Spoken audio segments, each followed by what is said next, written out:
One weather system departs, but another arrives. That's the breakdown for tomorrow. Let's dive into the details. I'm Angus here at the Bureau. This is the National Weather Forecast for Wednesday, the 26th of August. The focus in recent days has been on the east and the southeast. Lots of rain, a smattering of thunderstorms, and the weather system driving that is drifting eastwards. So we'll see some more rain in the morning, but throughout the course of the day, that will pull out into the ocean, and we'll really have an easing pattern across this part of the country with dry weather returning. But at the same time, in the west, a smaller weather system, but quite a potent one through southwestern WA. That's going to be bringing some heavy rainfall, particularly to areas south of Perth and eventually reaching Perth itself. We will see that when we get to Western Australia, but as we go around the country, we'll start in Queensland. Some early morning rain through the Darling Downs and the southeast coast. Possible storm in the mix through the early hours as well. The bulk of that rain will clear up by about 9 a.m. or so, something like that. And after that, we're tending towards drier weather, although one or two showers could persist into the early afternoon, especially around the Brisbane Gold Coast area. Elsewhere, we have a fairly mild day, mostly sunny through areas Rockhampton northwards and across the interior and the west of the state. Overnight and early morning rain for much of New South Wales as well. Really areas from Wollongong right up to the Queensland border. We could see some thunderstorms through the night and into the morning as well. The bulk of the rainfall here will also be easing through the course of the morning, and after lunch we're probably just holding on to a couple of lighter and more sparse showers, but certainly could see a good dump of rainfall through the first half of the day.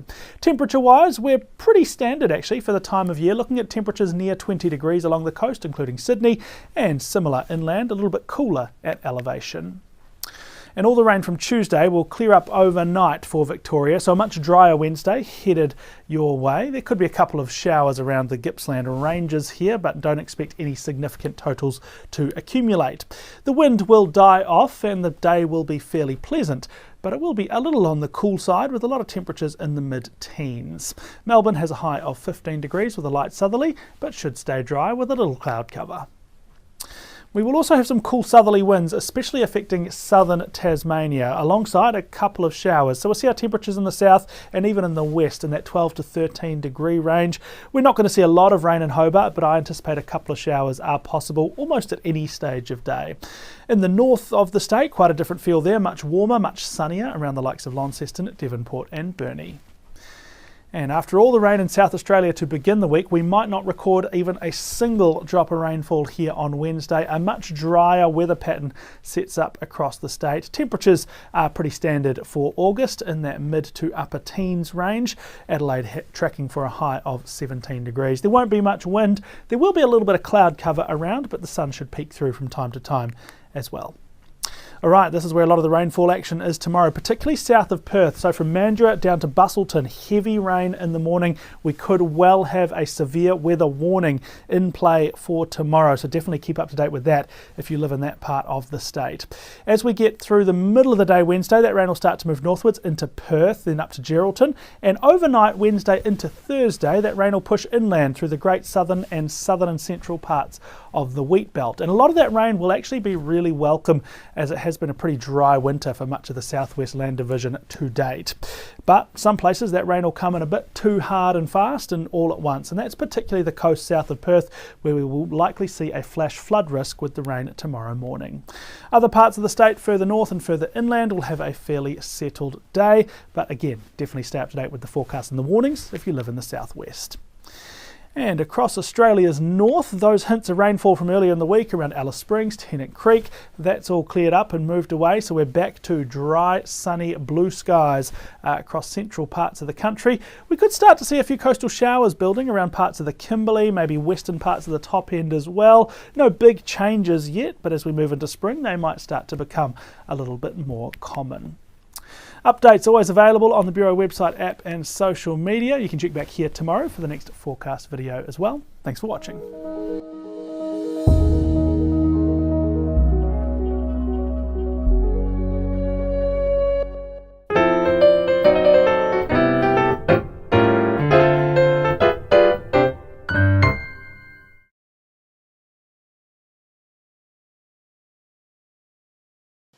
G'day everyone, welcome to the Pulse News Talk, and this is the Stephen Tripp Show, and believe it or not, my name is Stephen Tripp. This is the first journey that I'm on this show.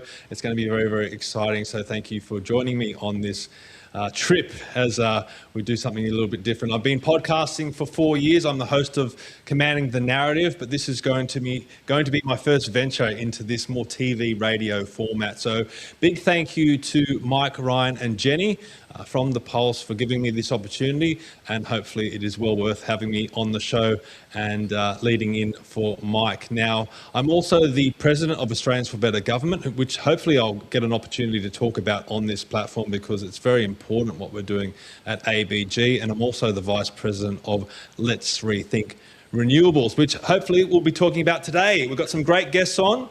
Firstly, we'll have Councillor Adam Zahra from Campbelltown City Council. He joined me on a tour up to the Gympie region, Wide Bay area and South Burnett in Queensland. So we're going to be talking to Councillor Zahra, and also Emma Bowman, who's a fifth generation farmer out in Dunnington. She's going to be talking about the Bush Summitt that's out in Dubbo this week. So it's going to be a great show.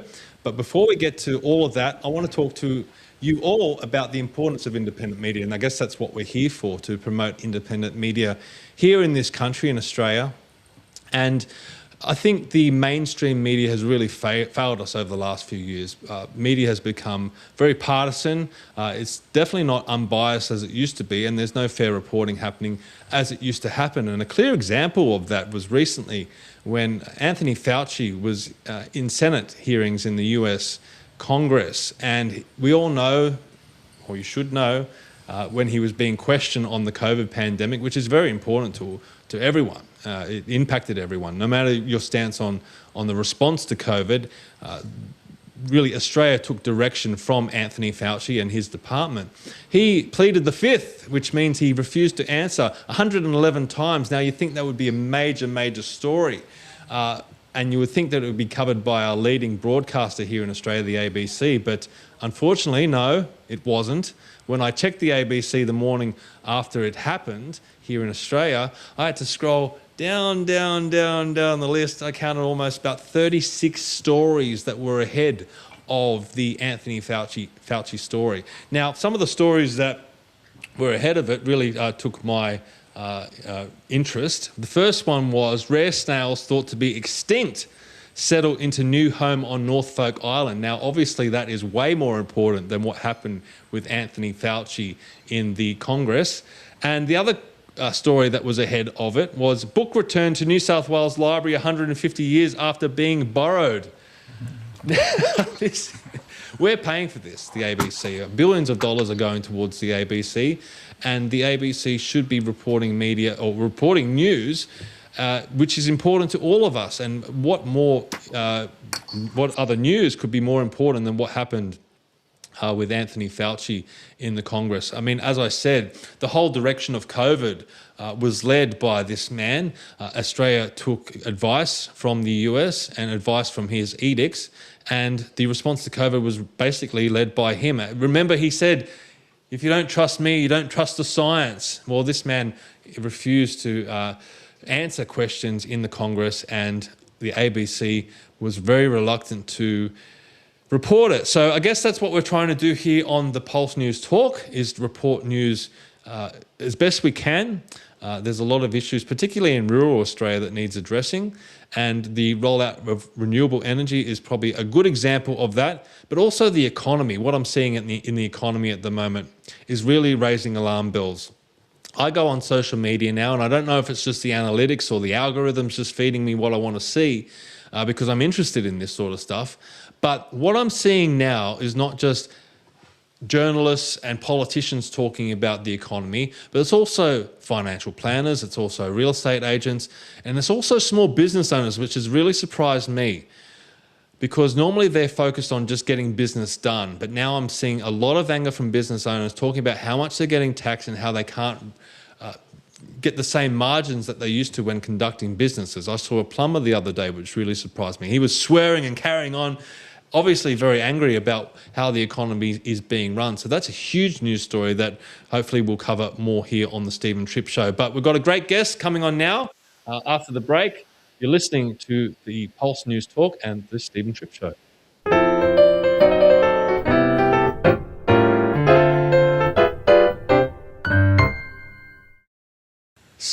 So on my first outing, I didn't want to get a huge guest in case we had some technical difficulties. But in a big way, this is a huge guest for me. Councillor Adam Zahra has been on this journey with me all the way back to when we were One Nation candidates in 2022. He ran for the federal seat of Macarthur and achieved a very respectable and impressive result. And I have not seen anyone campaign better on the ground than Councillor Adam Zahra, and that's why I reached out to him at the time and we developed a friendship. We formed the podcast, The Ex-Candidates, which eventually evolved into Commanding the Narrative, and I guess that's why I've been led to this show here through that experience. But he's also gone in a different path. He was the candidate for Campbelltown in the 2023 state election. He again achieved a great result against a very difficult candidate or a member of Parliament in Greg Warren, a good sitting member. But in 2024, he was elected to Campbelltown City Council on his own as an independent, which is a fantastic result. He's also a family man and a small business owner, so I thought I'd have a chat with him. Councillor, how you going, mate? G'day, Stephen. How you going, mate? Very well, thank you. Now, you joined me up in Gympie on the weekend, or 2 weekends ago now. Yep. We toured a lot of areas around there, around the Wide Bay area and the South Burnett. We saw the impacts of renewable energy projects, just like we'd done previously when we went out to Dunedoo and Dubbo and those areas as well. Yep. So you're a councillor in Campbelltown. Yep. What is a councillor from Campbelltown doing up in Queensland looking at renewable projects and talking to locals? Why is that important to you? Well, I think it's very important because I need to understand the impact that the people of different areas are facing. Because the people of small cities like Campbelltown, or pretty big cities next to Sydney, but we're pretty big, but urban cities, the people just flick the lights on. They don't think about where the energy comes from. They don't think about the consequences of what this net zero and green energy supposedly is causing. So I wanted to experience it firsthand, and that's why we went to Dunedoo, and that's why I went up to Gympie and all that kind of stuff up there. I just thought it's important to see it as firsthand because I'm actually against net zero, and I've campaigned on net zero since the very start, and, you know, for good reason. Yeah, definitely. Look, I mean, one of the things that you said when you were out in those areas on the weekend was that this renewable rollout is not worth the squeeze. What do you mean by that? And what is your main opposition to these renewable projects? Yeah, so the juice ain't worth the squeeze. That's like just a regular saying, right? So what happens is the amount of energy, the amount of effort it takes to build these wind towers and these solar panels and turn them into factories to produce energy, they don't produce enough power for the amount of devastation that it causes the land and how irreparable the land becomes. I was just doing some quick numbers, and, you know, you have 550 to 850 cubic meters of concrete in footings for wind towers. Okay? No one's digging that up. No one's blowing that. No one's going to get that out of the ground. So once a wind tower fails and they can't reuse that same footing, they're just going to move it to the next spot and pour that amount of concrete in. We all know concrete's not green. So that's one thing that, you know, it just bewilders me why we're doing this kind of these kind of rollouts. You know, we need hectares and hectares and hectares of these things just to produce minimal energy. So you know, that's why the juice ain't worth the squeeze. You know, we're not getting enough return out of our investment. So look, I mean, we spoke to locals, and I guess that's the main reason why we were there. Yep. And we heard some harrowing stories about what they're having to face. And these are stoic people, strong people. Yep. What were some of the stories that really resonated with you when you were speaking to locals? Look, I think the biggest story that resonated with me was when we were at Kingaroy, and the lady's name has slipped my mind, but she had a wind tower less than 2 kilometres away from her house. It was about 1.8 kilometres away. And when the wind turns a certain direction, the tower actually faces the wind, obviously. And during the day, she's getting a strobe light effect through her house. So, or imagine having that line of darkness go through your house every couple of, like not even every couple of seconds. It's like 3 propellers going through the sun, making a shadow line travel through your house. That's during the day. At nighttime, when you have this massive red light that's really bright to stop aircraft from hitting them, if it's facing your house, you get a red strobe light effect at nighttime. Not to mention it sounds like a jet in the distance. So it's like a continual noise when the winds, when the actual propellers are spinning. Okay, and when it does adjust to certain angles, the mechanical noise is quite loud. So you imagine in the bush, and not the desert, sorry, the bush, where they're growing cattle and it's silent at night, and it's quite dark, it's pitch black out there, and you have these horrible intrusions at night and in day. When do you get the peace? That was really, and the tear in their eyes, and you hear the stories from the farmers, from the big strong men. I mean, like, we're nothing, like, these guys are huge. They work on the farm, they battle the elements, and they're just devastated about from what this is doing to their towns, their townships, their communities. It's just, again, juice ain't worth the squeeze. I don't know why we're doing this. I asked the question, actually, that would you prefer, if over the hill there, would you prefer to have a nuclear power plant? And they said yes, we would rather a nuclear power plant. Look, you're a sole or a lone Conservative voice in the council. That's a big. I mean, the Liberals screwed up their applications, so no Liberals are in Campbelltown City Council. You're surrounded by Labor, the Greens, Sustainable Australia, parties like that with their green ideology that comes along with it. What would you, when you go back to council, what message are you going to send to them about what you witnessed, not only just when you went out to Dunedoo and Coolah and Dubbo in New South Wales, but what you've now seen, a very similar situation to what you've seen in Queensland? I'm sure your fellow councillors are not travelling out to these areas to see these projects like you have been. What can you relay to them, and do you think they'll listen? Well, I called them out on my social media page. Sustainable Australia Party and the Greens. Look, Campbelltown has a little bit different issues to out in the bush. I don't imagine a wind tower or solar panel farm.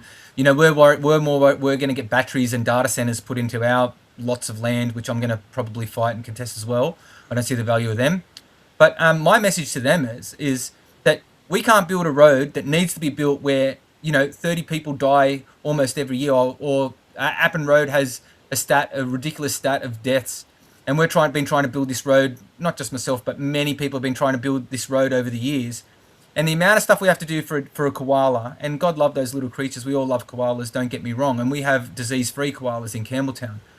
But the amount of hoops that you have to jump through to put a damn road in that's going to save people's lives over a koala, okay, compared to the devastation that these things cause and how many animals these things kill. I mean, you got a clear-cut hectares upon hectares. We looked at a solar farm. I think it was at I've got the note here, Woolgoora, and I can't. Woolgara or something, right? And Woolooga. Woolooga. Sorry, I mean these names. Woolooga Solar Farm. I mean these names are hectic. But I was going to say, so Woolooga Solar Farm. 5 kilometres that way, 5 kilometres that way, for a lifespan of a few years. Heaven forbid there's no rain or hail or something that damages these solar panels.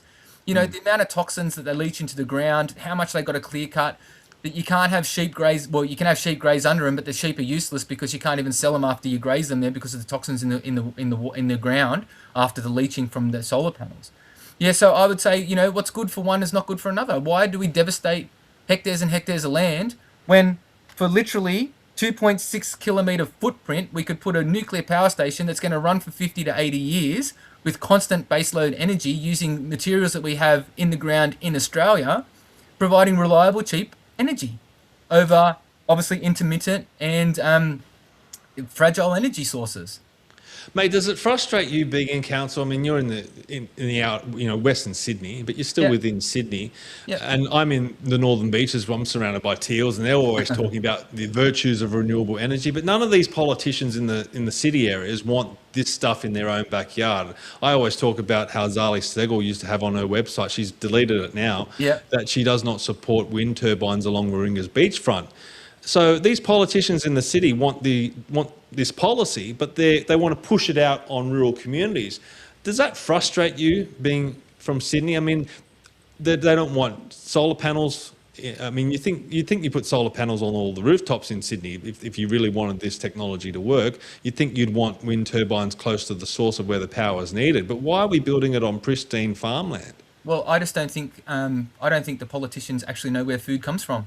I think they just go to the shop and go, I'll have 2 kilos of rump and I'll have 2 kilos of this and I'll have some fruit and veg. They don't realise that 3.5 hours out of Brisbane, you've got your food table there that's feeding everyone in Australia. Not to mention like Wagga and all those other places when we were up there, and Dunedoo, right, and the farmland, all the cattle that they grow, all the vegetables and stuff that get grown. Where do they think it comes from? You know, well and good to turn your power on or your light on and have light and plug your iPhone in. But we got to eat. What's more important? Yeah. It makes no sense. What's your feeling? I mean, look, the debate has moved to the energy side of things, and we talk about how renewables are just not going to work. I mean, look at the Snowy Hydro 2. They have to forge ahead with the Snowy Hydro 2, despite the cost blowouts, because it's a big, massive battery, and they need that battery. 50% AEMO says that would come from, battery storage that would come from the Snowy Hydro 2. So if that project were to fail, the whole net zero rollout fails as well. That's how fragile net zero is, and we talk about the intermittent energy and what have you. But we used to have reliable baseload energy in this country. How do you feel about that? I know you just mentioned nuclear. What about coal? I know in previous podcasts I've had you on, you said you'd probably feel comfortable having a coal plant in Campbelltown or even a nuclear plant in Campbelltown. I mean, do you still hold that view? Absolutely, I hold that view. Okay, we visited a coal-fired power station. How serene was it? It was quiet. Yeah. There was the plumes of steam that come out of the chimneys. It's only steam from water being evaporated. It's clean. Okay, if anything, it puts moisture into the air and creates probably rainfall in the end. So, look, I'm all for that stance. Coal, we need coal. Okay, get coal happening. We need to reinvest in the coal infrastructure. And I think that we need to look into the future, and the future is traversing into or transferring into nuclear.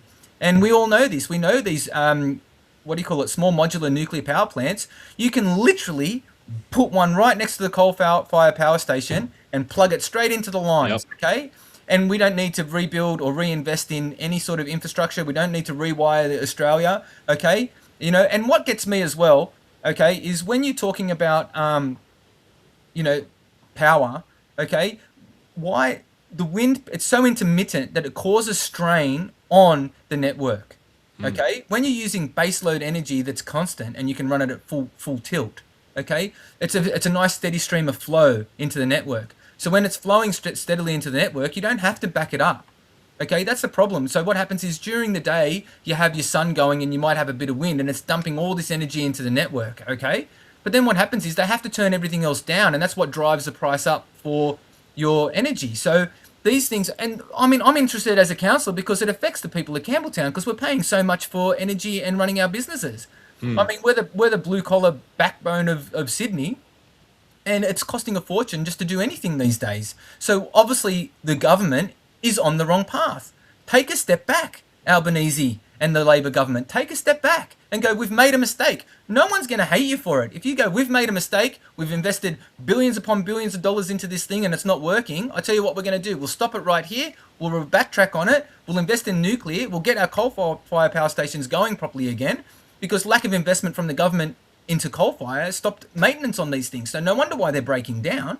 Yeah. Okay. So it's just a big stuff up on behalf of the Australian people. We're footing the bill, and and we're now starting to feel the squeeze. I mean, that's how strong Australia's energy network was.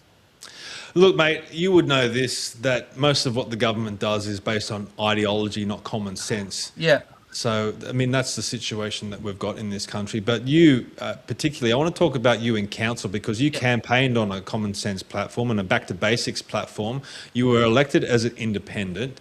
Now, when you were up in Gympie, you spoke about your experiences as an independent, and you pitched the idea, which is your idea, and Australians for Better Government has adopted this, that all councillors should be independent and political parties should be banned from council, but also political parties should be banned from the Senate and also upper houses throughout the state parliaments as well. Yes. How did you come to that view, and why did you come to that view? I came to that view because in council, we deal with the small issues that really affect the people directly. Okay, like we had an issue at Campbelltown Hospital.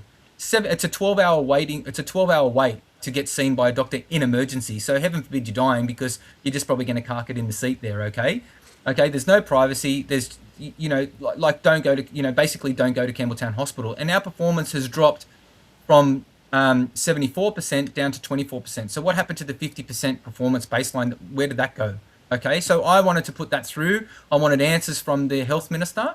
And because of it's a Labor government, Labor health minister, that got vetoed and blocked and it was stopped, okay? And I felt that would have benefited everyone of the area of Campbelltown.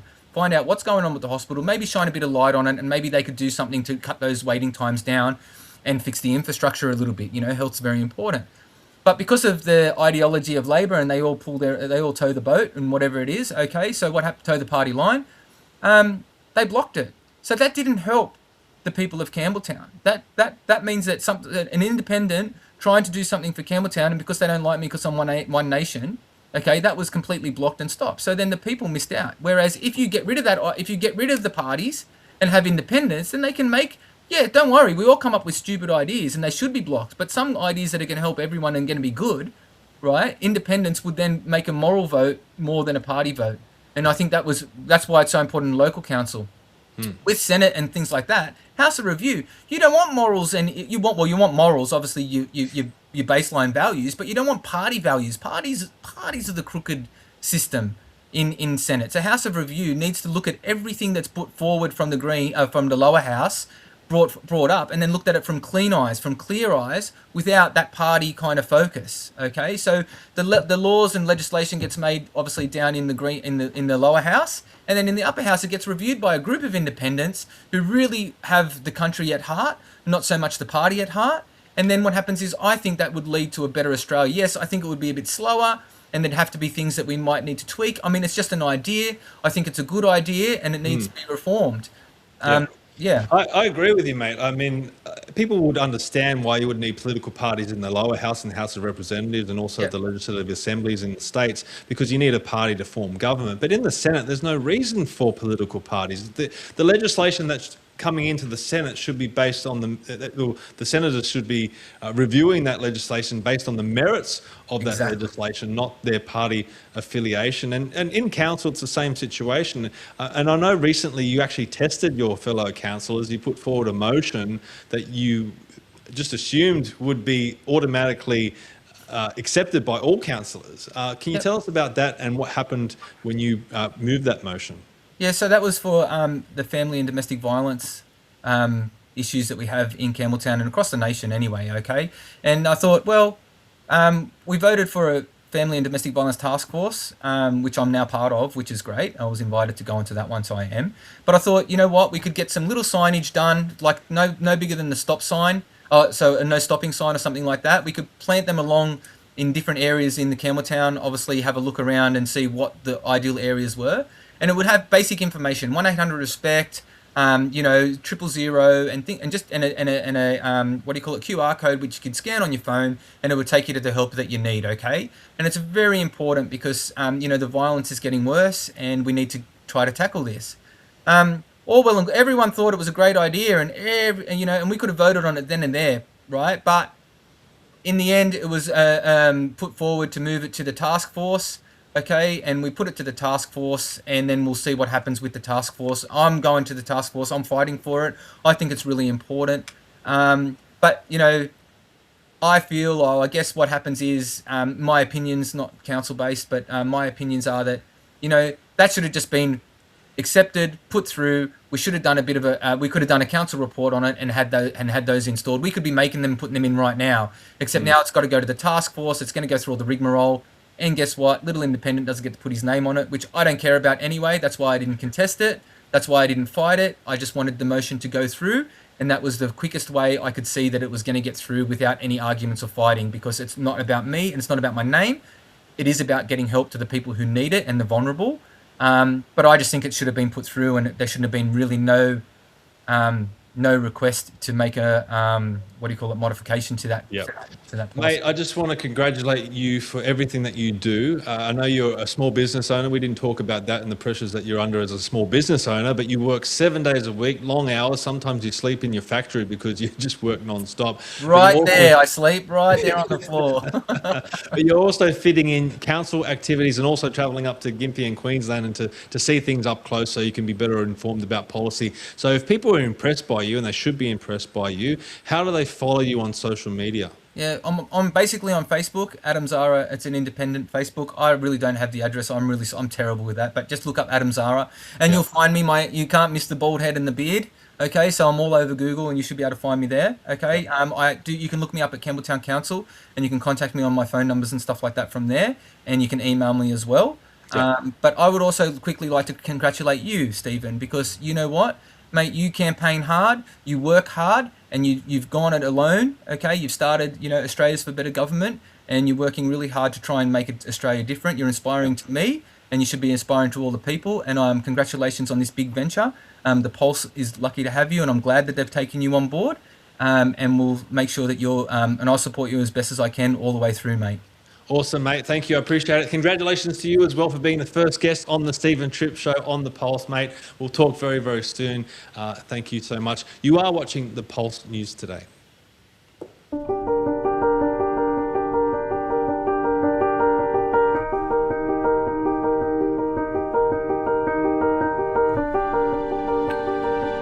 The king may rule over land and sea. The lord may live right royally. The soldier ride in pomp and pride. The sailor roam over ocean wide. But this or that, whatever befall, the farmer, he must feed them all. The writer thinks, the poet sings, the craftsman fashion wondrous things. The doctor heals, the lawyer pleads, the miner follows, the precious leads.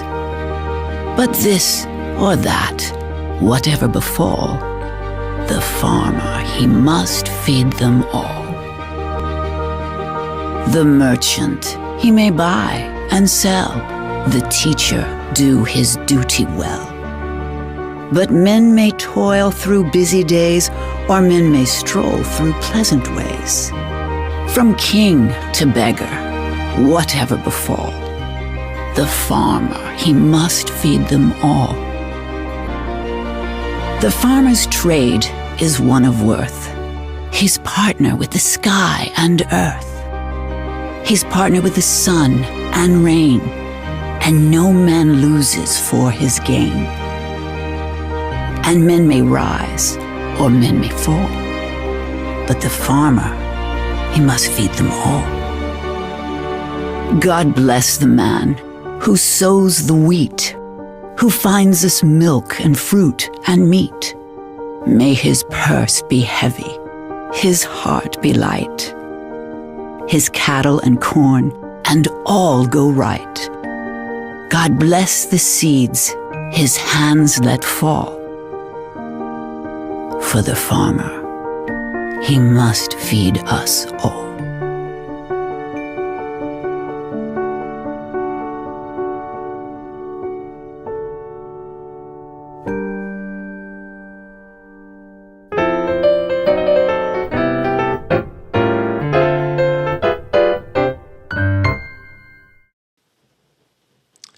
Welcome back to the Stephen Tripp Show on the Pulse News Talk. I like that little jingle that they've got for me. I don't mind that. I don't know what it reminds me of. I'll have to think about it, but I quite like it. Now, our next guest, Emma Bowman, is a fifth-generation mixed farmer out in Dunedoo. And from all accounts from people that know Emma, and I know Emma, she's very well respected, but we all know she's not to be messed with. I don't want to ever get on the bad side of Emma because I think I will have hell to pay.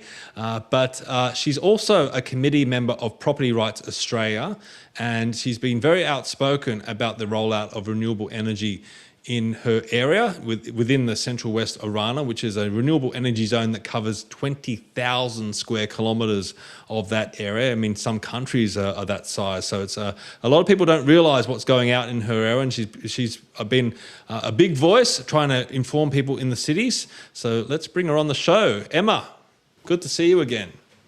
Hi, Stephen. How are you going? We're good. I'm good, thank you. And we've got a little bit of rain here in Sydney. How are you guys going out in Dunedoo? Are you getting any rain at the moment? So it is actually raining today. It's not a heap of rain, but it's always good for us. We had a very late start to the season, so we had a pretty rough start to the year, but it did turn around in about May. So we do have some crops in, and it's very green. And if it keeps raining, the season should go with us. So we've been very lucky. Yeah, fingers crossed. Now, tomorrow and Thursday, you've got the Bush Summitt out in Dubbo. And someone actually sent me the schedule or the run sheet for the summit, and I was surprised. I mean, there's your normal collection of politicians, and Anthony Albanese supposedly is going to be there. We'll see if that happens. Barnaby Joyce, Angus Taylor, Chris Minns, also Peter Malinowskis, from the Premier of South Australia, is going to come up for it. But what really surprised me was there was a whole host of journalists. I mean, you would think that you might want to hear from a couple of journalists, but not a whole collection of them. I mean, I would think that the journalists would want to be sitting there listening, not doing the talking. And you've also got heads of the Farmers Federation and also this Invasive Species Council that is an incorporated association. It's not a council at all. It's not government affiliated at all. I don't know why they get a run. But are you disappointed that there weren't more everyday farmers represented at the Bush Summitt and telling their stories? Definitely, Stephen, and I think that seems to be the disappointing thing to me most of the time, is that politicians come and see us and want to talk at us, when to me it should be flipped on its head, and they should be listening to what's going on here and what they can do to help us. And I think that's a big mistake on their part, and that's why things are going to shit. Well, let's host our own Bush Summitt now. Hopefully more people watch this than the Bush Summitt. I don't know about that, but we'll see. What are some of the challenges that you're facing out in your community currently? Because it's not just the rollout of net zero that you're dealing with. You're dealing with a whole host of issues at the moment, right? Yeah, absolutely. Look, the rapid transition to renewable energy is definitely a huge one on the list for my region, and obviously the other 4 reses in the state that are currently rolling out, and a lot of people outside of reses that are dealing with renewable energy projects, whether it be solar, wind, pumped hydro. Batteries have become a huge thing recently, and data centres are the next on the way, and that is really scary. I haven't gone down the data centre rabbit hole yet, but you know, a lot of the things that you hear about data centres is their water use, and that's something that we cannot afford to risk. You know, that's something that we rely on every single day here, and if we risk that, we are in big trouble.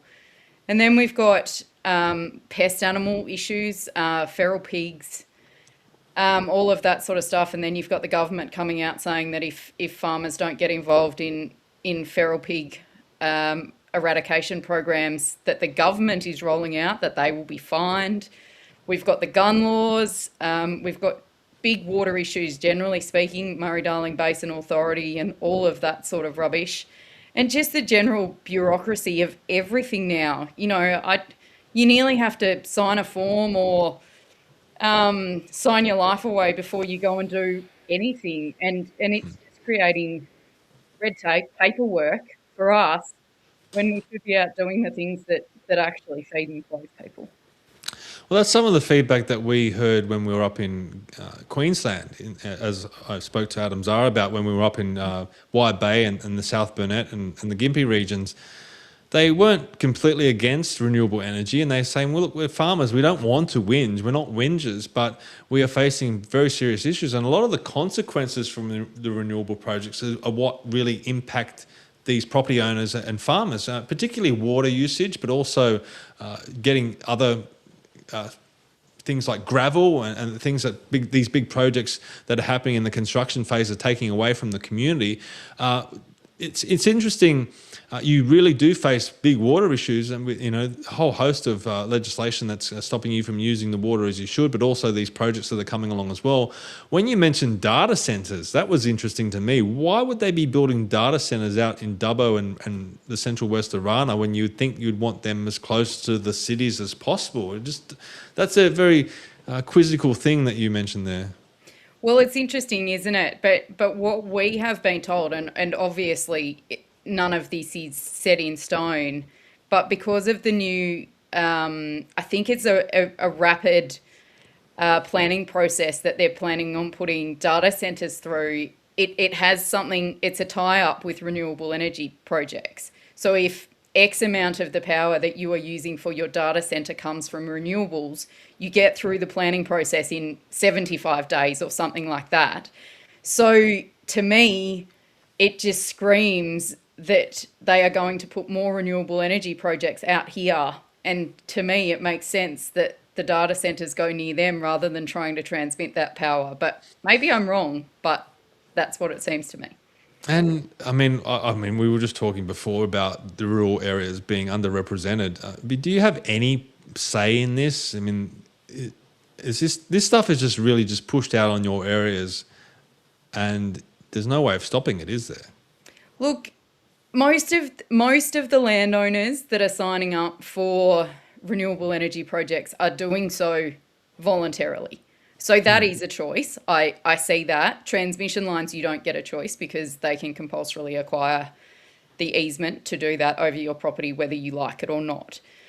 But what is making it really difficult is when landowners feel like they're between a rock and a hard place, that they're told that if you don't sign up for this project or, you don't get on board, you will get nothing and you will get all of the detrimental impacts that people are worried about as being a neighbour or in close vicinity to any of these projects. So people feel like they're between a rock and a hard place. And when you're facing drought or hugely increasing input costs, farming's not that easy. So people are just packing up and walking away or signing on the dotted line and saying, well, that's our retirement fund, or, they just feel like they can't put up another fight. And in this region, we've been through a fair few fights in the last 10 years. There was the Sir Ivan bushfire, then there was a huge drought, then there was the mouse plague. Like, every now and then, there are people that just cannot do it anymore. And I was born with a hell of a lot of mongrel in me, and I'm lucky that I have that. But there are a lot of people that don't have the fight left in them. And so they're either willing to just go, well, it's just easier to say yes and we'll leave, or, that's our income. We won't do anything else. So there's a whole raft of things that go into it. So essentially, the government is probably right when they're saying that most of this is not being forced on us. But as neighbours and people that are farming in the district where a lot of this is happening, I don't have a say because my neighbours can do what they want to with their land. Yeah, and some of these wind turbines that we saw, they're 180 metres high. Some of the ones that are planned are 280 metres high. So, yeah, okay, if one of your neighbours signs up for it, I mean, I guess it is their land, but it does also impact your property as well. And, I mean, if I wanted to build another story on my house here in the Northern Beaches, I'd have to go through a planning approval stage, and actually it would go to my neighbours and they could push back against it, and they could cancel that project and say, no, it's going to block our view or what have you. I mean, we spoke to landowners out in the South Burnett region, and not just the noise. I think people are starting to hear more and more about the noise of the wind turbines and not being able to sleep at night, but it's also this flicker. So as the wind turbine turns, it creates a shadow that's a flicker.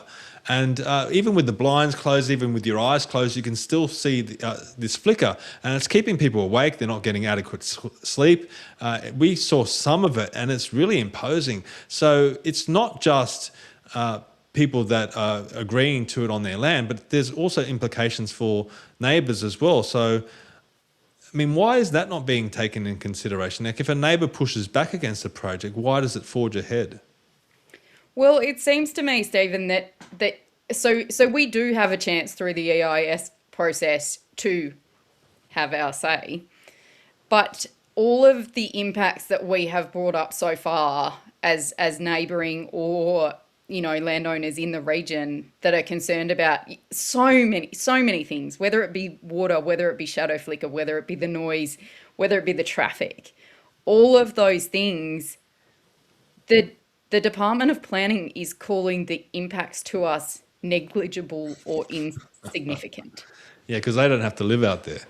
Well, that's exactly right. But you can't tell them that. They can come out here and go, oh, well, your scenic amenity is very low.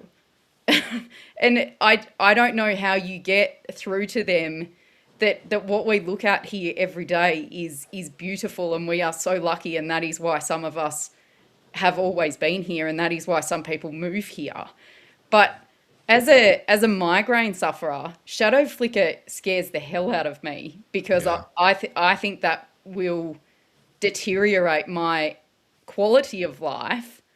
And there are so many other people that suffer from, well, that probably didn't suffer from anything at first. And I've seen videos of people saying that they actually thought they'd gone mad until they found someone else that was having the same impacts from wind turbine noise and shadow flicker as they were.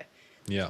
So it's wild what this is going to do to people in I don't know how long. And as they roll more of it out, there will be more people that have issues because of it. Yeah, and to think, I mean, these people move out to these areas to get away from all this stuff, to get away from people. Maybe they do have those sorts of issues that you mentioned, and they can't live in cities, and they've moved out to these pristine locations. I mean, they're wonderful. It's beautiful land out there. It's not the desert. I always tell the story about how I was standing on a polling booth in the Pittwater by-election and talking to a TO, and I said, well, how do you feel about the environmental impacts of these projects that you're proposing? And he said, oh, don't worry about it. It's all being built out in the desert. Well, that's not what we saw. We saw pristine farmland that these projects are being built on. But I mean, we could talk about this stuff all day. I want to talk to you about the Bush Summitt, because there's a demonstration being organised. What do you know about the demonstration? What is the message that the people that will be demonstrating, what message do they want to send? Well, I think basically it's just a message to all of our politicians to say that the renewables rollout is reckless, and that we are not happy with it happening here, and that they should rethink it. I think even if the consultation was genuine about, firstly, the reses being declared, because I don't know anyone that knew about the reses before they were declared in this region. So I would suggest most of the others are the same. So if the consultation was genuine and we were being asked about how this should look and what we wanted, there may have been a different story that came out of this. But we have been forced to just take whatever we've been given or whatever has been planned for us. And I think it's basically just, it's time for them to listen to us rather than us listening to them and what they want to do with us. Yeah, definitely. I was thinking about this when I saw the politicians that are going to be involved. I saw the name Chris Minns, and maybe I'm mistaken, but I haven't seen a photo of him with an Akuba on anywhere. I don't know how much time he spent out in these rural communities. He's the Premier of New South Wales. I mean, he can't spend all his time in the inner west of Sydney or down in Rockdale, but do you think that these politicians, and I mentioned them before, Anthony Albanese, Chris Minns, Peter Malinauskas, I mean, I guess he's outside his state, but also Barnaby Joyce and Angus Taylor, do you think they'll spend any time speaking to locals, maybe doing a tour of some of the projects that are already underway and that have been constructed? Do you think they'll spend any time speaking with any of you? I can categorically say that Anthony Albanese won't. If he does turn up, he'll go in a back door and go out the other back door so that no one can find him. That's what he did in Tamworth a couple of years ago. Yeah, right. Chris Minns, it would be lovely if he would front a few people and just say, righto, what's your issue? I know that landowners from the New England res have been trying to get Chris Minns to meet with them. Even they said they'd go to Sydney and he won't have a bar of that. Barnaby Joyce has been pretty good in the past. I would be surprised if Barnaby doesn't spend a bit of time out with people, saying Matt Canavan, Pauline Hanson. I would be surprised if they don't front the crowd and give them a little bit of time. Yeah, it will be interesting to see though, won't it? I'll be interested. I mean, I'm not really interested in what they've got to say. As you said, they should be doing more listening than talking. So there's massive issues that you guys are facing, and as I said before, you feel completely underrepresented and not listened to. I mean, why do you need a Bush Summitt out in Dubbo where you're dictated to by politicians and journalists? It should be the other way around. That's exactly right, Stephen. And interestingly, the Bush Summitt used to, last year even, there were 6 events around all different states in this country. This year it has changed to the National Bush Summitt over 2 days in Dubbo, and apparently the News Corp journalists did a road trip before this. But I don't know, is this the Labor government saying, oh, well, we can't do 6 events because, people aren't happy with us, we'll just have to front up to one and hope that keeps them quiet? I don't know. I don't know the reasoning behind it, and I'm pretty sure they're probably not going to tell us that. But the Labor governments have been very good at hiding from rural and regional people because of what they're doing to us. Yeah, definitely. Now, while I've got you on the show, I want to talk to you about gun laws. What can you tell us about that? Because I guess people living in the cities would think, well, why do you need 4 guns? And for people that don't know, the situation in New South Wales is that Premier Minns has announced that there's going to be a buyback scheme, whereas if you have over 4 guns, you will need to, turn those in. Now, me being here in the Northern Beaches, I don't need 4 guns. I am a gun owner, but I definitely don't need 4. But for you in a rural area, can you explain why you might need more than 4 guns and why it's necessary for use on your land? So as a primary producer, we can actually, under the new laws, we will be able to have 10. Oh, okay. Good. Which is lovely and very generous of them. But what they don't understand is that there is a different gun for nearly each different purpose. And I am a gun owner out of necessity, not because I love guns. Yeah. There are times that I either need to protect my stock by euthanizing pest animals, or that I need to put an animal, whether it be a sheep or a cow, out of its misery because, they can break legs and there are things that we cannot fix. So the kindest thing to do is euthanize an animal quickly and humanely. So you cannot use the same gun for every single purpose. And like I said, I use guns out of necessity, and I don't have a great big range, but I do know people that have a different gun for each purpose, and they do use them for that. And that is out of necessity to protect our livestock and to euthanize them humanely when something does go terribly wrong. And you can try all you like to not let anything go bad, but with animals you can't stop something bad happening. You're also involved with Property Rights Australia. Can you tell us about that group? Because I know a good friend of mine, Jim Wilmot's also a member of that group. What are you hoping to achieve with Property Rights Australia, and how can people follow what you're doing? So Property Rights Australia was established in 2003, basically just what the name says, to protect private property rights, because the founders could see the erosion of our private property rights through, whether it be through government legislation, just the erosion of them was becoming obvious. So they founded the organisation in 2003. I've been on the board for probably nearly 12 months now. I am actually the vice chair. You're right, Jim Wilmot is on the board as well. We have a very, very passionate board of people that would like to see the turnaround of government to look to protect private property rights again. So it's all the same things we've spoken about: the rollout of renewables, the gun laws, the native vegetation laws, all of those things are eroding our private property rights.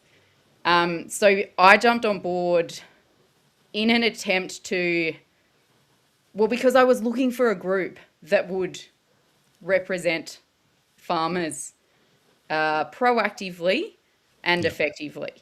So that is where we are looking to go, because I'm sick of seeing lobby groups, farmer organisations that, say they're for farmers, but actually just end up doing whatever the politicians need them to do to keep them happy.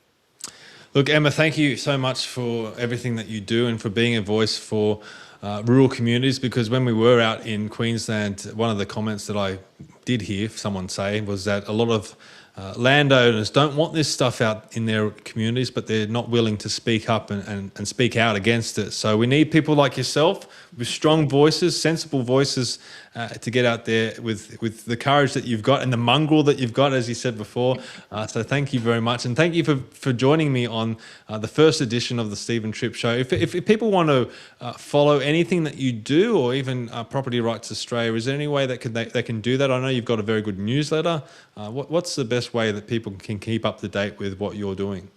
So Property Rights Australia has a very active Facebook page as well. If you just search for Property Rights Australia on Facebook, you will find it. The people that do the Facebook page are excellent. There is the website as well, and you can have a look on there, and you can become a member online as well. So yeah, keep an eye on that. Yep. No, I'd encourage everyone to do that. Thank you, Emma. Thank you so much. It's good to speak to you again. We'll have you on very, very soon.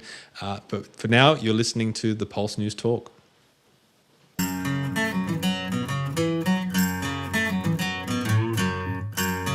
Well, our meeting went very well last night. Tony Marr came along and did exactly what I expected him to do.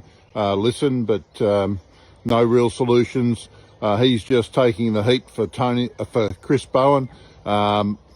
The issues that were raised around larger turbines, double the capacity turbines to 8 megawatts and half the distance to neighbours, was certainly taken on board.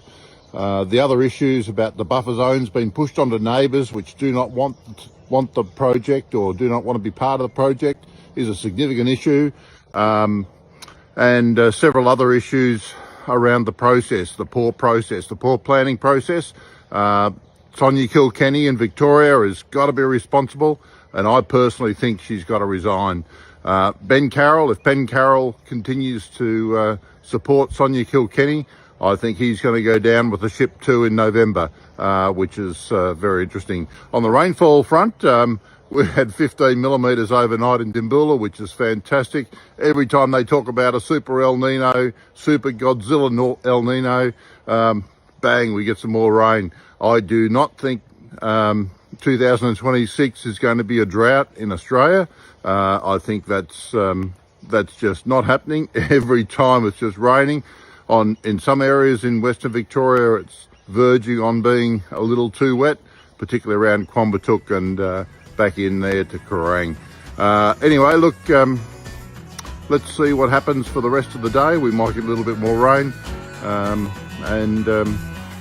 Yeah, enjoy your day. It's Ross Johns here from the Wimmera Mallee Environmental and Agricultural Protection Association.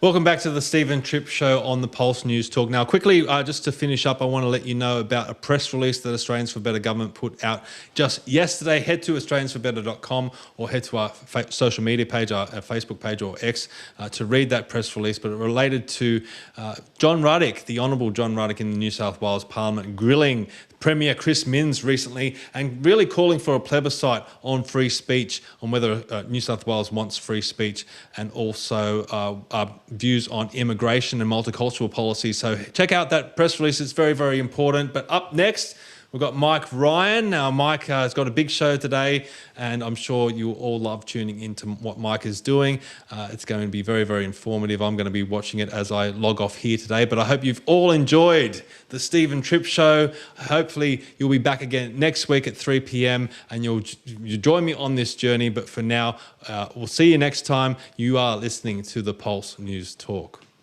One weather system departs, but another arrives. That's the breakdown for tomorrow. Let's dive into the details. I'm Angus here at the Bureau.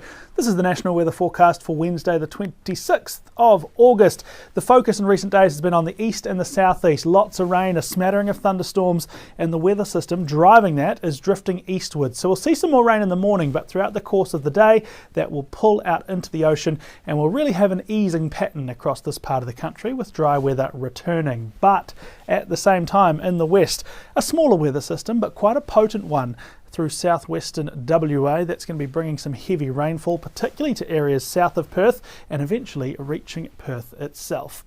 We will see that when we get to Western Australia, but as we go around the country, we'll start in Queensland. Some early morning rain through the Darling Downs and the southeast coast. Possible storm in the mix through the early hours as well. The bulk of that rain will clear up by about 9 a.m. or so, something like that. And after that, we're tending towards drier weather, although 1 or 2 showers could persist into the early afternoon, especially around the Brisbane Gold Coast area. Elsewhere, we have a fairly mild day, mostly sunny through areas Rockhampton northwards and across the interior and the west of the state. Overnight and early morning rain for much of New South Wales as well. Really areas from Wollongong right up to the Queensland border. We could see some thunderstorms through the night and into the morning as well. The bulk of the rainfall here will also be easing through the course of the morning, and after lunch we're probably just holding on to a couple of lighter and more sparse showers, but certainly could see a good dump of rainfall through the first half of the day. Temperature wise, we're pretty standard actually for the time of year, looking at temperatures near 20 degrees along the coast, including Sydney, and similar inland, a little bit cooler at elevation.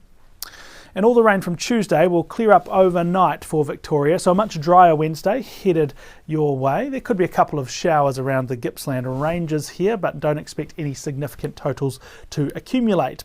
The wind will die off and the day will be fairly pleasant, but it will be a little on the cool side with a lot of temperatures in the mid-teens. Melbourne has a high of 15 degrees with a light southerly, but should stay dry with a little cloud cover.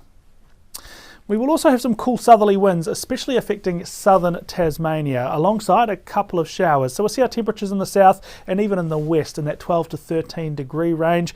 We're not going to see a lot of rain in Hobart, but I anticipate a couple of showers are possible almost at any stage of day. In the north of the state, quite a different feel there, much warmer, much sunnier around the likes of Launceston, Devonport and Burnie. And after all the rain in South Australia to begin the week, we might not record even a single drop of rainfall here on Wednesday. A much drier weather pattern sets up across the state. Temperatures are pretty standard for August in that mid to upper teens range. Adelaide tracking for a high of 17 degrees. There won't be much wind. There will be a little bit of cloud cover around, but the sun should peek through from time to time as well. Alright, this is where a lot of the rainfall action is tomorrow, particularly south of Perth. So from Mandurah down to Busselton, heavy rain in the morning. We could well have a severe weather warning in play for tomorrow, so definitely keep up to date with that if you live in that part of the state.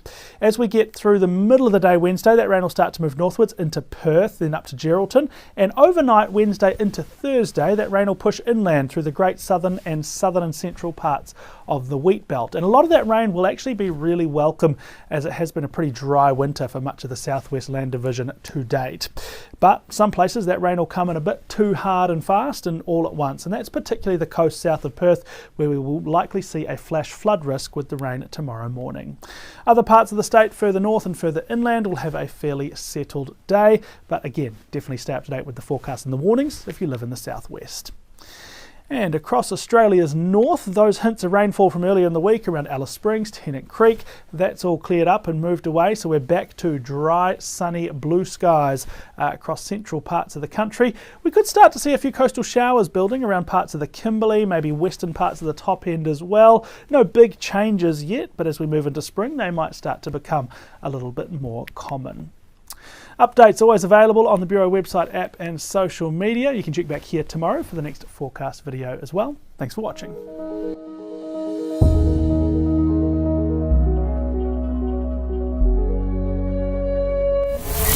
You're with Mike Ryan on today's News Talk, The Pulse.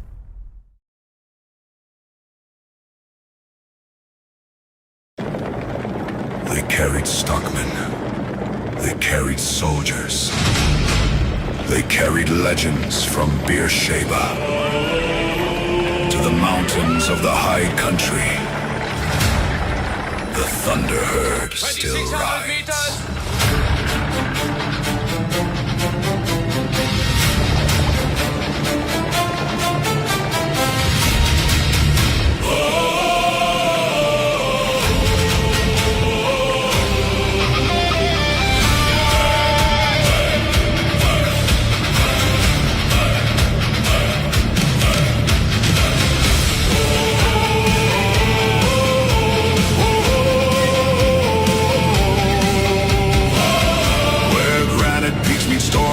Skies and snow gums bow in winter light. 1,000 shadows cross the dawn, their wild hearts burning through the night. Their blood remembers campfire smoke, long dusty trails and stockmen's hands. The freedom of a younger world still running through this ancient land. Listen. The mountains know their language. Listen. The valleys speak their names. They are the thunder rolling beneath the southern sky. From Beersheba's fields of glory to the mountains standing high, no chains can hold them, no walls can tame them. The spirit of the light horse rides, they are the thunder, and the mountains know their names.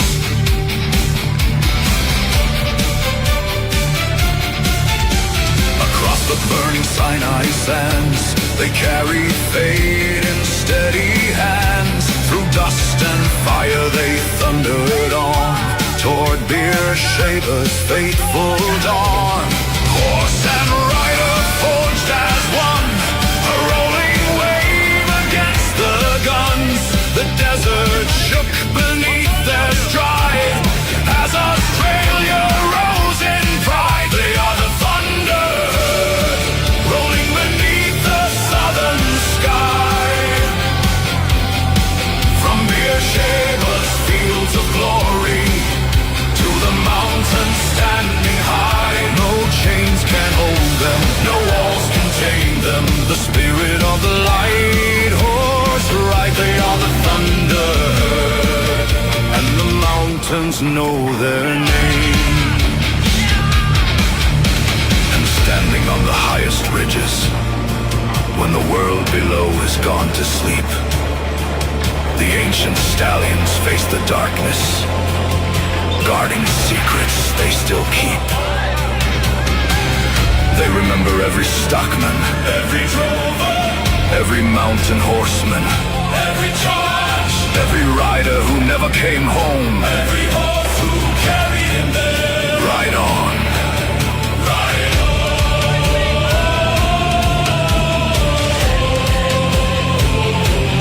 Ride on.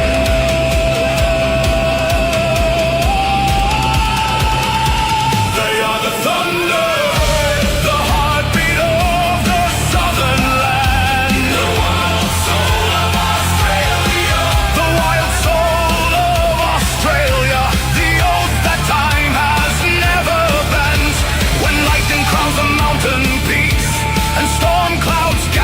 Dark and wide, the spirits of the old light horse still ride beside their stride. No king commands them, no empire owns them, for freedom runs within their blood, as surely as rivers shape the land.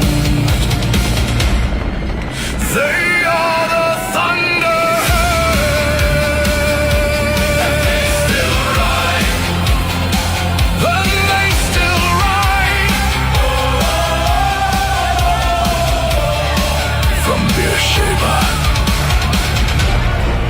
to the high country. The thunder herd still rides.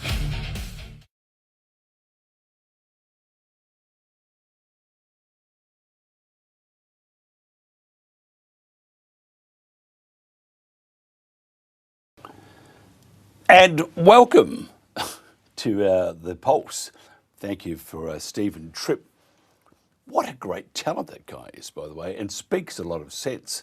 So appreciate it. Tomorrow at 3, because we're kicking off with more hours. Tomorrow at 3 we'll have Anna Power with the Anna Power Hour.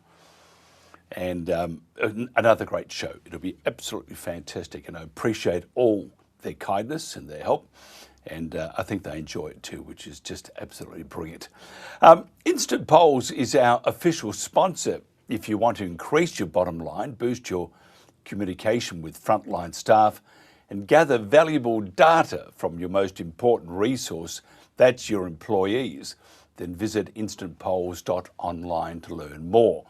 Now, this week's poll on the Pulse is, do you believe the media coverage of bird flu in Australia is accurate? It's not. Not. No.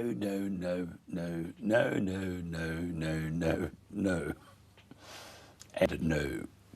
I'm being polite. Anyway, just use, not trying to influence you, no. Okay, N-O. What? Somebody wrote in, give me a Jack Goff impersonation. No. That's just bullshit. There you are, that's Jack Goff there. That should keep you happy. Just use the QR code, by the way, on our screen to vote. Each vote is secure and anonymous and verified by 2FA. The poll closes next Monday, 31st of August. Holiday on Friday in Queensland. Yoo-hoo! I'm still working. Anyway, it's psychological. It's a virtual holiday for me. And the result will be broadcast on the Pulse after 4 o'clock. The link has been published on our Facebook page, which used to be the Country Telegraph. Now it's the Pulse. And you just, for those who have subscribed, hasn't changed, just a different name. Same beautiful faces, just a different name. Share the link and ask your family and friends to participate. That's please vote. Just vote, no, and make your opinion count. If you have another opinion, we believe in free speech. No. Okay, there you are. Management was deciding in the dark. We lacked a method to hear from people across the organisation. We started using instant polls under our brand. Their expert design templates made it effortless to ask the right questions of the people who matter most, our frontline teams.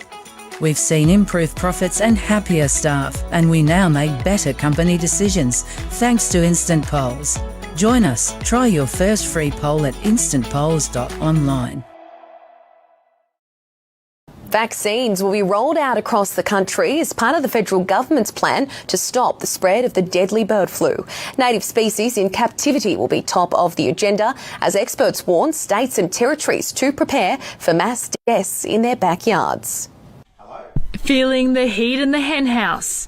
The Federal Environment Minister meeting with conservation groups as the bird flu outbreak takes flight. Spring and summer are coming. That's when birds get it together and start breeding, and this is when it's going to spread. Not afraid to ruffle feathers, advocates pushing the Commonwealth for an immediate $200 million response to the H5 strain.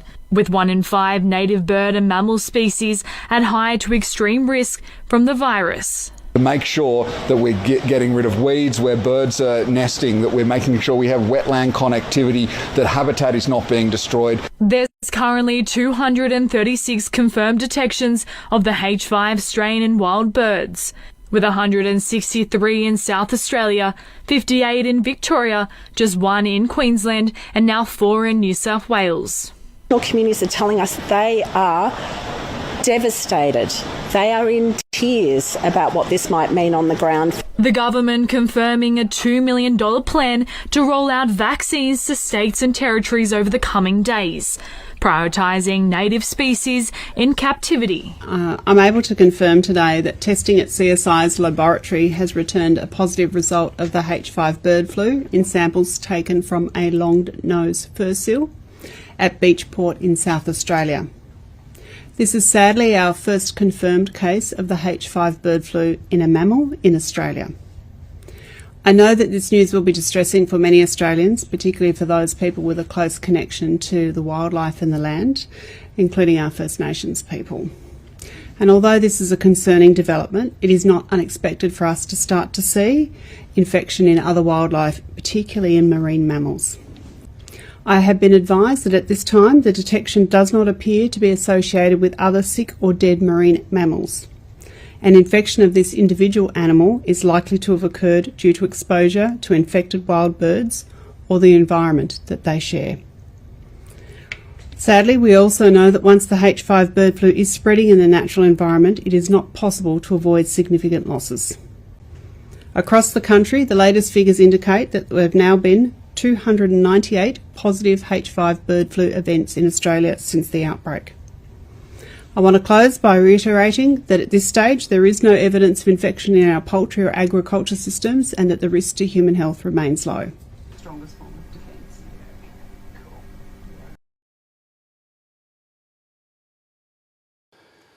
So there you are. Now, just to clarify, if you see, we think we've imported some pygmies over and to vaccinate all the birds, and I'm being serious here, all the birds. They're running through the long grasses. Got that one. That's how they're going to vaccinate those birds. Watch out for Polly. Polly doesn't want a jab. Jodie Bruning is a sociologist. Let's do that again. Is a sociologist. I can't even say that word now, isn't it terrible? See what happens when I'm stupid? And PSGRN New Zealand's or NZ's lead researcher and primary media contact. PSGRNZ works with qualified researchers and volunteers who work to produce transparent, high-quality science information to educate and inform the public. We have Jodie on to tell us about bird vaccination in New Zealand and questions everyone who cares about our wildlife should be asking. So first of all, Jodie, thanks for joining us. Thank you so much for inviting me on. It's great to be here. I'm just wondering about those pygmies running around the place with those poison darts, getting those birds. Do you think that sort of vaccination will work? Well, I personally would like to address Julie Collins' discussion on marine mammals. She refers generally to the H5 bird flu. And so that broad term, that generic term, risks implying the evidence of harm is associated with all H5 viruses, infers this massive magnitude of risk posed by the specific, I think, that H5N1 clade that's let's call it by the details, 2.3.4.4b virus, which is not being correct. So she's sensationalizing the topic. So the other thing I think it's really important to talk about at the start of this is the fact that we're talking about an HPAI, a high pathogenicity bird flu, avian influenza.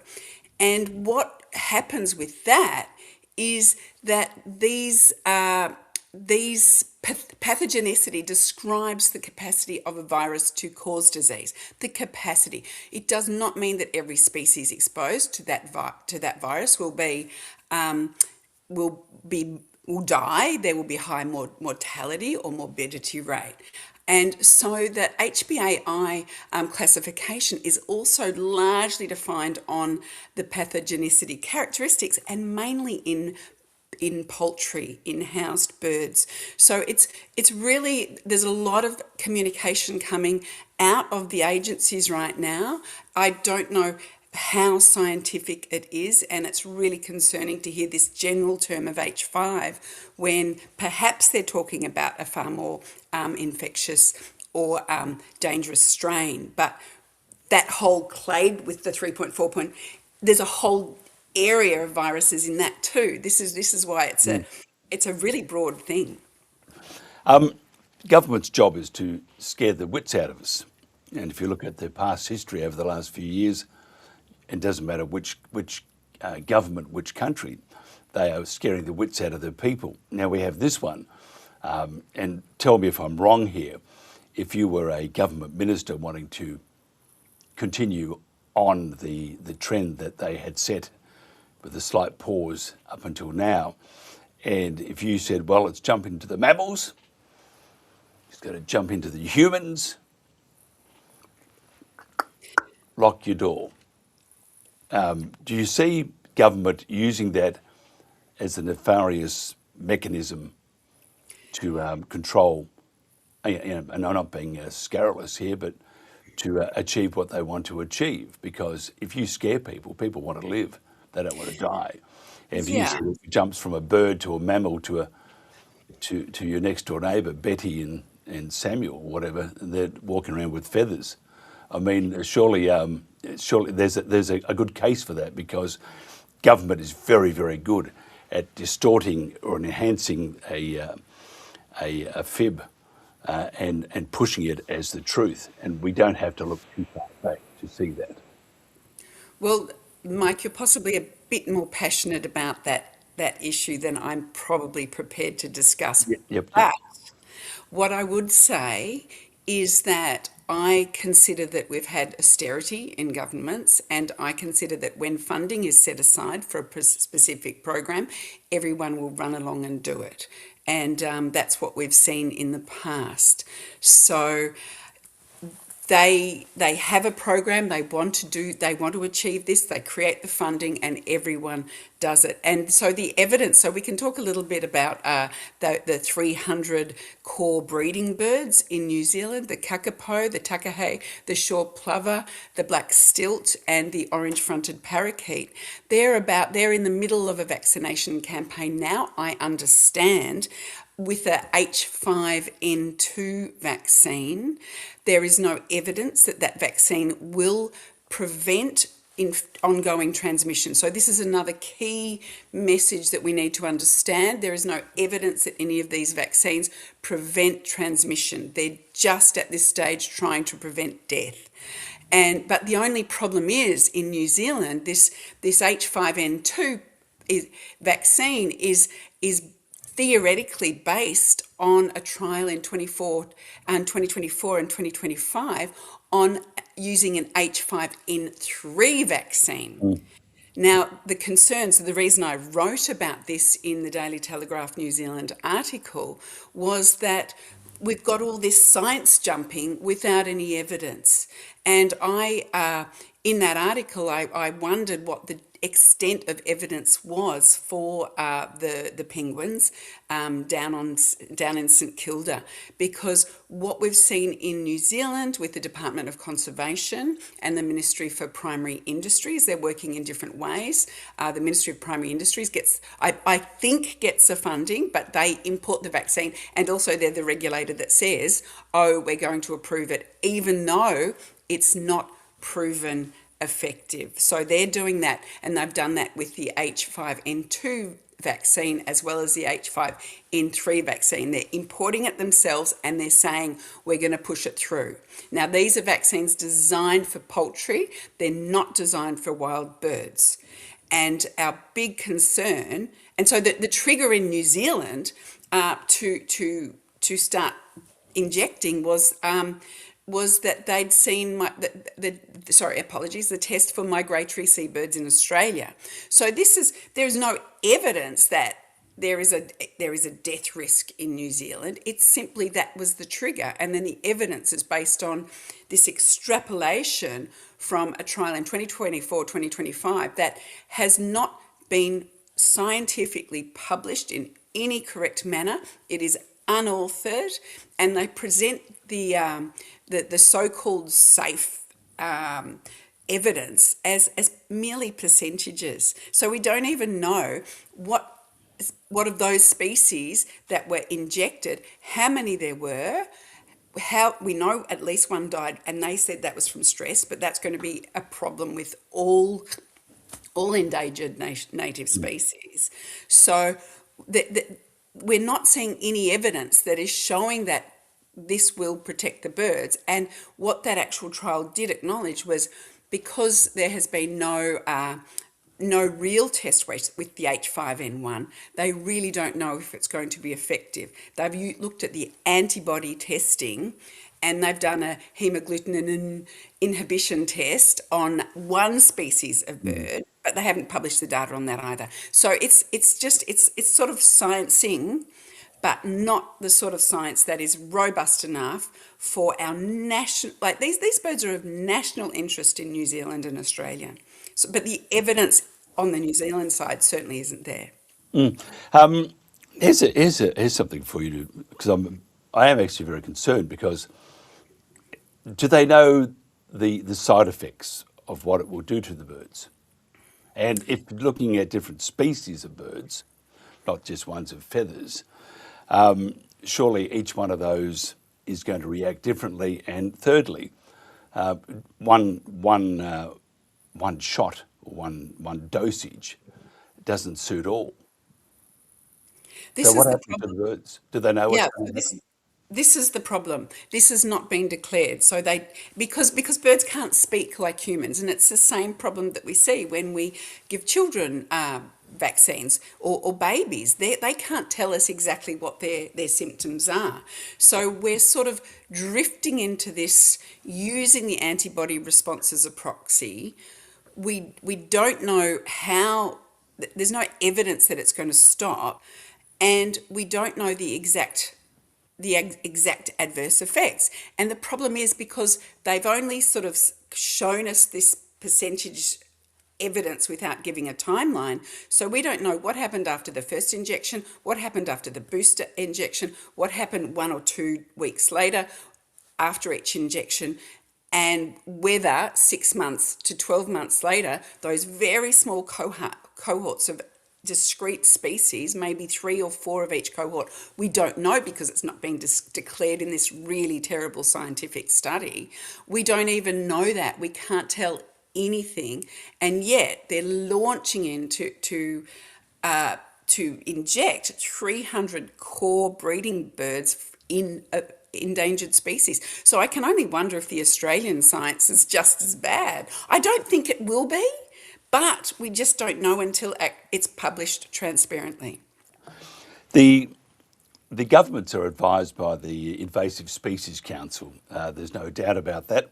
They have a lot of oomph with various state governments and also federal governments. They're very good lobbyists. And Jack Goff, on behalf of the Invasive Species Council, was pushing for the vaccination for the birds. Jack is a former union member and lobbyist in the New South Wales Parliament, and has no qualifications. And they do have, and I have to be clear about this, they do have scientists who are part of the Invasive Species Council, but I don't think any of those scientists are vaccinologists or anything like that. So we have then the Australian government, for example, wanting to vaccinate, as with the New Zealand government, to protect the birds. They have no evidence. They have nothing to back that up to say that it won't kill the birds.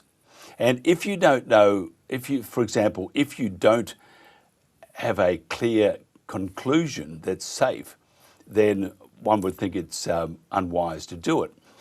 Peter McCullough, who's a friend of ours, Peter McCullough, very famous doctor from around the world in the US, and Peter says that in a small town, not a small town, a fairly large town, but not a huge town in the States, they had bird flu there, and they kept getting this bird flu. It would come back quite regularly, and they didn't know what to do. And he said, "Have you tried natural immunity?"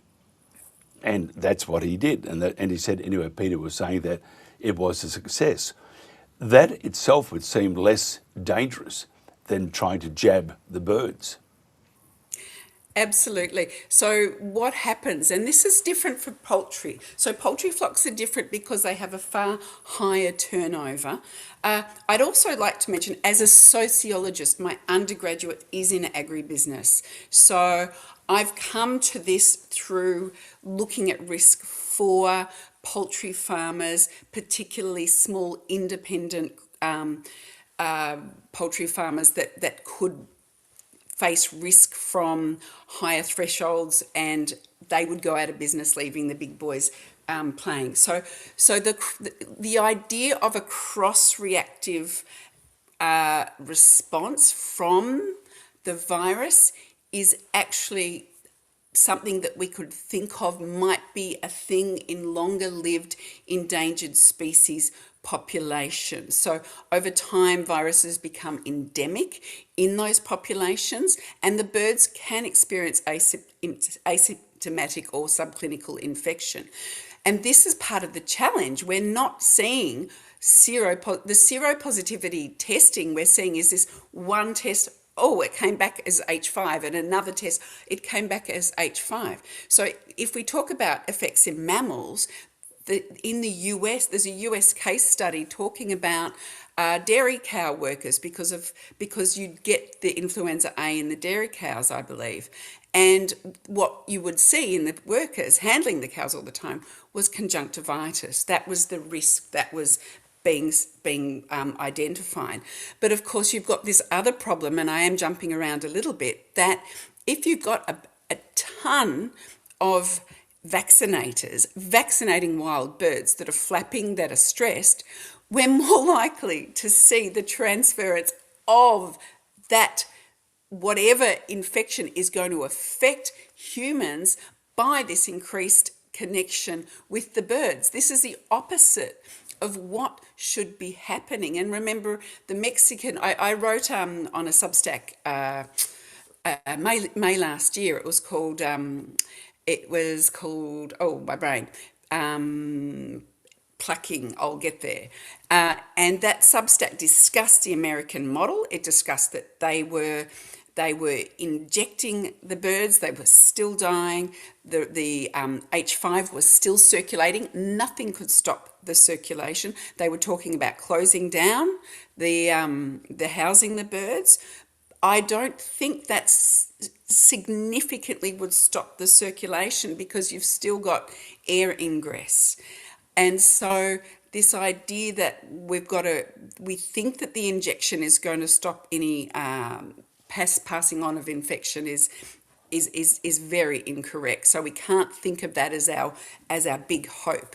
It's more, does that protect that particular bird? And this is a problem. We have not had any transparency, at least in New Zealand, about risk benefit. What was the decision-making threshold? So we've got the expected morbidity and mortality, what is happening, and that we don't know that because they're not testing enough birds to find out how endemic, how much H5N1 is being detected naturally across all these species. So what is then the population risk? And then we've got to balance that against the known and unknown risks of vaccination, but then you've got the capture, the handling, and the repeated boosting, particularly for birds that might be wild and might not fly back for the boost. So when they say, and again, I go back to governments and, take away all the other stuff that you said I'm very passionate about. If it has moved from bird to mammals, we're mammals. So therefore, it's crossed that barrier.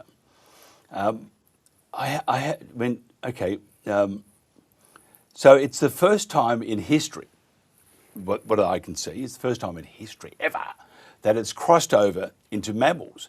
Can you tell me a natural flu, a natural virus, it hasn't done it in millions and millions of years.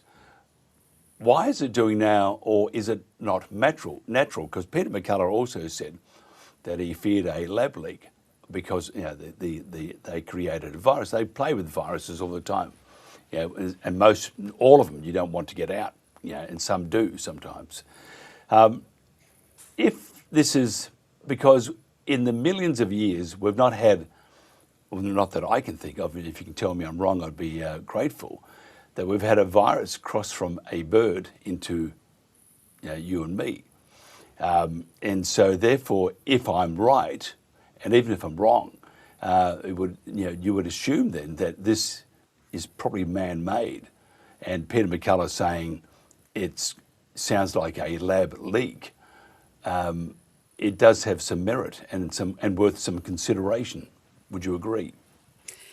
Well, we certainly can't rule out a lab leak because we've had an expansion, an explosion in labs globally, and there's a lot of scientific literature showing that that there is evidence that the labs aren't as tightly controlled as they should be. So we know that this is a problem. I side on the fact that possibly there has been transference to humans in the past. We've only started obsessively testing about the H5 strains in about the last 6 years, if not the last 3 years. We can presume that in the millennia before now, where people were living much more closely to wildlife and to animals, that there could have been transference. As I said, I'm a sociologist. I'm looking at the scientific evidence we're being shown. So what I'm saying now is highly speculative. Something that the Physicians and Scientists for Global Responsibility, PSGR, are also looking at is the risk right now, for example, from diabetes and from hyperinsulinemia, which is promoting metabolic syndrome, including mental illness, and the dietary disaster we've got in our populations leading to early heart attacks, early death, and large medical diagnosis with lots and lots of drugs at, in the 50s and 60s, people can be on 10 drugs, for example. This is a far greater population health risk than HbA1. It is the overstated fluff around this, based on the evidence to date, based on who are in our hospitals and who are filling up our hospitals, tells me that this is a political agenda of the government because they're overstating the risk, they're generalising the H5 concept, they're not publishing the data on the thresholds and the decision making. So the lack of transparency and the clarity on this sends us all the message that we should be very skeptical of government agencies. So there is always a tiny risk for human health.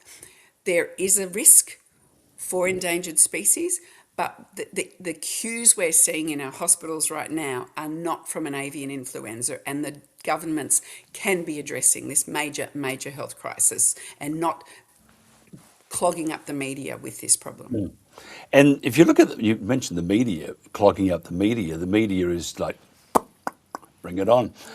In this country, and I presume you're aware anyway, but the federal government pays 70-something million to some of the media outlets around the country. And then they audit those media outlets to make sure that they're continuing on the good work of telling their audience what they want them to hear. And those outlets are legacy media and some independent media. Crikey's one, which is dreadful. I always featured in Crikey. They wouldn't leave me alone. And the other one is Michael West Media, and why you would ever do business with the government unless you, and I understand you got to eat, but at the same time once you start taking money from the Pied Piper, you're in trouble.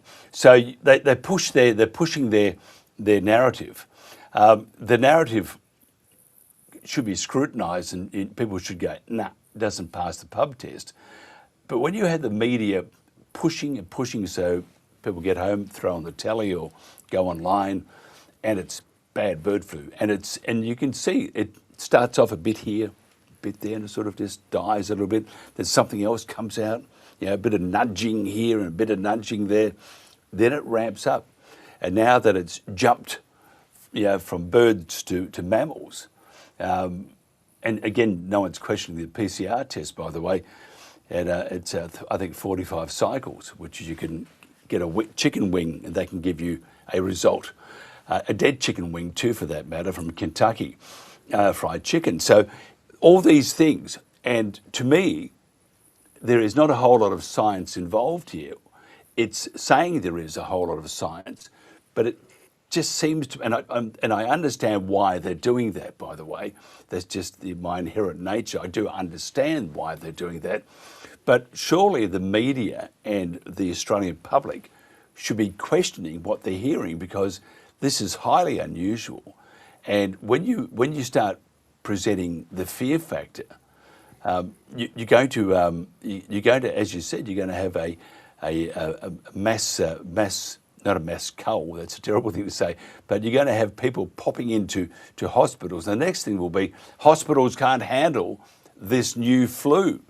And then you start gearing up for whatever activity the government wants to do. And and I'm off track here a little bit, but if you look at the Australian government in their online, it talks about 2030. In 2030, I used to go, yeah, no, maybe it used to be 2020, I think, and then 2021. And so it's 2030 that they want to own this and do that and do that, joined at the hip with the UN. And the story itself, crossing from bird to mammal, is now starting to make legacy media or mainstream media around the world. So I'm trying not to bring you in here on what I'm alluding to, but surely the Australian public or the media who are supposed to and are not, but they're meant to be to watch over us and tell us exactly what is happening and the truth, surely they should be questioning what is being presented by government. Let's go back to Julie Collins in that presentation at the start, and she talked about, was it sea lions or seals having the H5? Tell me, has everyone here seen sea lions or seals basking out in the sun, and they're surrounded by big rocks that are covered in bird poo? The birds sit on them, the birds love them, they've been living with birds for millennia. Of course, the sea lions and the seals are going to have strains of H5. The logic tells us this is what happens to sea lions and seals when they live near seagulls. So, we've got to keep asking questions, because we've got to say, hey, Australian government or New Zealand government, did you look at that COUTY 2026 review where they found striking differences in outcomes between wild bird species and populations, including infected birds would remain healthy and survivors would develop H5 antibodies, and the difference between the adult and the juvenile survival that would suggest possible immunity?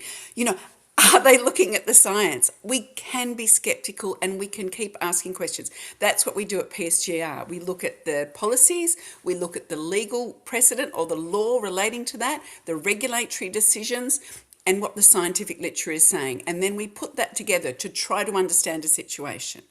And the big problem is part of the capture of funding in the last 25 years has been turned into, for science, has been turned into following the innovation. And innovation is a proxy term, or patents that come from innovation is a proxy term for GDP.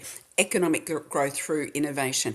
We don't have the ornithologists, the scientists that are experts in ornithological immunology that can come in, that are not working for the government, that have that independence. That's why you're talking to a sociologist now. Our science systems are failing us because they're not saying what is the problem and then how do we make the solutions and the innovations. They're leading by the innovation first. So the public of New Zealand suffer from that because we end up being ignorant, because we don't have the scientists. And the problem also is that the science funding is so hard to get. So the leaders of scientific research groups might spend 30% of their time trying to get funding. They are not going to speak up against scientific policy or government policy, if it contradicts or puts their funding at any risk, because it could close down their laboratory, it could lead to them having to lay off all the postgrads and the researchers. So we have this terrible scientific silence, at least in New Zealand. And my master's research, I also interviewed Australian scientists, and the problem is there too. Not to the same extreme degree in New Zealand, but it's part of the problem. This is why we see in New Zealand, Department of Conservation and the Ministry for Primary Industries having all the information that is then sent to media, and media covers what they tell them, and there are no contradictory, challenging perspectives that will come onto the media and challenge that, unless they're the Green Party or they're PSGR. But we won't be invited onto mainstream media in New Zealand, or there's someone that has some sort of thoughtful opinion. But this is what we're seeing. We're seeing a breakdown in knowledge, and the public are suffering for that. You know, and again, I'm not trying not to put you in a uncomfortable position here, but if you go back a couple of years, what happened a couple of years ago? That's right, we had exactly the same thing, and the invitation to discuss a particular jab in the arm, or to talk about it from scientists and those who are concerned, was muted. And I see the same thing here. What is it with government? Is it the bureaucrats that they've made a decision? We're not going to budge. We don't want to hear any opposition, so you can all go away. Or is it just another excuse? I've found, prior to COVID, prior to 2020, I had tried raising attention to glyphosate. Glyphosate pesticide was my background. And I was trying to say we need to talk about spraying glyphosate on food crops. So it wasn't an attack on farmers. It was saying we shouldn't be eating glyphosate sprayed food because there's been no risk assessment. There's been no trials in terms of that are showing how safe this is, unless they're supplied by industry, and most of them were 20 years old. I had tried so fervently and consistently to try to get traction for this in the New Zealand media. Why was there no risk assessment of the most commonly used herbicide? Why could we not talk about multiple myeloma in farmers? Why could we not talk about herbicides causing anxiety and depression in farmers? All of these questions don't mean farmers can't use a herbicide to spray out a crop. It means we need to understand what the risks are. And that has never been done in New Zealand. So I had been aware that the media would not cover anything that would contradict the status quo. So once we entered COVID and there was all of a sudden a coronavirus that was on the loose, I was quite sceptical. And because I was finishing my master's then, I was plugged into the universities so I could look behind the paywalls. So I was looking at all the literature. And so what we saw were scientific studies, particularly from, for example, John Ioannidis, that were being ignored by the government. We saw that, science being written out. So this is the same strategy that seems to being played, and we have to keep asking questions, because it's all about what authority, what was the benchmark, what was the threshold of risk, and more people need to understand, and that these questions are not the questions that make someone awkward and the person that you don't really want to talk to at the dinner party. These are bloody important questions that the people need to ask. It's interesting, just off track here, from the birds to glyphosates in Roundup. I follow a guy called Nick Dugmore, and Nick's a South Australian guy with stage 4 bowel cancer, and he puts it down to when he was younger, when they used Roundup on everything, and he used to roll on it and didn't care. And I mean, I grew up on the land too, and I recall Roundup. I mean, we had a beautiful lawn, and one day my brother, who didn't like to mow the lawn, went and sprayed the whole thing with the Roundup, and it was like the Sahara Desert. It works very well. And you look at paraquat, there's another one. paraquat. Farmers, the Australian government said, and wait for this one, you can't use it anymore because it's going to harm the birds.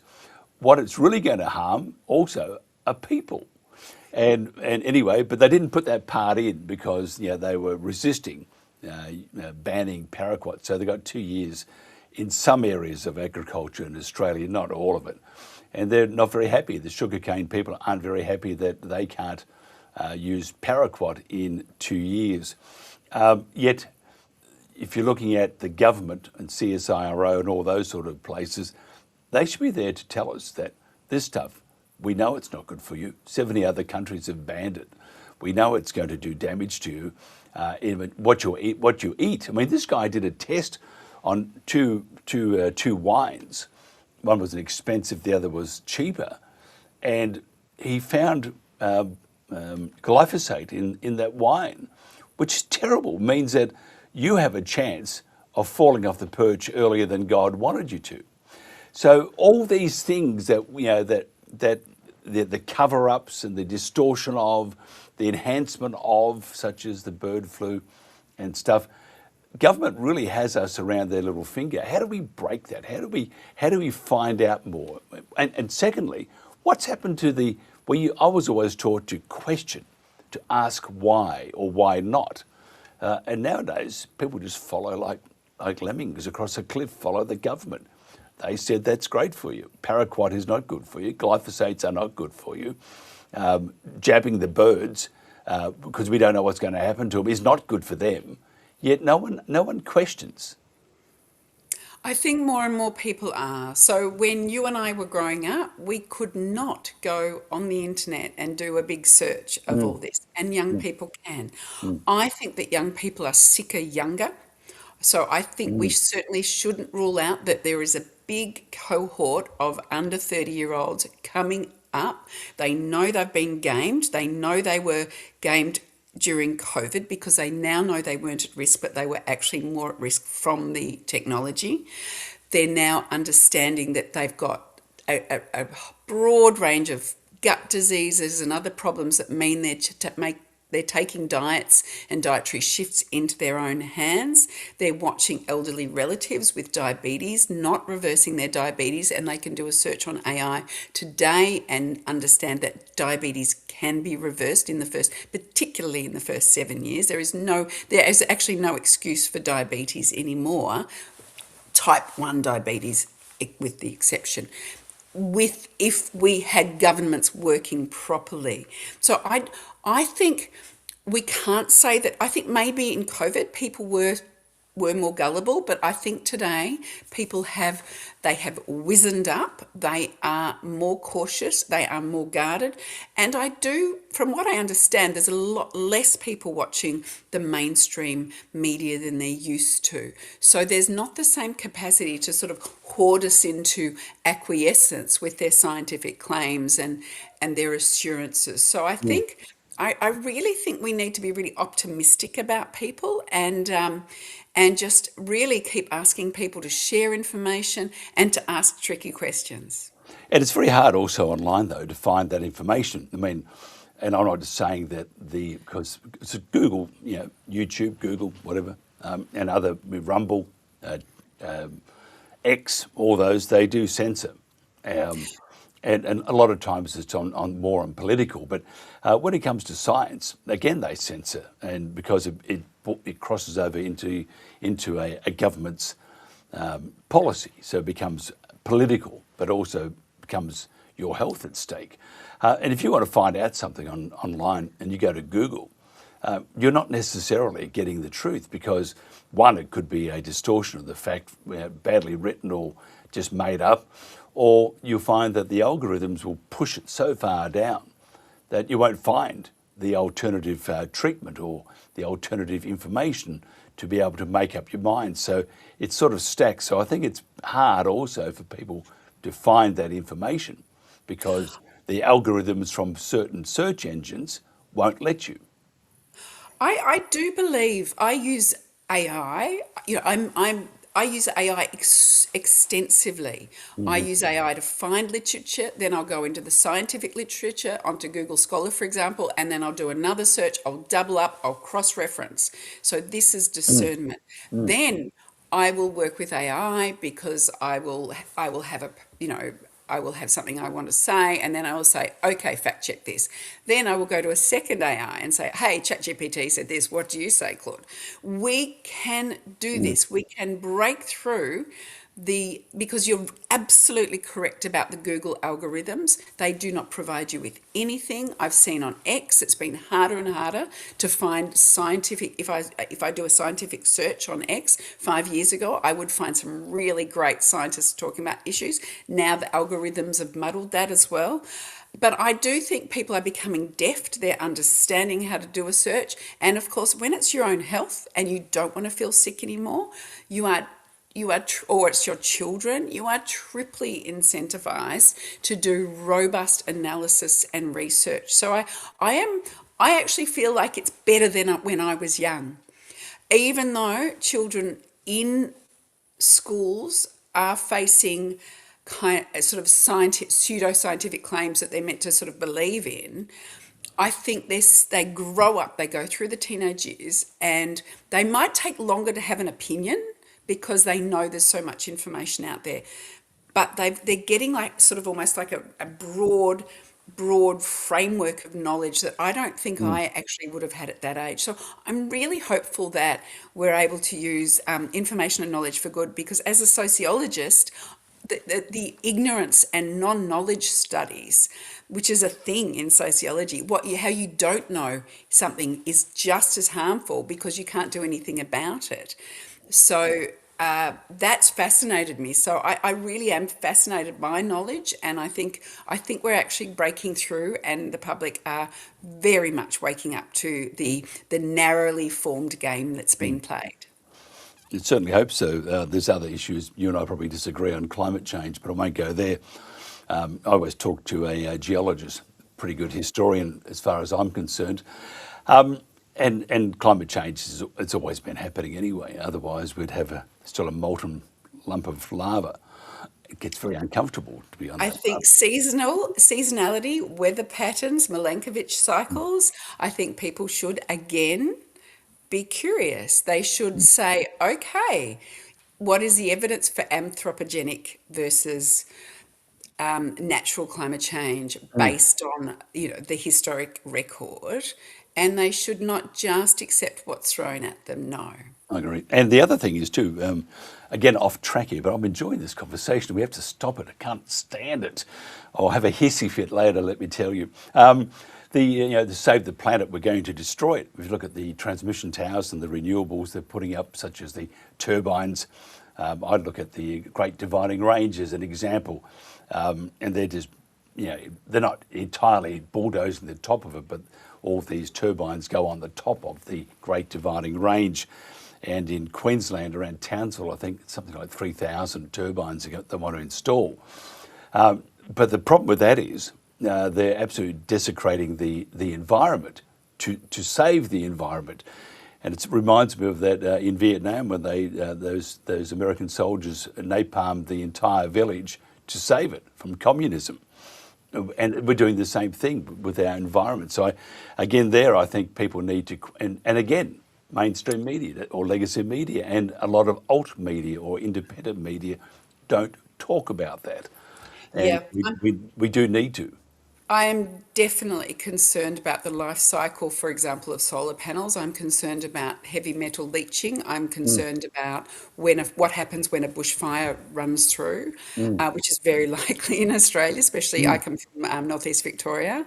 And the idea, if we have heavy metals leaching and that goes down to aquifers, what does that mean for the farmers, the livestock, the cultivators that live in those regions? So these questions are not being asked. And I saw in the Ag newspaper here, which I get yesterday, they had a photograph of this massive station that's going to have solar panels everywhere. And they blacked out the areas where the solar panels were. They weren't putting it in bright red.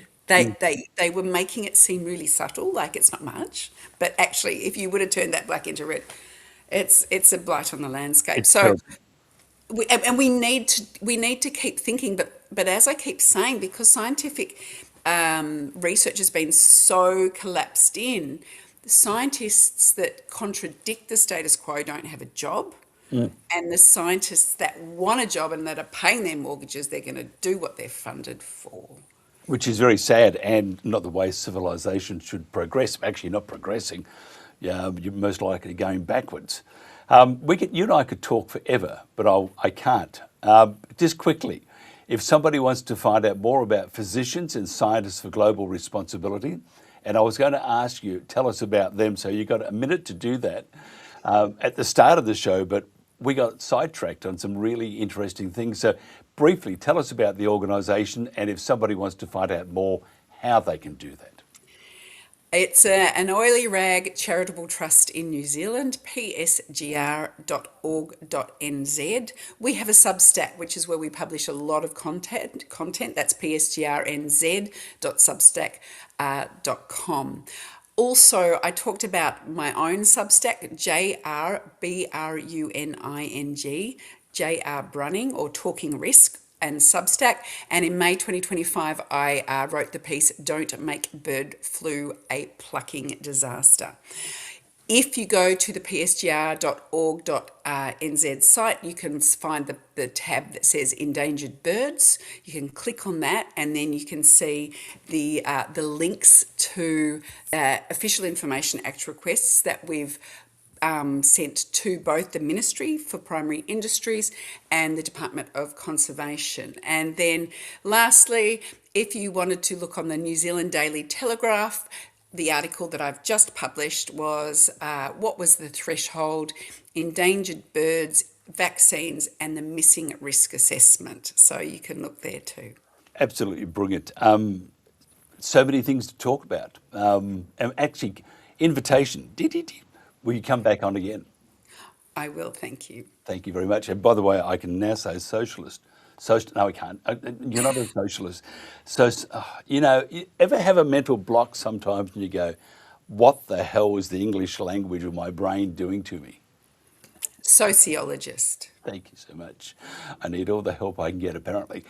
Thank you for your time. I enjoyed it immensely. This is the... One weather system departs, but another arrives. That's the breakdown for tomorrow. Let's dive into the details. I'm Angus here at the Bureau. This is the national weather forecast for Wednesday, the 26th of August. The focus in recent days has been on the east and the southeast. Lots of rain, a smattering of thunderstorms, and the weather system driving that is drifting eastwards. So we'll see some more rain in the morning, but throughout the course of the day, that will pull out into the ocean, and we'll really have an easing pattern across this part of the country with dry weather returning. But at the same time, in the west, a smaller weather system, but quite a potent one through southwestern WA. That's going to be bringing some heavy rainfall, particularly to areas south of Perth and eventually reaching Perth itself. We will see that when we get to Western Australia, but as we go around the country, we'll start in Queensland. Some early morning rain through the Darling Downs and the southeast coast. Possible storm in the mix through the early hours as well. The bulk of that rain will clear up by about 9 a.m. or so, something like that. And after that, we're tending towards drier weather, although 1 or 2 showers could persist into the early afternoon, especially around the Brisbane Gold Coast area. Elsewhere, we have a fairly mild day, mostly sunny through areas Rockhampton northwards and across the interior and the west of the state. Overnight and early morning rain for much of New South Wales as well. Really areas from Wollongong right up to the Queensland border. We could see some thunderstorms through the night and into the morning as well. The bulk of the rainfall here will also be easing through the course of the morning, and after lunch we're probably just holding on to a couple of lighter and more sparse showers, but certainly could see a good dump of rainfall through the first half of the day. Temperature wise, we're pretty standard actually for the time of year, looking at temperatures near 20 degrees along the coast, including Sydney, and similar inland, a little bit cooler at elevation. And all the rain from Tuesday will clear up overnight for Victoria, so a much drier Wednesday headed your way. There could be a couple of showers around the Gippsland ranges here, but don't expect any significant totals to accumulate. The wind will die off and the day will be fairly pleasant, but it will be a little on the cool side with a lot of temperatures in the mid-teens. Melbourne has a high of 15 degrees with a light southerly, but should stay dry with a little cloud cover. We will also have some cool southerly winds, especially affecting southern Tasmania, alongside a couple of showers. So we'll see our temperatures in the south and even in the west in that 12 to 13 degree range. We're not going to see a lot of rain in Hobart, but I anticipate a couple of showers are possible almost at any stage of day. In the north of the state, quite a different feel there, much warmer, much sunnier around the likes of Launceston, Devonport and Burnie. And after all the rain in South Australia to begin the week, we might not record even a single drop of rainfall here on Wednesday. A much drier weather pattern sets up across the state. Temperatures are pretty standard for August in that mid to upper teens range. Adelaide tracking for a high of 17 degrees. There won't be much wind. There will be a little bit of cloud cover around, but the sun should peek through from time to time as well. Alright, this is where a lot of the rainfall action is tomorrow, particularly south of Perth. So from Mandurah down to Busselton, heavy rain in the morning. We could well have a severe weather warning in play for tomorrow, so definitely keep up to date with that if you live in that part of the state. As we get through the middle of the day Wednesday, that rain will start to move northwards into Perth, then up to Geraldton, and overnight Wednesday into Thursday, that rain will push inland through the great southern and central parts of the wheat belt. And a lot of that rain will actually be really welcome, as it has been a pretty dry winter for much of the southwest land division to date. But some places that rain will come in a bit too hard and fast and all at once, and that's particularly the coast south of Perth, where we will likely see a flash flood risk with the rain tomorrow morning. Other parts of the state further north and further inland will have a fairly settled day, but again, definitely stay up to date with the forecast and the warnings if you live in the southwest. And across Australia's north, those hints of rainfall from earlier in the week around Alice Springs, Tennant Creek, that's all cleared up and moved away, so we're back to dry, sunny, blue skies across central parts of the country. We could start to see a few coastal showers building around parts of the Kimberley, maybe western parts of the top end as well. No big changes yet, but as we move into spring, they might start to become a little bit more common. Updates always available on the Bureau website, app and social media. You can check back here tomorrow for the next forecast video as well. Thanks for watching.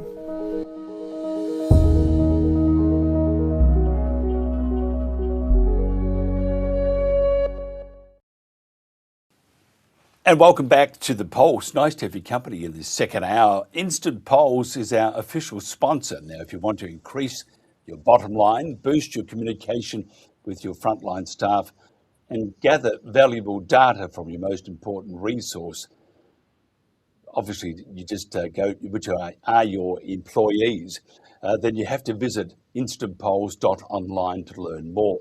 Now, this week's poll on The Pulse is, do you believe the media coverage of bird flu in Australia is accurate? No. Just use the QR code on our screen to vote. Each vote is secure and anonymous and verified by 2FA. Now, the poll closes next Monday, the 31st of August, and the result will broadcast on the Pulse after 4 o'clock. The link has been published on our Facebook page this afternoon.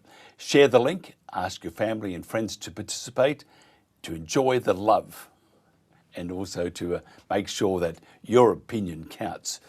We are giving you a chance here at the Pulse to have your say, and we think that everybody should have a right to have a voice. So go to it. Instantpolls.online is the company, the group that is sponsoring us, and the QR code, as you can see on my right-hand side, it's there, smack bang on the left-hand side of the screen. This is the Pulse. Management was deciding in the dark. We lacked a method to hear from people across the organisation. We started using instant polls under our brand. Their expert design templates made it effortless to ask the right questions of the people who matter most, our frontline teams. We've seen improved profits and happier staff, and we now make better company decisions thanks to instant polls. Join us. Try your first free poll at instantpolls.online.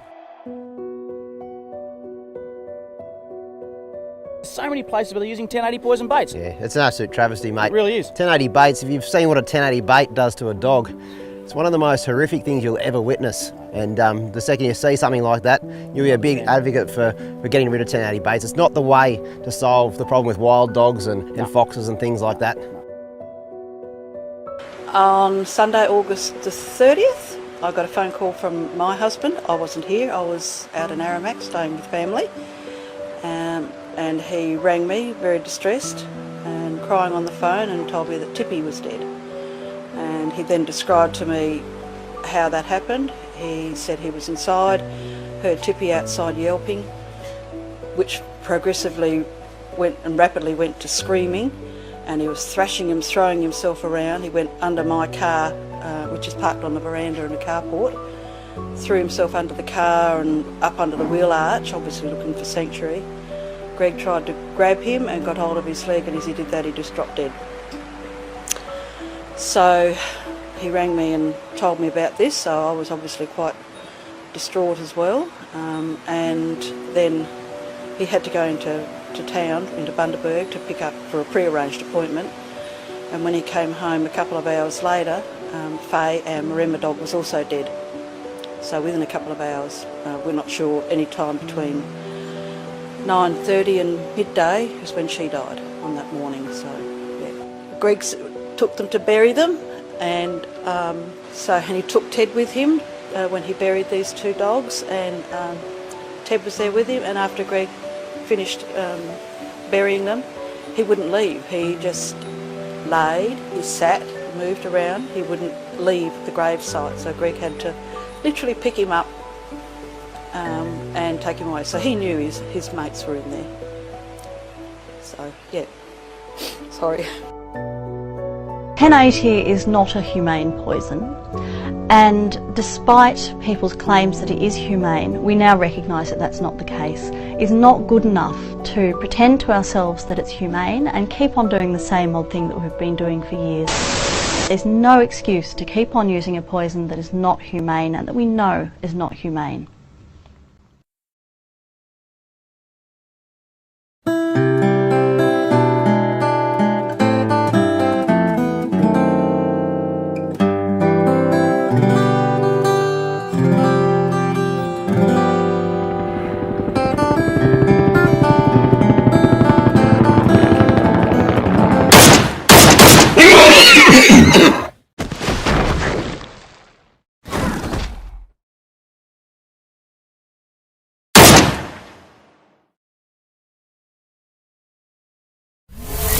You're with Mike Ryan, telling it as it is. Today's News Talk, The Pulse. And welcome back to The Pulse. Before we get into our next guest, I just wanted to share some thoughts. Now, shooting was due to start today in the Uragia National Park in northern New South Wales. I think that's between Yamba and Coffs Harbour. A stay has been issued on horse culling only, and they will go to court in 2 weeks. Now, this is from Donna Franklin's post. Donna is from one of the area's prominent heritage horse breeding families. I will read it now. This is what she says. What I know so far, the National Parks and Wildlife Service were asked to produce the document that gave them statutory authority to conduct an aerial culling operation in Uragia National Park. We have known for a long time now that they have been operating in Uragia outside of their own rulebook and management plans, but now it's not just us that know, and that they got asked to provide their paperwork in a courtroom. Couldn't, so there will be a further hearing of the matter in 2 weeks' time. No aerial cull can take place in that time, and in the meantime, they now have an absolute mountain of emails, letters, phone calls, and formal requests for information and documentation to respond to, if they dare. Maybe Ash should have answered the phone in the first place. And then a little picture of a fairy and says, "Are you okay, Ash? Given that everlasting swamp was part of the same area culling program, it too should be safe for now, and our native birds can rest in peace."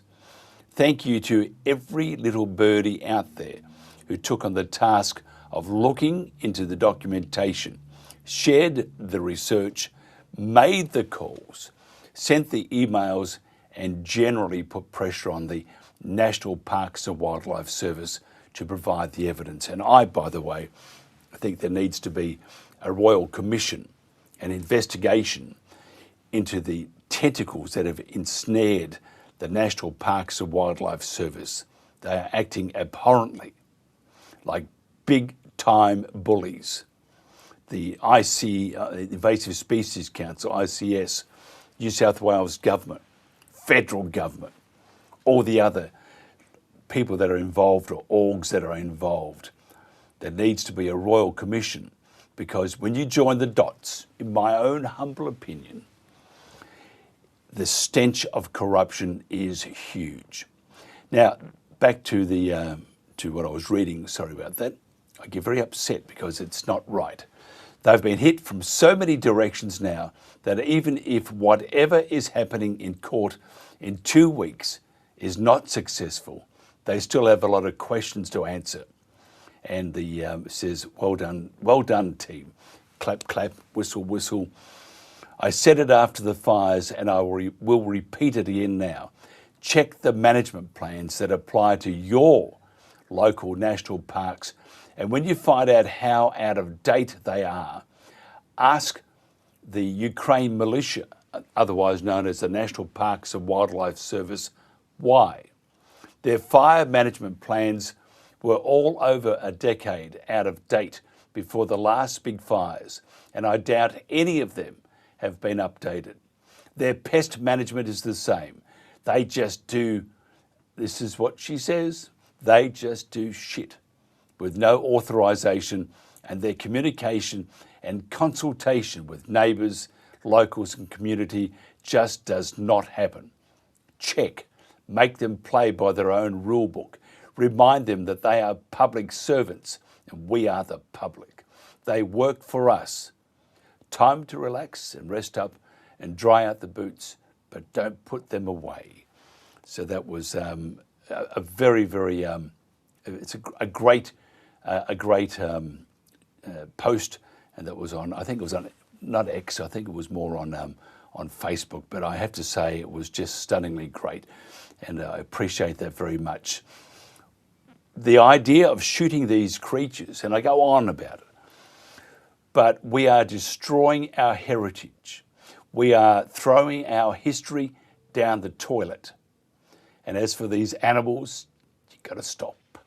Don't stop, and then you'll rot in hell, and this country will too. We have to take back Australia. Simple as that. It is not the ISCs. It is not the federal government, Chris Bowen, that absolute dwarf of a brain of a person. It is not the New South Wales government, Penny Sharp and the others. They are all to blame. It is not the LNP, who are as weak as anything. It needs to be you. You are the only ones to take back this country, because if you don't, it will be gone forever. Just look at the Great Dividing Range, going to bulldoze the top of it. They're doing it now, killing the koalas. By the way, native animals cannot live 400 metres either side of a turbine because of the noise factor. Birds are wiped out. Native birds are wiped out. If there's a fire, you can't put it out because they are not allowed to have aerial support. You can't get into where the fire is because it's too thick. We haven't got the horses because we've shot them. So we've got to do better. And if you could see I saw a pic the other day of this horse, this beautiful horse being led to slaughter, and the look of terror on that horse and the other horses' faces. It says that we as a civilization, we as humanity have failed miserably, and we have to fight very hard to take back what is decent and what is Australia. Australians are paying more and getting less. Energy security is economic security. Economic security is national security. We sit on vast reserves of coal, oil and gas, but we are not fuel secure. Policy unmoored from physics and economic reality has turned an energy-rich land into a decadent state. No sector is being asked to bear more than agriculture and regional communities. We are willfully turning a rich nation into a poorer one. To keep Australia prosperous, sovereign and free is our duty, and in an uncertain world, our best defence.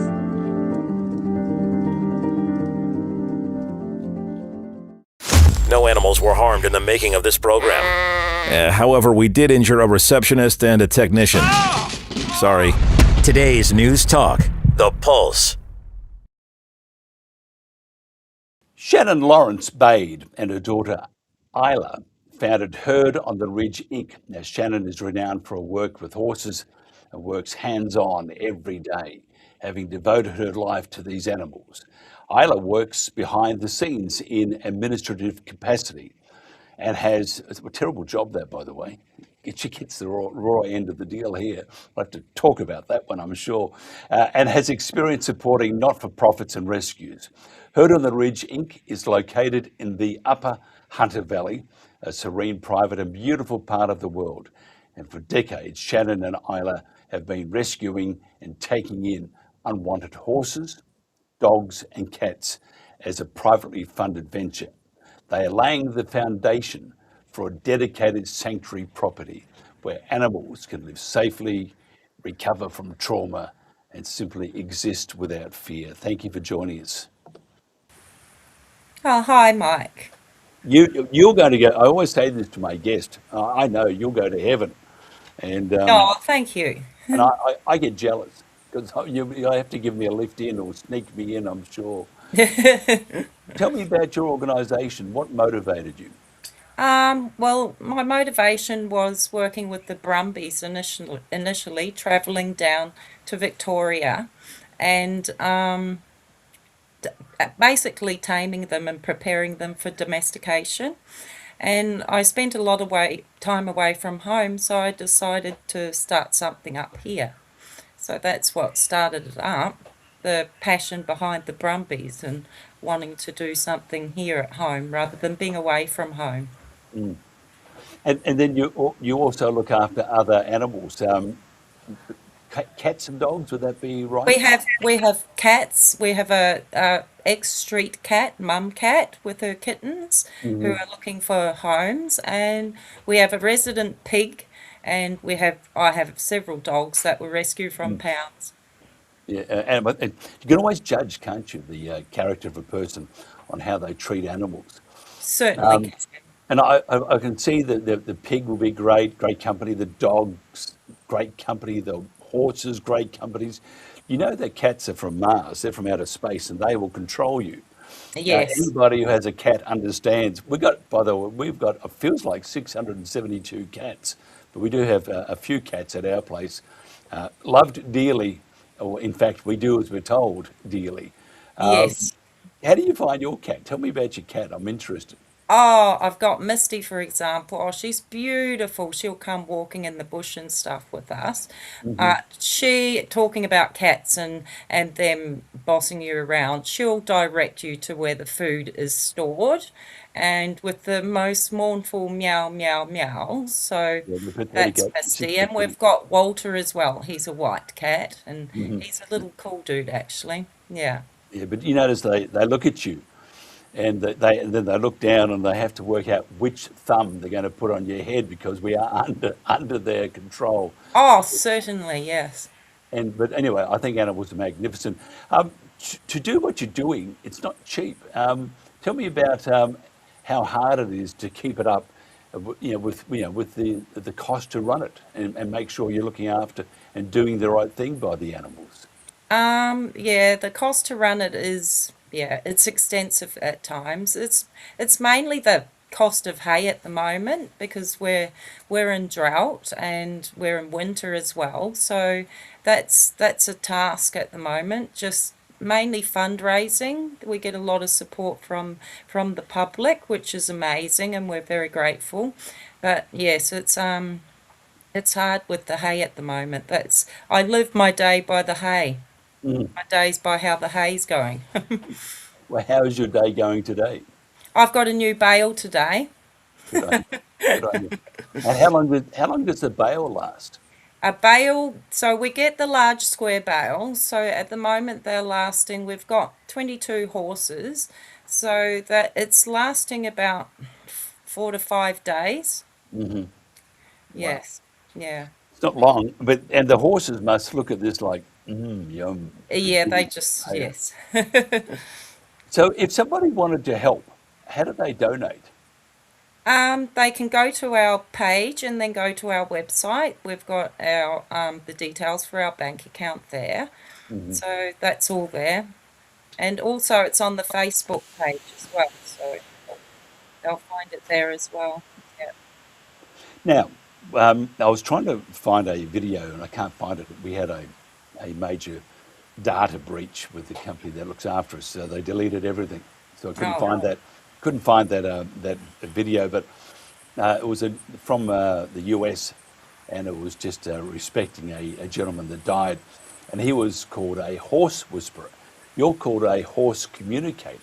Tell me what you actually do, because I look at I look at these animals, and by the way, I hadn't taken much notice except in the cowboy films for a long, almost all my life, and about 4 months ago, a story broke about what they were doing to the Brumbies, and you start to just look, and if you look and you keep looking, you start to learn. You listen, you learn. These animals are just hugely beautiful, gentle, gorgeous animals. But they do communicate, and you do too, don't you? You communicate with the horses. Yeah. Tell me about that. Tell me. So I'll tell you now that I actually find it easier to communicate with horses over people like this. But to communicate with horses, you communicate with your energy and your vibrations. So for example, if I'm walking into a round yard situation with say a wild horse, for example, I'll just walk in there and stand in the middle and allow the horse to feel me. And I'll go in there carrying none of my worries or anything. I'll go in there a clean slate. So I'm for the horse. I'm all the horses. So then I'll walk in there as a clean slate, low vibrations, and I'll allow the horse to move around me. And while the horse is moving around, I'll gently ask the horse, I'll move towards the hindquarters, asking the horse to move the hindquarters, step the hindquarters away and face me. Start to look at me, start to pay me attention. That attention may even be a little cock of the ear or a little corner of the eye. The moment we see that, or even the thought of a reaction, I will step back, and that's the reward, stepping out of the energy. It's like opening the gate, and I'll continue that until then the horse will be facing me. From there I'll have a stick with me, and I will then ask the horse to touch the stick basically, which takes a few stages, but working on the horse's natural curiosity, the horse will actually learn to touch the stick, and I will say touch. So the horse will learn touch, and over time the stick will touch the horse's face. And any time the horse is unsure, we've got that reference already with the touch on the nose. So then if I'll go somewhere where he or she's unsure, I'll come back to the nose and say touch, and they'll go, it's like they go, oh, it's that again, and they're more comfortable. So references and foundations. So my little touch thing is one of a very strong foundation, because it's a strong reference for them when they're unsure, when the stick's going to a new place, because eventually the stick touches them all over. The stick touches them before the hand touches them. So then I'll move up. Eventually my hand will move up the stick, and they'll sniff my hand, and I'll ask them to touch it, and that'll progress to my hand touching them. So that's just a little short piece of what I do with them in the roundup. Do you think one of the reasons why Australians have this huge barrel of apathy at the moment, because there is a lot of it, don't give a rat's.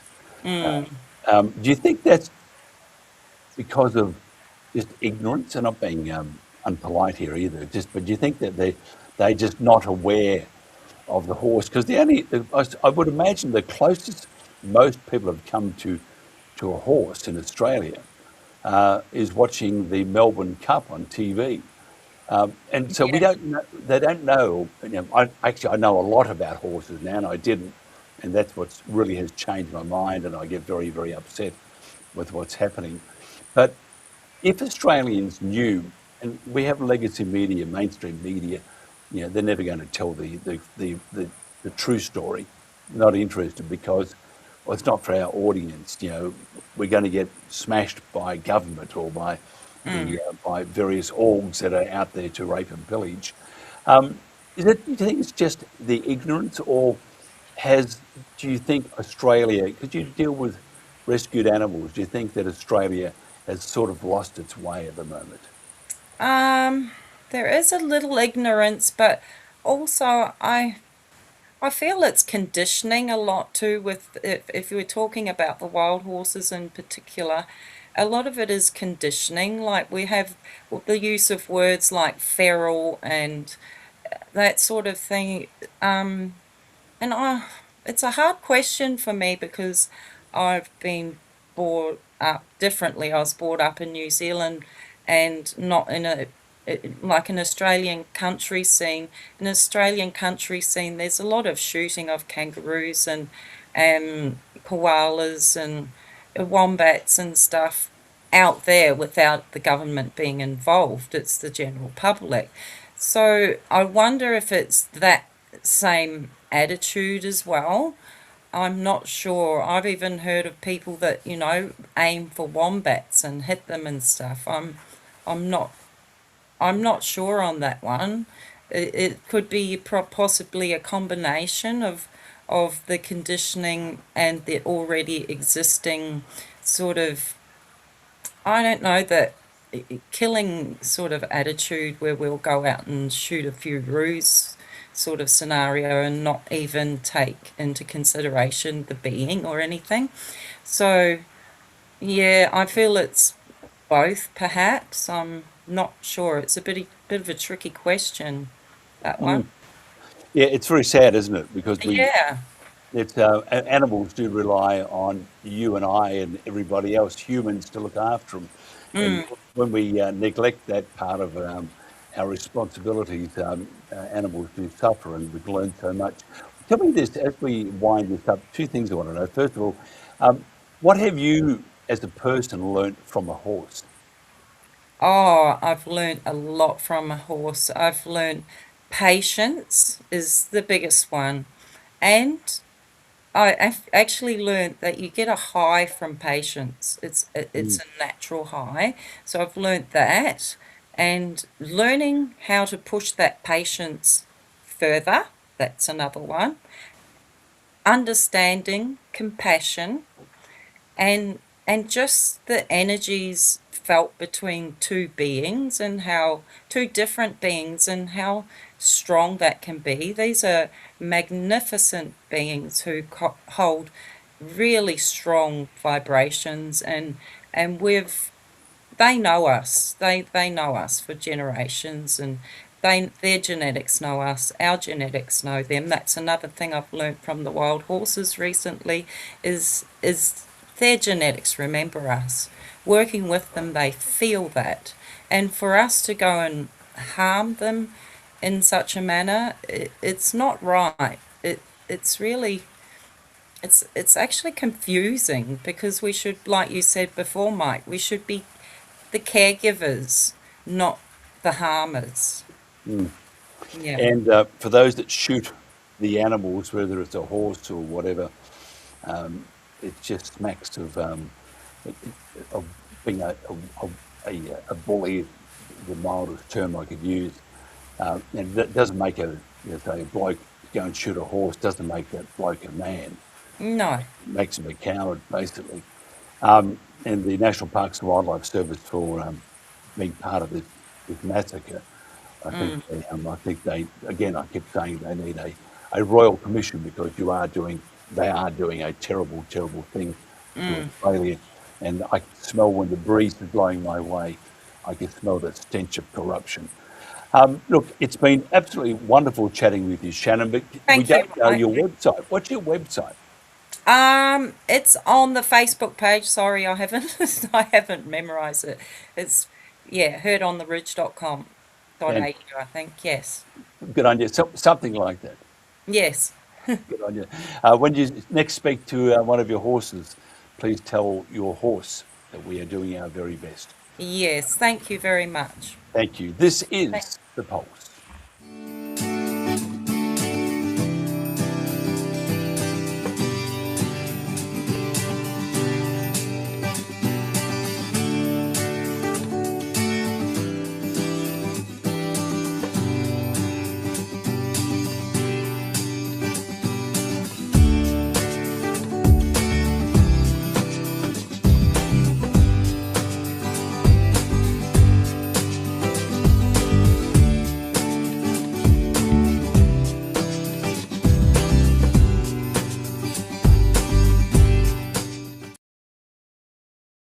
G'day, my name's Andy.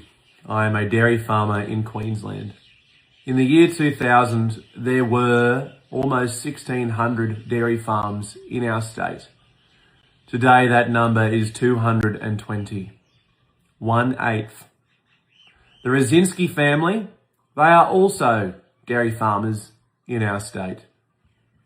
Their contract is almost coming to an end, and they cannot find a new home for their milk, which may force their closure.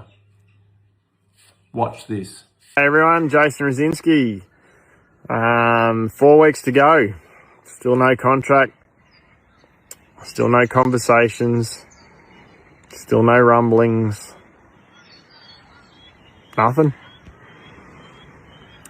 You would think that, being that I'm in the Wide Bay electorate and our member is Tony Perrott, who is the State Ag Minister. I've spoken to him twice. He knows our situation. Keep getting told behind the scenes things are happening. Well, we're 4 weeks away, Tony. What is happening? What are you going to do about it? No point having a dairy plan in Queensland signed up to with processors and government and East Oz Milk if no bugger honours it. Because that's where we're at the moment. It's a useless piece of paper. Useless. What are you going to do about it? Are you actually going to honour things and try and grow the dairy industry in Queensland? Or are you here to screw it into the ground? Because I tell you what, we had 1,500 rough farmers in the year 2000 when you all deregulated it. And now we're at 220. The state government, in February this year, signed up to the Queensland Dairy Plan. Its key targets were to lift output to at least 300 million litres or more of white milk annually by June 2032, to achieve a 3% increase in the size of the producing dairy herd in Queensland, and a 5% lift in production per cow, and to counter reliance on interstate milk by boosting local fresh milk production, which currently meets roughly 45% of state consumption. The Queensland Primary Industry Minister, Tony Perrott, said it was crucial to give the industry confidence to borrow and invest, and I quote, "I want to see fresh milk production in this state grow, and in doing so, the department will play its role, particularly in research and development and extension," which is very interesting because the Norco CEO, Michael Hampson, said recently, Norco is working on an active capital project to expand its Gold Coast bottling facility, though he said progress could be accelerated with support. My concern is that the state government is providing a lot of lip service and partaking in photo opportunities, but when push comes to shove, they're not being proactive. And I would think that losing dairy farms in Queensland, which is seemingly the case, is very counterproductive to the Queensland Dairy Plan, which really sets out a pathway for a great amount of growth, not only on farm with milk production, but also encouraging and enticing new families to join the dairy industry in our state. I implore the state government of Queensland to take action, to put money where your mouth is. You are a well-performing government, but you are performing dismally here, and that doesn't need to be the case.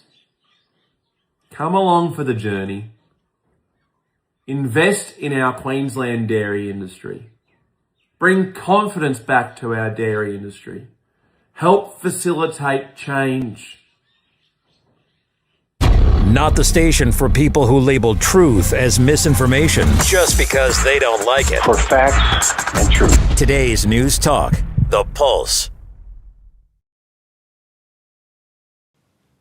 And welcome back to The Pulse. Sian White Wolf Molyneux. I get that. Molyneux, that's what it is an Australian entrepreneur. Slap me down. President of Wild Horse Protection Australia and a passionate advocate for practical, long-term solutions for Australia's wild horses. A mother and guardian of 3 wild dingoes, who aren't dogs, by the way, Sian has spent years developing a deep connection with Australia's wildlife. Now, for more than a decade, Sian has worked with entrepreneurs and businesses around the world as a coach, mentor, and energetic healer, helping people to align purpose with business and personal growth. Another one that will go to heaven. As president of Wild Horse Protection Australia, a brand new org, Sian is leading a movement based on and focused on creating positive collaborative pathways for the future of Australia's brumbies.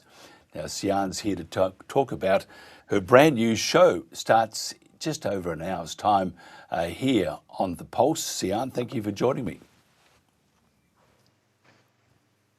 Greetings, you're frozen. Hello, Mike. Thank you for having me again. And always a pleasure, a pleasure. Just quickly on the dingoes. It's amazing because we have a show tomorrow with one of our great guest of been on many times, and she's also going to be looking at the dingo. How misrepresented when it comes to the truth are the dingoes in this country? Yes, very misrepresented. Unfortunately, they, sorry if my internet's not the best, I'm not sure what's going on. Unfortunately, they're labelled as the wild dog in Australia and not represented as the actual species that they are, and that they've been here for a long time, that they are an important part of our landscape and keeping the balance as an apex predator. So they're just labelled as a pest and a wild dog, I think, because they do put pressure on farming, but there has to be some coexisting pathways that happen. And worse than the misrepresentation is that they're using 1080 bait on the poor dingoes, which is just horrific. And many practices that the parks are doing need to be outlawed, to be honest. It is terrible, and I think those people need to be also held accountable because they know what they're doing. They know it's going to hurt, or the huge pain. It's just terrible, and I think the idea that we kill is just it's a bit archaic. We need to stop that. We need to start looking, as you said, to learn to live with what's around us instead of the old age, out with a sledgehammer. What do they say in Queensland? Anything that moves, you shoot it. Anything that doesn't, chop it down. And it hasn't changed. We've got to stop that throughout Australia because once they're gone, they're gone. And the dingo's been here for, I think, 5,000 years. Is that right? Yes, well, I mean, that's the last evidence that they've found, but just because we haven't found something, it doesn't mean they haven't been here for a lot longer. And when I look at my dingoes, I can see evolution in them. To me, they've been here for a long, long time, and they're part of the landscape. And they also were companions of the Aboriginal people as well, First Nations people, and you can see that in them too. So they're quite a unique animal. It's like they're wild, but they can also be a companion. So we really need to treat them with respect and revere our wildlife for what they can do for us. And even worse, Mark, that you're saying like shoot it and sledgehammer it, that's a lot quicker death than a 1080. Terrible. I saw a rat dying the other day of 1080, and it took a good day, the poor thing. And so God knows what it's like for the dingoes. Or anything, for that matter. And isn't it funny you mentioned that? I understand, things stick in my mind, which I need to see someone about, I'm sure. But when you mentioned that the dingo can turn its head right back and stuff. I had this imagery of The Exorcist, and I'm thinking, oh my God, who can do those? Go back, go back. Tell me about your big bash that you've organised, and that it's very, very important too. So tell us about this. Yes, well, really, I'm trying to think outside of the box. Me and my lovely ladies in our group have come up with a very exciting event. We want to raise awareness. We want it in the spotlight more, what's going on with the Brumbies and the cull. We want Australia to care. And we're also trying to raise funds for, thousands of acres. And so we thought, well, let's think outside of the box and actually do what a lot of people around the world do, and we put on a ball and we do a gala fundraiser. So it covers all of those bases, and it's pretty exciting. We have an amazing lineup already. We still have a couple of spots to fill, but already, we have the amazing Mark Latham who's speaking. We have Mrs. USA 2022 who's flying all the way over from America to be our MC, and she has a lot of experience with advocacy for the Mustangs over in America. She's done some incredible things. We also have confirmed, this is very exciting, Bob Holder. Have you heard of Bob Holder, Mike? No, I've heard of a cup holder, but not Bob Holder. Right. Well, Bob Holder is classified as the oldest cowboy in the world. He's 94 years old, and he's actually been nominated for Australian of the Year. So he's quite a celebrity in the cowboy world. So we actually have him, that he has said yes to be one of our speakers. So it's really exciting. We have the wonderful Billy D. She is going to sing on the night, and we also have our headliners, Imperial Prey, which have played with Guns N' Roses and Midnight Oil and all the big acts. So yes, and there are rumours we could possibly get Jack Thompson. So it's going to be quite the lineup, and we'd like to get a lot of eyes happening and media, and really spread the awareness out there that Australia cares about its Brumbies, and we don't want this. Even celebrities and important people do not want this. They don't, and I think we as a nation need to at the moment hang our head in shame. And we do some great things. Australia is a great country, but we also need to do a little more, not to sit on our hands and turn our heads away and not look at what is actually happening. And the Brumby is so important for our history. We can't erase our history. The Brumby is so important to our future, because without recognising our past, you can't move forward. And most importantly, there is no reason for all the money in China. There is no reason at all to kill any more Brumbies. In the first place, it was barbaric. There is simply no reason, unless there is a nefarious back event happening, which it is. It's all about money. And it's almost like a war. Someone said it's like a war. It is. It's an information war, for that matter. But for the horse itself, it's a lot more severe. Your show tonight, it's called, let me get this right. It's, I have completely, and I did your promo for you. Wild Legacy. Isn't it terrible? Mental block. You got it. I need a scotch, quick. You do well, Mike, remembering everybody and all the guests and all the information. You do a remarkable job. Yes, So a good scotch actually doesn't have to be good at this stage, as long as it's got some alcohol in it. Tell me about Wild Legacy, and tonight your first show. You're looking at why the wild horse story matters. So we wanted to keep with the theme of wild, us being Wild Horse Protection Australia. And so Wild Legacy is about wild horses, wild places, and our living heritage, but more importantly, the relationship that people have with those wild horses. So we'll be covering landscapes around Australia and also globally. We have a lot of global connections with the horse world. So everything from the Australian Brumby to the Mustangs of America, and then even going into Mongolia with the wild horses there. So we like to explore the relationships, and also it's important with what's happening globally, because it's not just happening in Australia, the pressure and the land grabs and I was just looking at the Mustang roundup, which is just awful. There were 6 deaths in one roundup. And, you know, it's even more prolonged than what's happening in Australia. So we want to be able to talk to those guests as well, because when we come together, we can learn things together, and we can, as a power, put pressure on the government. So I think sharing stories and what's happening and bringing us all together will be powerful. So I think that's where we'll stand out a bit in the show, so people can come along and join in and get more of a global feel for things, and storytelling as well. So we'd like to explore stories and people that have had relationships with wild horses. Absolutely brilliant. Now, if somebody wants to go to the Big Bash and be part of it, two things. How do they do that? And secondly, do you provide them with Panadol for the next day? No, that's their responsibility. And they might need it. No. So they can go onto our website, and We've just lost Sian there. She'll come back in a second because the internet is it's doing some wild things at the moment. I'll come back to Sian now. I think Sian is there. Sian, Earth calling Sian. We're there.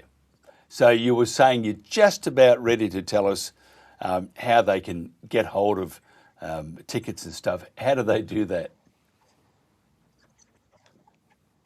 you can go to our website, wildhorseprotectionaustralia.org, and then we have an events link.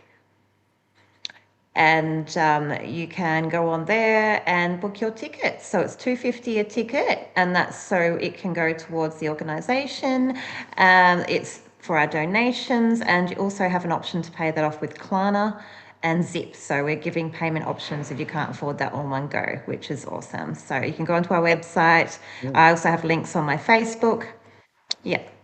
Absolutely fantastic. I've got to tell you about 2 packets of Panadol. Actually, I've been taking, I forgot, it's another one. Anyway, my wife gives it to me all the time, says I should have it more often. It's good for the blood or something. But headache tablet, let me tell you, because if you don't have a headache tablet, you really haven't had a great night out. Let's destroy some grey or some brain cells. Sian, thank you so much. Look forward to your show in just over an hour's time. Thank you very much for all that you're doing for the Brumbies and the animals throughout Australia. It has been absolutely a joy to be able to chat with you. Thank you so much. Thank you, Mike. Bye-bye. My pleasure. This is The Pulse.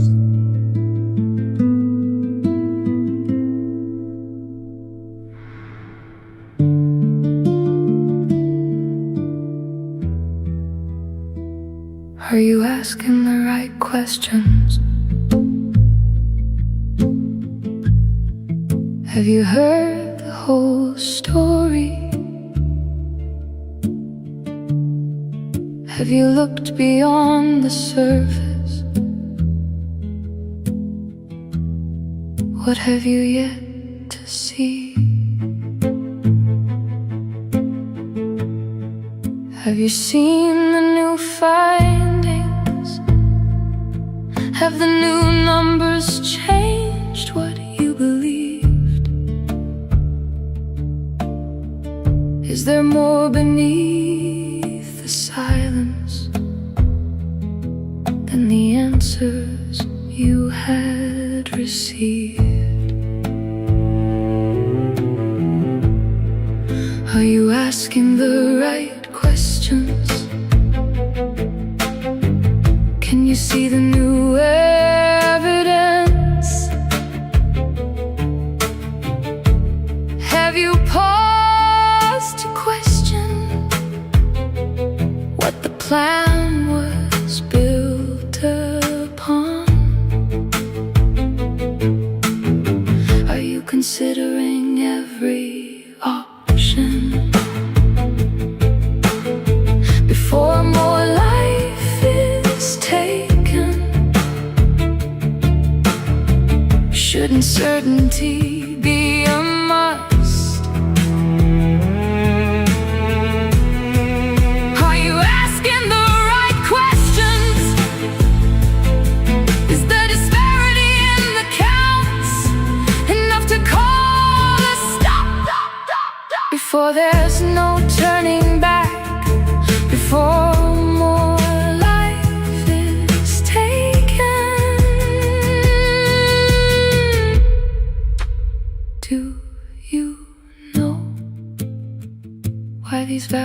became our home. Have you watched us drink from the mountain streams? Have you seen the paths our mothers taught us? Have you asked what we gave back to these mountains? Have you considered every alternative? Do you think protection and compassion can walk this mountain path together before the wind carries only our silence? Before our ghosts walk these mountain trails?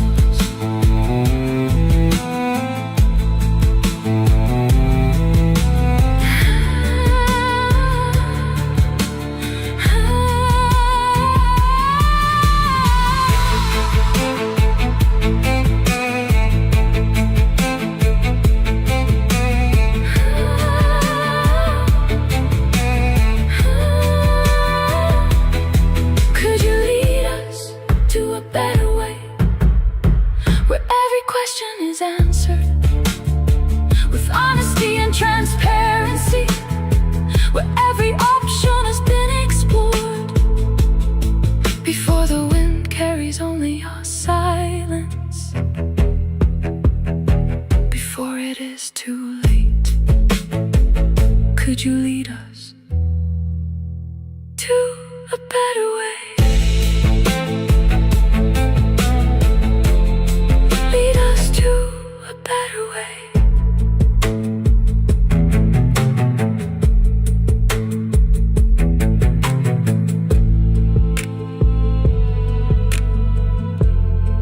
Lead us to a better way.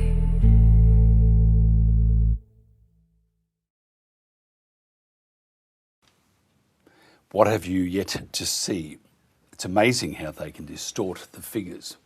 Not only with the horses, look at the environmental vandalisation they're doing, trying to save the planet. They're destroying, in this country, all that is good about Australia. Just deplorable. It's the kill, or bulldoze or whatever. And I've seen the holes with native animals in it that have been killed because of the installation of these monstrosities called the wind turbines. Absolutely terrible. Coming up next here on The Pulse, we have the protagonist. Tonight, it's just a replay. Our guest, they're having trouble. See what happens overseas? It's Telstra's fault. No, it's not. They're not with Telstra. But they'll be with us, we believe, later in the week. So we have a replay, still a great one. Then at 7 o'clock, we'll also have a brand new show called Wild Legacy.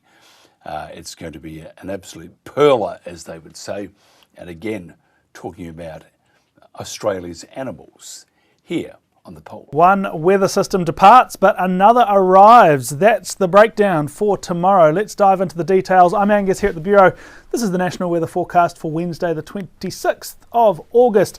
The focus in recent days has been on the east and the southeast. Lots of rain, a smattering of thunderstorms, and the weather system driving that is drifting eastwards. So we'll see some more rain in the morning, but throughout the course of the day, that will pull out into the ocean, and we'll really have an easing pattern across this part of the country with dry weather returning. But at the same time, in the west, a smaller weather system, but quite a potent one through southwestern WA. That's going to be bringing some heavy rainfall, particularly to areas south of Perth and eventually reaching Perth itself.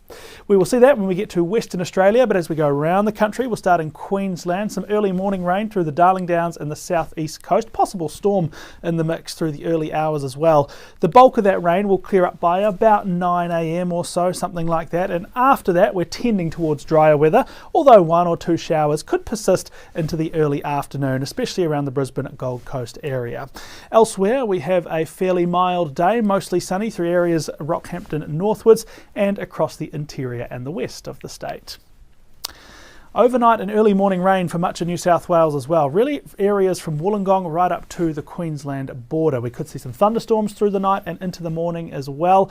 The bulk of the rainfall here will also be easing through the course of the morning, and after lunch we're probably just holding on to a couple of lighter and more sparse showers, but certainly could see a good dump of rainfall through the first half of the day. Temperature wise, we're pretty standard actually for the time of year, looking at temperatures near 20 degrees along the coast including Sydney, and similar inland, a little bit cooler at elevation. And all the rain from Tuesday will clear up overnight for Victoria, so a much drier Wednesday headed your way. There could be a couple of showers around the Gippsland ranges here, but don't expect any significant totals to accumulate. The wind will die off and the day will be fairly pleasant, but it will be a little on the cool side with a lot of temperatures in the mid-teens. Melbourne has a high of 15 degrees with a light southerly, but should stay dry with a little cloud cover. We will also have some cool southerly winds, especially affecting southern Tasmania, alongside a couple of showers. So we'll see our temperatures in the south and even in the west in that 12 to 13 degree range. We're not going to see a lot of rain in Hobart, but I anticipate a couple of showers are possible almost at any stage of day. In the north of the state, quite a different feel there, much warmer, much sunnier around the likes of Launceston, Devonport and Burnie. And after all the rain in South Australia to begin the week, we might not record even a single drop of rainfall here on Wednesday. A much drier weather pattern sets up across the state. Temperatures are pretty standard for August in that mid to upper teens range. Adelaide tracking for a high of 17 degrees. There won't be much wind. There will be a little bit of cloud cover around, but the sun should peek through from time to time as well. Alright, this is where a lot of the rainfall action is tomorrow, particularly south of Perth. So from Mandurah down to Busselton, heavy rain in the morning. We could well have a severe weather warning in play for tomorrow, so definitely keep up to date with that if you live in that part of the state. As we get through the middle of the day Wednesday, that rain will start to move northwards into Perth, then up to Geraldton, and overnight Wednesday into Thursday, that rain will push inland through the great southern and central parts of the wheat belt. And a lot of that rain will actually be really welcome, as it has been a pretty dry winter for much of the southwest land division to date. But some places that rain will come in a bit too hard and fast and all at once, and that's particularly the coast south of Perth, where we will likely see a flash flood risk with the rain tomorrow morning. Other parts of the state further north and further inland will have a fairly settled day, but again, definitely stay up to date with the forecast and the warnings if you live in the southwest. And across Australia's north, those hints of rainfall from earlier in the week around Alice Springs, Tennant Creek, that's all cleared up and moved away, so we're back to dry, sunny, blue skies across central parts of the country. We could start to see a few coastal showers building around parts of the Kimberley, maybe western parts of the top end as well. No big changes yet, but as we move into spring, they might start to become a little bit more common. Updates always available on the Bureau website, app and social media. You can check back here tomorrow for the next forecast video as well. Thanks for watching.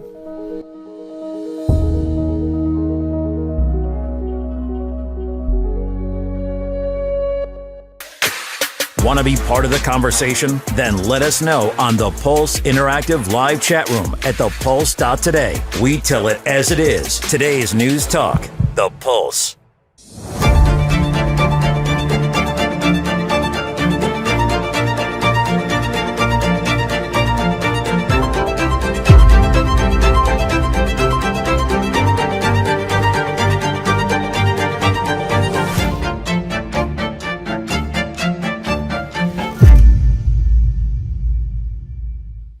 And welcome back to The Pulse, the protagonist, a star-studded lineup, from one from Ireland, the other from Australia in Sydney town.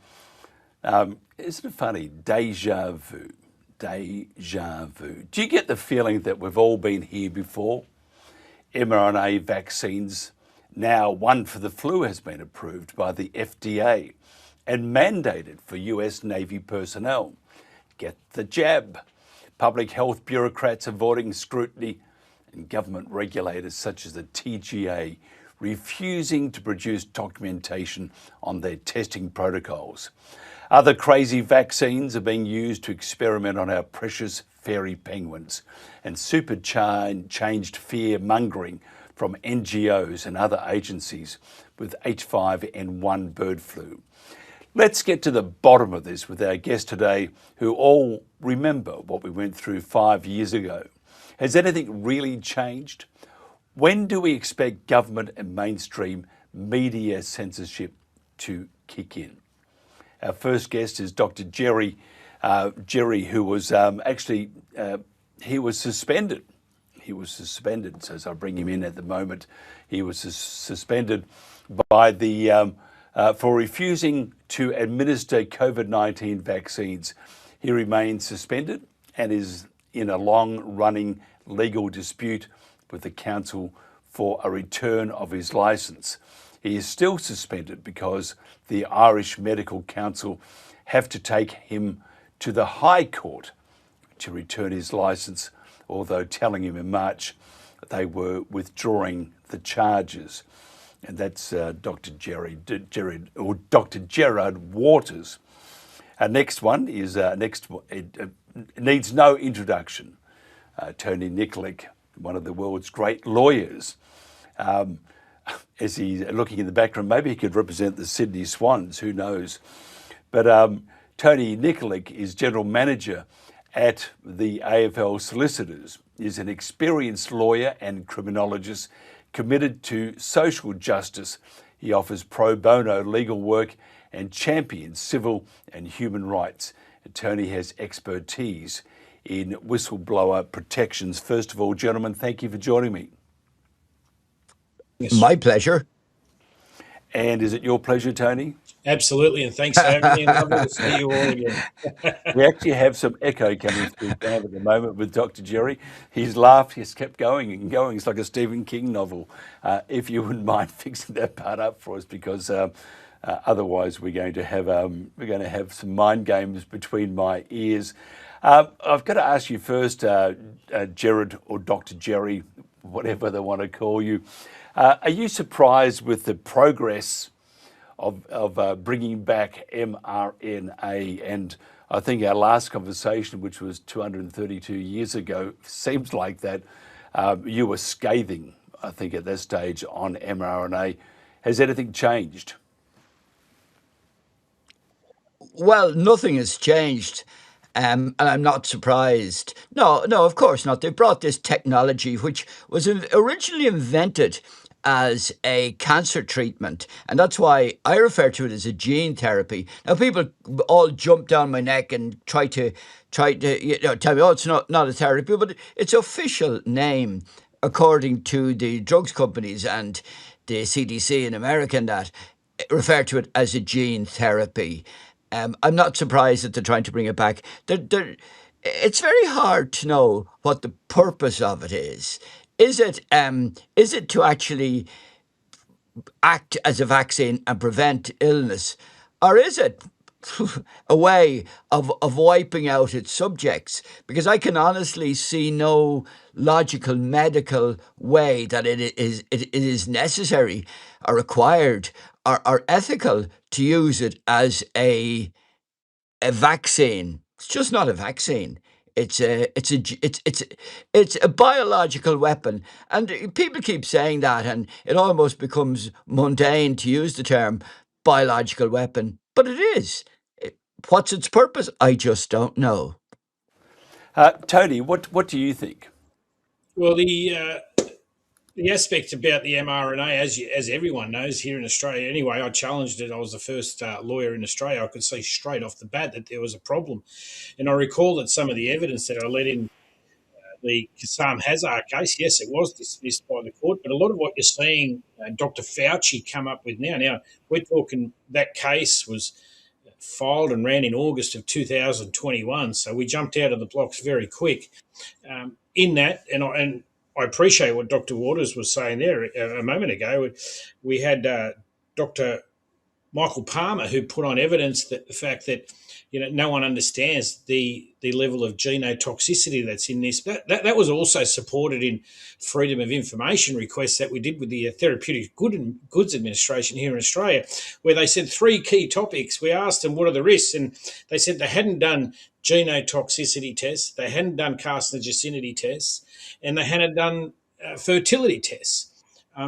This is precisely a lot of the side effects. Now, notwithstanding the myocarditis and the pericarditis that we know has been infiltrated into so many of people's lives, not from want, but I still say it was coercion. And we have young males and young people who are now experiencing myocarditis. I have a coronial report that I submitted in that case of a 52-year-old gentleman who suffered a cardiac arrest as a result of granulomatous myocarditis, and his 16-year-old son had to do CPR while he watched his father's life expire in front of his eyes in the kitchen while his mother called the police. These are corona reports. These aren't Facebook posts. They're not, social media posts. It's not conjecture.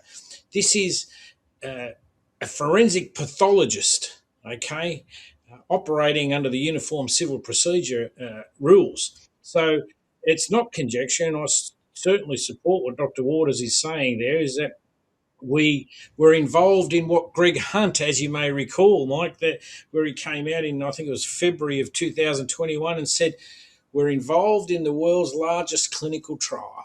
And that's what it was. Yeah, it's incredible, isn't it? Jerry, you were just in the US, I think fairly recently. Yeah. Tell me the state of play in regards to mRNA and your thoughts. Well, first of all, as for being in the USA, what's the state of play? I met up with a Marine over there. He was my Uber driver, came to the airport, met up with him, showed him my card, had a chat, and he became my best friend. And as we went around the sites of South Dakota, fabulous landmarks, and the Crazy Horse monuments and Custer Park and that, we were meeting Marines. And these guys on the bikes have a patch, a Marine patch. And my Marine colleague or driver start chatting to them. They're absolutely, totally. I didn't meet one person that was happy they had a vaccine. In fact, I only met two people who'd had vaccines, admitted to being coerced into taking the vaccine. Well, I hate using the word vaccine, the gene therapy. It wasn't a vaccine. But everybody is thrilled that they didn't lock down. They are thrilled. They're very, very proud of the fact they didn't lock down. They're very proud of the fact that North Dakota, which is their neighbour state, did lock down hard. And overall, there were no statistical difference between the deaths and illnesses. So I've been saying all along this was in fact a psychological operation, and it was a psych-op. And but that's the little bit of America I saw, and even on the plane coming back, I got chatting to a guy, and a woman in front had a particularly acute hearing, and she turned around and started chatting to us. Everybody is on board. Literally on that plane they were on board, but they were very on board the idea that COVID was a pathogenic hoax, and the vaccination was a bad idea. Sorry for going on, Mike. You know I'll take over if I get half an opportunity. I had noticed. Joanne Noble's joined us too, author and blogger and speaker. Joanne, thanks for joining us. Your thoughts on it seems like deja vu all over again. They're coming back for another jab at us with the mRNA. What's your thoughts? So much about this is about trust, isn't it? I mean, it's a very complex medicine, and how much do we trust them? Fauci wouldn't answer the questions in Parliament, in Congress. And, we had a study here in Australia called the Quovax study in Queensland that was supposed to be 5,000 or 10,000 people. They stopped it after 1 year. We never got the results from that. So, I'm frustrated that, it feels like we're not dealing with the trust situation. If they were so sure it was good and if it was so safe, why aren't they doing proper long-term studies? Now, they have done some studies on the latest influenza mRNA. And if people wanted to check Marianne Damazi's site, she's looked at some of the latest results coming from this one. But again, we see them doing odd things. They've got one study on 20,000 people getting the normal flu vaccine and 20,000 getting the new mRNA vaccine. And the results are that they claim it's 26% more effective, but when you look at the absolute risk, it's really less than 1% more helpful. than a vaccine. It's not being compared against no vaccine at all, which, I would like to see that trial. And scarily, to me, the adverse reactions in this were quite large, and we're looking at 449 severe adverse effects to the 20,000 people who took the new vaccine, and 389 adverse effects in the normal flu vaccine. So we see that the severe adverse effects, and these are serious enough effects to be putting people in hospital, was higher, and yet they still approved it. So there are anomalies like this, and then to reduce the effect of the severe vaccines, they've pooled the study with some more studies, which they didn't do for efficacy. So we get those kind of contradictions. It seems a bit hypocritical to say, well, one study showed this, and then when we pool it with different studies, we see this. And it's kind of like, well, so when we look at them straight up, and you'll see that on Marianne Damasi's site, there are questions about how effective this is, how useful it is, about these severe side effects. And she says they prevented 4 hospitalisations in the newer vax. I mean, how much? 449 severe adverse reactions, and we prevented 4 hospitalisations. The cost benefits here are highly questionable. Jodie, I'm just going to read you this. And as a lawyer, do you think you'd be able to look at probably buying a much bigger house or 10 houses? Let me read you this. Moderna's mRNA flu shot was approved on an accelerated basis, meaning the company only submitted preliminary short-term data. Now, the full study doesn't end until 2030, but they have the approval already. That's a few years a bit early. This surely, I mean, once there is one injury, and there will be a number of injuries, once there is one injury, doesn't that open the Pandora's box to litigation? Well, yes and no, because here, if you recall, Dan Andrews said that was a hint to the rest of Australia to say that, the vaccine economy will be driving a lot of what happens. And if that happens, and if all the institutions get in line, then we have a case that I've discussed previously, which is institutional drift, because they need to comply with the direction of those who are making the laws. I think, as Marianne Damasi's done some great work over the years. I've known her for a while now, and she does break down a lot of the statistics. However, what I would like to point out, it appears to me that anyone that questions science is seen as anti-science. However, the very principle of science is question. It's about asking questions. It's about testing a hypothesis. It's about finding the null. It's about finding what is happening and asking that question. And we've seen so often through COVID, and now we're going to see here, is this case, well, if you ask a question, you're going against a consensus. Well, let's just be very frank here, and I don't care what anyone says, a consensus is not science. Science is about asking questions, and that's exactly how we progress. Moving on into the next phase, which is where you said we're on a short-term study. Well, that actually implies we are now testing it on human beings. That's what that really means. Let's be frank here. The clinical trial is you, and the precedent was set in COVID, and that's why I jumped up so early. Now, the very principle of that is this, is that in a clinical trial, you need participants who willingly come forward. Here we have a program, if you have a look at the National Immunisation Register, in which anyone that listened to my case in Cassam Hazard, yes, it was dismissed, but it was absolutely ridiculous because the representative of the Australian Immunisation Register, when he was asked in cross-examination, well, what do you mean by, a certain section of your affidavit? You know what it's remarkable. He said, I don't know, my lawyers wrote it. So this is an absolute disaster, what we've been seeing in this country over this time. So when we look at clinical trials, we need active participants. But what I will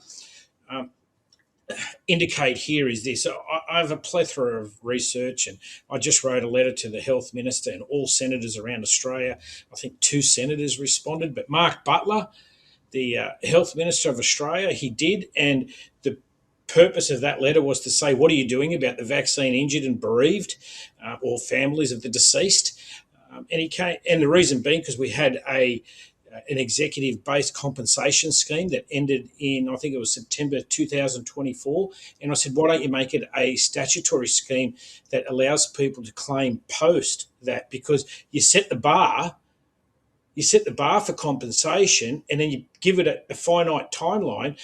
The very executive that made the mandate is telling you how long you have to declare a compensation, but you also then need to come within the guidelines that is set by the executive, and they are denying more claims than they are accepting. Therefore, when you actually have a look at well over 140,000 registered adverse events, well, they're not registering as being a causation under the WHO guidelines, whereas the very WHO guidelines that I was referring to a moment ago superseded a coronial or a forensic pathologist report, which is the one I was speaking about. So here we have an executive setting the basis, setting the rules, and then overruling a judicial officer. That's a constitutional issue, and I raised that in my letter, and I find that to be a remarkable oversight by every institution. No one's talking about it. It's in my letter to all the senators all over Australia. No one's raised it. But one last point I want to raise, and it sort of ties on what Dr. Waters and Joe have been alluding to. I did a freedom of information on the Therapeutic Goods Administration last year about the hexavalent child vaccine. And I asked them, I said, can I get your studies that verify that this is safe and effective in children? They came back to me with one PDF link that came from Germany and said we were relying on sponsor data. Okay, so we're relying on sponsor data. Sponsor is the pharmaceutical company. And there's a PDF from Germany, and since then we've just rolled it out, and these kids in Australia have been told it's safe and effective. So what we do is we vaccinate en masse. If there's an adverse reaction, because it's hexavalent, look at it from a legal standpoint, and whether it's a medical or a legal standpoint, causation is so hard because they've mixed 6 injections in one. Which one was it that caused it, and what are the constituent ingredients of that one that may have caused that side effect? It is an absolute disaster, and kids are being experimented on. Jared, Dr. Waters, FDA data, RIA, the analysis sent to Secretary Kennedy, finds Moderna's mRNA flu shot approval should be immediately withdrawn. And yet we see exactly the opposite. What gives? Well, initially, everybody calls me Jerry. Even kids in my practice called me Jerry. I always feel more comfortable being called Jerry. I am Dr. Waters by officially. Again, just going back to something about what Joe and Tony are talking about. Remember that everything that, everybody outside of general practice talk about are on the basis of publications and papers and statistics. And that all in relation to, say, COVID and COVID deaths and COVID illnesses. It was a community illness. We as GPs are the only people who actually saw what was going on. And I was just looking up there, 4 editors-in-chiefs, or 5 or 6 editors-in-chiefs of the various medical journals, the New England Journal of Medicine and the Lancet and that. All these people are coming out and saying that the papers and the studies aren't worth a damn. They mean nothing. The vast majority of them are corrupted. The vast majority of them are not reproducible. So we can't really talk in terms of, things of having any relevance.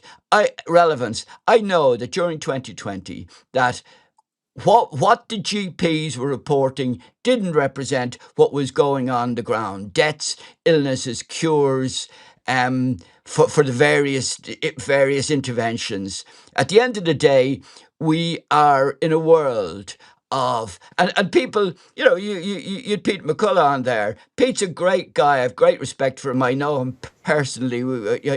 I've sat across the table from him. Great guy. But at the end of the day, Pete is a cardiologist. And unless you were actually on the ground in 2020, seeing what was happening and seeing the lies that we as GPs were in effect returning to the epidemiologists and in turn the cardiologists, and that at the end of the day the whole thing is a lie. The whole system needs revamping, and you don't revamp it by putting the same people back in power or in authority that have ruined it over the last 40, 50 years, well, particularly the last 10 or 12 years. So at the end of the day, to talk about statistics and that is all very fine. They don't mean a damn. They're not worth it. And they are manipulated primarily by the people that are turning them out. Let's say these 6 editors-in-chiefs turn around and say, if I had the technological ability, I'd put it up on the screen, but I don't.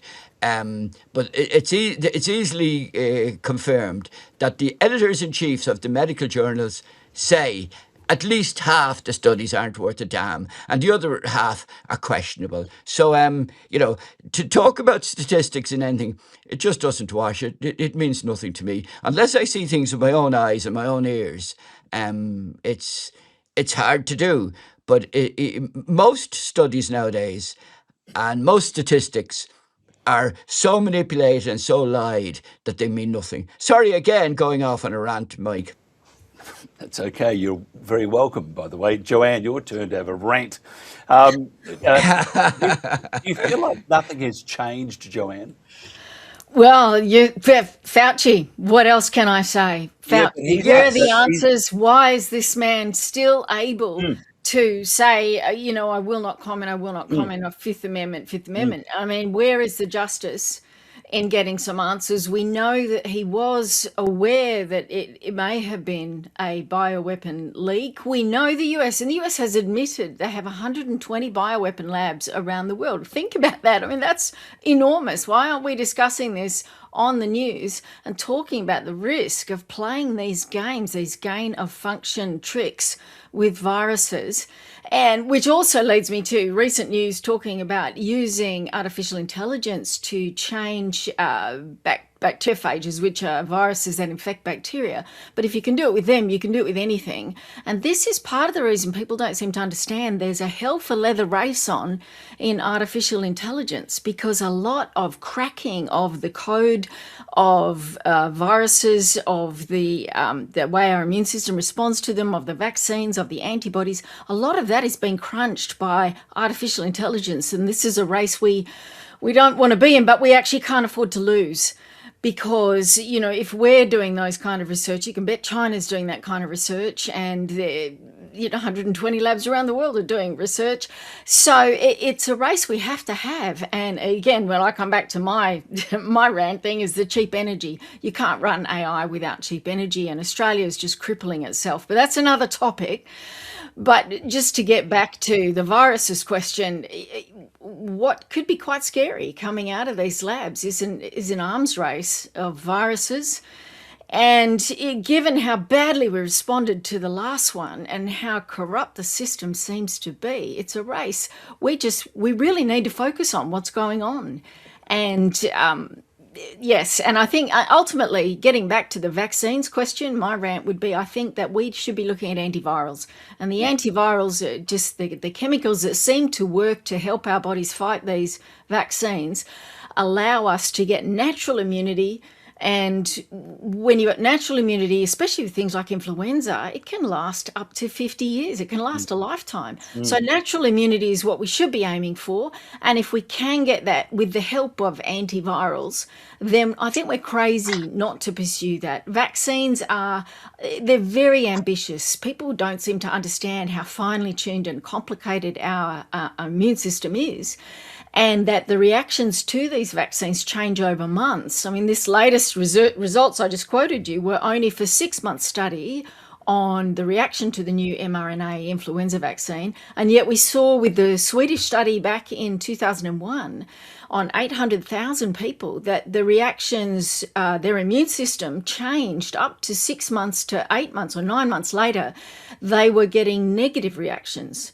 So the vaccine was predisposing them to have a worse immune response to the virus than if they hadn't had the vaccine at all. So we need these long studies before we play with these games on our immune system. And it seems crazy to me that we don't have, and we're not even trying to get 5 and 10 year studies with good placebos, do it properly, but we can get results with antivirals so much quicker. And why are we not talking about them?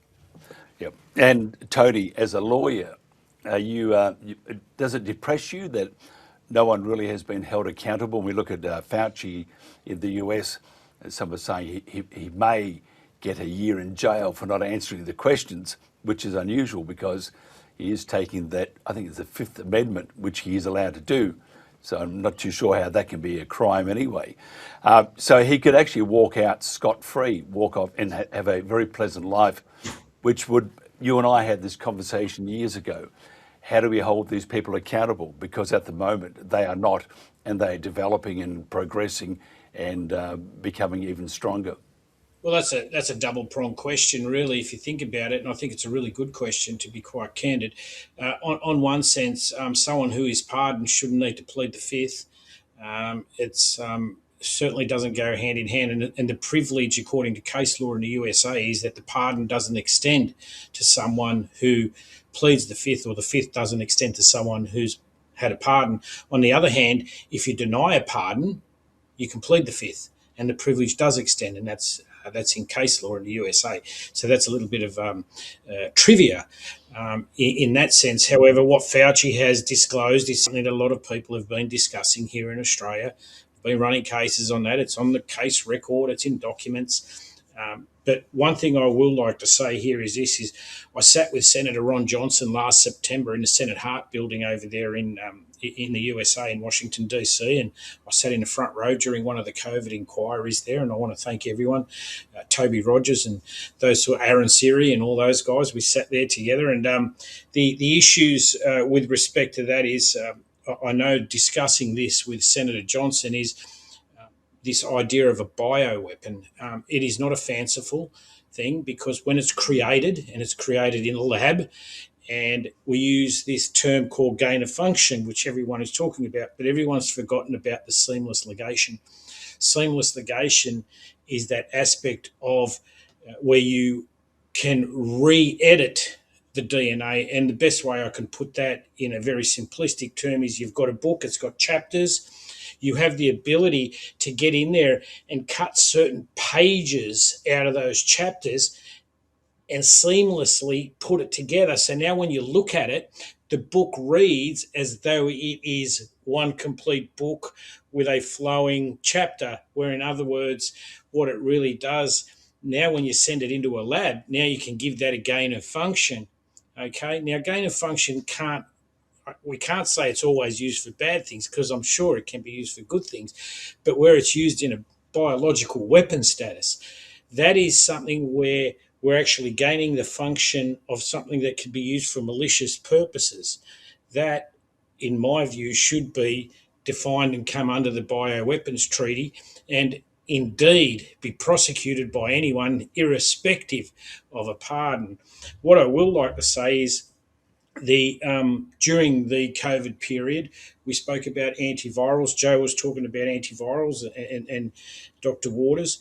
There was a dentist who was hospitalised here in New South Wales. I ran an urgent injunction on a public holiday before Justice Rothman. It wasn't reported, despite the fact of its significance. That injunction consisted of me going in there and bringing in some of the doctors. One of those was Professor Bhattacharya, by the way, and he was an expert in that case, and we did some affidavits.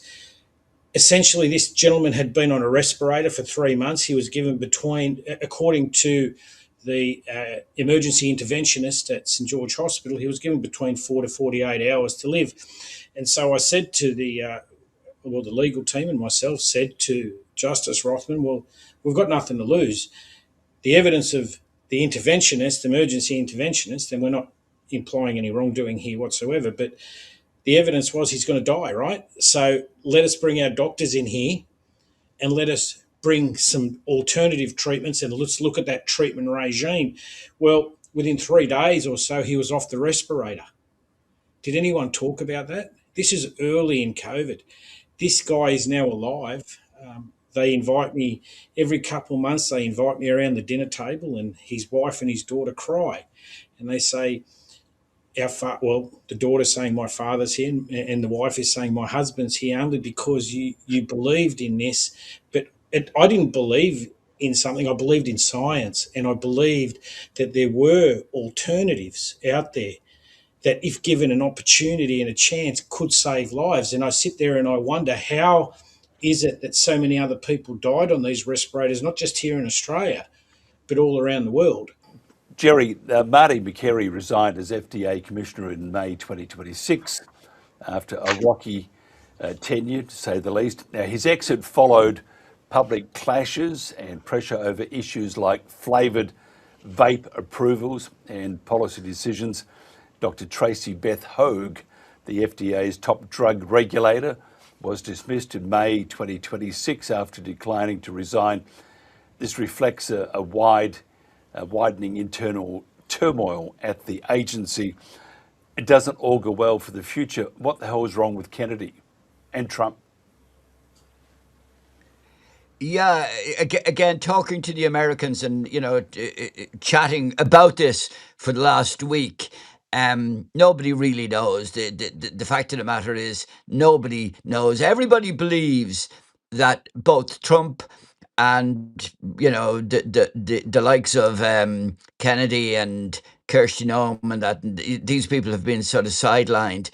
They believe, as I say, again, it's all going from person to person. They've got different beliefs, but overall, everybody believes that there is so much corruption and there's so much pressure being put on Trump and put on Kennedy and Tulsi Gabbard and various different people over there that it's they don't know exactly what the pressure is, but there's massive political, financial.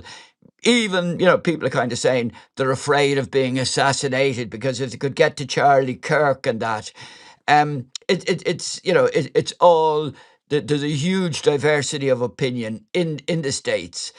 The one thing I didn't hear over there was the four of us are sitting here and we can't talk about the heinous crime of COVID over the last 6 years without bringing in the United States.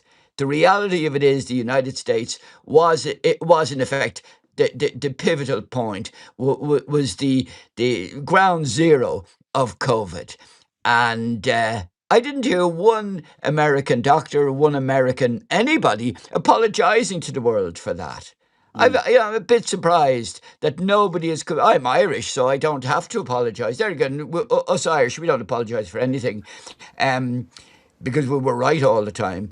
But not one American had actually come and stood up on a stage and said, "I'd like to apologise on behalf of the American state, the DARPA, the American State Department, or the medical profession." I've been hugely disappointed none of them said, because they have to take responsibility for this massive crime.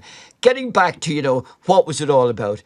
It was a pathogenic hoax. I, as a GP, knew with absolute certainty from February, March 2020, there was nothing in my community. I don't know about South Dakota. I don't know about any place, Tasmania or Australia or any place else, but I do know in Ireland there was nothing there. I was ringing around my colleagues asking, "What are you seeing? What are you seeing? What are you seeing?" Nothing. I got 100% success rate, cure rate, doing what I had done for the previous 40 years as a GP in interventions in viral infections. I did exactly what I'd done. No magic repurposed drugs, no need for them. I had not got one particularly sick patient. I had not got one dead patient. I had not got one admission to a hospital. And I had a busy practice, believe it or not. And And talking to my colleagues, it just wasn't happening. It was a hoax. And based on the PCR, which again, as Carrie Mullis said, it should not be screened. It was massively overcycled. The whole thing that we've lived through was a hoax. And in it, and then the whole point of it, we were talking about sort of flu and that. I don't know how many people actually die of flu. And as one of the 4 people who actually have written flu on a death cert, I know I hadn't a clue what I was writing. I hadn't an iota as to what what a person died of. But if an elderly patient died in a nursing home and they kind of sniffled the night before, I put them down as a flu certification as a GP. And I know with absolute certainty that every one of my community doctor colleagues, GPs around the world, that's what we did. And in the absence of a death cert, we've no idea. So the question really is, what are we treating? Are there such a thing as flu deaths? I don't know. And as I said, I've been a GP for 40 years. If I don't know, how does anybody else know? And discussing with doctors, we have no idea. So the question really is, what are we trying to treat with any vaccine? What are we trying to treat with any antiviral? Now, I agree with Joe. Yeah, the road to go down would be to, you've got to identify what is causing problems. What is the pathogenicity of these things? And then zero in on antivirals that will prevent them. But that's not where the money is. The money, because I keep saying, and I said it a dozen times in the US last week, I said it 100 times, 85% of things get better in spite of us as a GP. And that's where it all starts. I don't care what anybody says. The hospital doctors only get in on it when we make a cock up or we can't diagnose or that. But it's a very, very small proportion of medicine. And the money primarily is administering things either to massive numbers of people or long-term, expensive drugs long-term. It's a very, very complex world. And the problem here sitting, and as Tony and Joe mentioned things, my mind is spinning into in different directions. And that's why I shoot off on tangents, because it is so complex. But at the end of the day, the question has to be, how pathogenic, how likely is a disease state to cause death and injuries? It's massively inflated sometimes. As I say, I don't even know if people ever die of the flu, and then people start quoting the Spanish flu and that. Again, remember back then, treatments were bloodletting and purges. There were no antibiotics at that, So all these things are totally distorted. Again, sorry about shooting off on a tangent, Mike. I know I didn't answer your question, or maybe I did. I don't even know what your question was, quite frankly. But it was very interesting, I have to say, regardless what you're talking about. I've just got to ask you, Joanne. Well, Mike, the idea is to try and lighten these things. Here in Ireland, this hour of the morning, we have to get up to a sort of a light and airy chat. Well, you normally are up at the crack of midday. I know that. Yeah. Look, Joanne, I like to get an early start at midday. That's great, for an early opener. Alex Antic, Joanne, has already clashed with the TGA to find out more about the testing of the new vaccine. Tell me more. I mean, what's the problem with this? Because, again, he's walking in, it's like deja vu, walking into a brick wall. And then after that, I want to talk to Tony about the bird flu, because I think here we have the mRNA going everywhere. It's going to be used for everything, even in your jelly. Joanne, tell me about Alex Antic and why he's having so much trouble getting information from the TGA.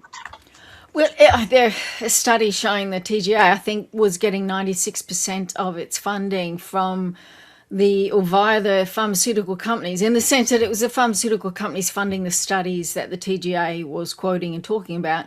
And we saw in 2001 the TGA banned ivermectin and did that on the basis that if it was available, people were choosing not to get the vaccine. My problem with this is free agents. We should be able to choose the medicine, which our doctors should be free to speak. And, so the TGA seems to not be choosing the things that we would like it to be assessing. And there's very little focus on the TGA, which, I feel is a real shame, because to me that was always crazy logic to ban essentially safe treatments, because people may choose not to get the vaccine if they felt they had a safe treatment. Again, we come back to vitamin D and the fact that we've known for years that this helps in these kind of infections. It's intrinsically very safe, and yet again, we didn't have clinics in car parks to hand out free bottles of vitamin D, but we had clinics in car parks to hand out vaccines for free, which obviously we're all paying for some other way. And, my frustration is we should be looking at these natural treatments always and first, and vitamin deficiencies and mineral deficiencies, and getting to those and solving those before we start subsidising the big money expensive and not long studied drugs. So, good on Alex Antic for asking the questions that should have been asked by most of our media way back 4 or 5 years ago. So, yes, I'm frustrated too. And so glad that some of our elected representatives are asking the questions. And I mean, on the other topic, in terms of the flu, I'll say people may not want to hear, but in Australia, my experience, unlike Jerry's, I had no direct experience with the virus at all for nearly 2 years. Here in Western Australia, we just shut the borders. We had no disease. We didn't need the lockdowns. We didn't need the masks, and we didn't need the vaccines, although they did force them on us in the end anyway, because there was no virus. And my solution would have been just to stop the virus getting out of China, stop the flights, leave all bioweapons in the place that leaked them, and don't let them into your country as the best way to deal with these issues until you know more. And so I'm a bit of a hard borders girl. When we look at the data, and all this data needs to be questioned, but we look at the data in Australia, and the death rate from influenza was COVID was an extraordinary 3% in that first year, which is unbelievably big and probably exaggerated because it mostly seemed to hit nursing homes. But again, the PCR test, which was overdone in so many countries and overcycled, here in Australia, we got down to one positive result for every 3,000 to 5,000 tests. So we had the opposite problem. We were throwing buckets of money at testing and hardly getting any positive results. So they weren't overcycling here, and we could be sure of the cases at least had the virus. But, again, so difficult to know how to interpret this, except I do think that the initial version of that SARS virus was quite dangerous. And of course, by the time Omicron came, we saw it was very different. But and to Jerry's effect, yes, we didn't see anyone here get sick because there was no virus here at all. But just to put the other angle through, hard borders, and I think that's a side that we could talk about that too. I think it's a very useful reaction when it's a bioweapon, which may have long-term health effects, unfortunately, which may take decades to unfold. If we are fighting the Third World War with bioweapons, I think we need to get a smart reaction to the threat of bioweapons before they become more of a problem. And how will they control it if they're not going to be able to control it? I've got to ask you, Tony, because we're all familiar in Australia with bird flu, and I've seen a few seagulls with masks and everything flying around, not very well, of course, but I'm making light of it. But we're jabbing, and we're going to jab so many, for example, penguins. And we are attacking the wildlife with no care at all. We can't do that, can we? We cannot. We should not be doing that. Jabbing these poor the penguins from Phillip Island or whatever. Peter McCullough we had on recently, and we're talking about the bird flu, and he said, "Well, have they ever thought about natural immunity?" and which is true, and they and now Peter's come out and said that he thinks it was a lab leak of some sort. What's your thoughts on the Australian government, Tony, doing what it can to jab all those fine feathered creatures, and especially the penguins, these beautiful little birds that have got no say, so they have to be jabbed twice, first jab and then second jab 2 weeks later. That's their booster. I wonder if they have to roll up for another one. How do we stop it? You're a lawyer. Well, to file an injunction or something of that nature, these guys have gone, they're just maniacs, okay? Like I said, it's the vaccine economy, right? Firstly, I don't know how they're going to get informed consent. That, unless you go bok, and that constitutes, and then bok, that's your second issue that you've got to be. I really think that Australians need to understand, not just Australians, but everyone around the world needs to understand that when we're working in a heavily influenced market that has these competing economic issues, then you can understand why, and I wrote about it in my book chapter of 2014 in the International Handbook of Whistleblower Research, and I know I've mentioned it on the show before, but it focused on 3 key areas. That was defence, renewable energy, and pharmaceuticals, and taxpayers subsidise each and every one of those sectors. And so when you have a look at what the taxpayer funds, well, think about this. One of the most lucrative markets in the world is tapping into a subsidy base of a taxpayer. Okay, it is lucrative. And how do I do that? Well, I create panic, I create fear. Now I can get the taxpayer to subsidise what's happening. So when something doesn't work, and this is what I've been trying to pass since 2014, 2012, when I was with the ANU, Australian National University, at Faculty of Law and Medicine with the late Professor Faunce. He was such a lovely man. We were talking about nanotechnologies and that all the way back then. But the key question is this: okay, if something goes wrong, how does the taxpayer, how is it compensated? So if I say this is going to reduce the death rate or, severe infection by X, A, how do you measure that, number one? And number two, if it doesn't achieve what its milestone is that was presented to the population with respect to the level of subsidies, and it's in the billions. It depends on what country, and it could be in hundreds of billions or even $1 trillion. But the point I'm trying to make is this, is that when it goes wrong, what's happening? And so here we see a vaccine economy now taking over every aspect. So you've got the cows, you got the remember the Hendra virus that was coming around? They had the horses. They've got the penguins and the birds now. And look, good luck in catching all the birds. That was perhaps a bridge too far on their part. But when you find economies are involved, you're not looking at safety, you're not looking at public health, because remember, it did not stop transmission. That was confirmed in my case before anyone talked about it all over the world. You had all these people coming around, and the state expert, Professor McCartney, said it's not stopping transmission.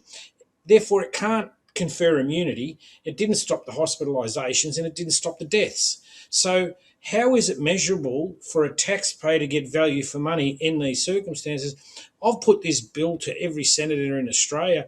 I think only 1 or 2 have responded to that, thinking, wow, this could be an idea, because remember, it's the taxpayer, regardless of being Irish or whoever you are, it's the taxpayer who's paying. It's not the government, because the government doesn't have any money.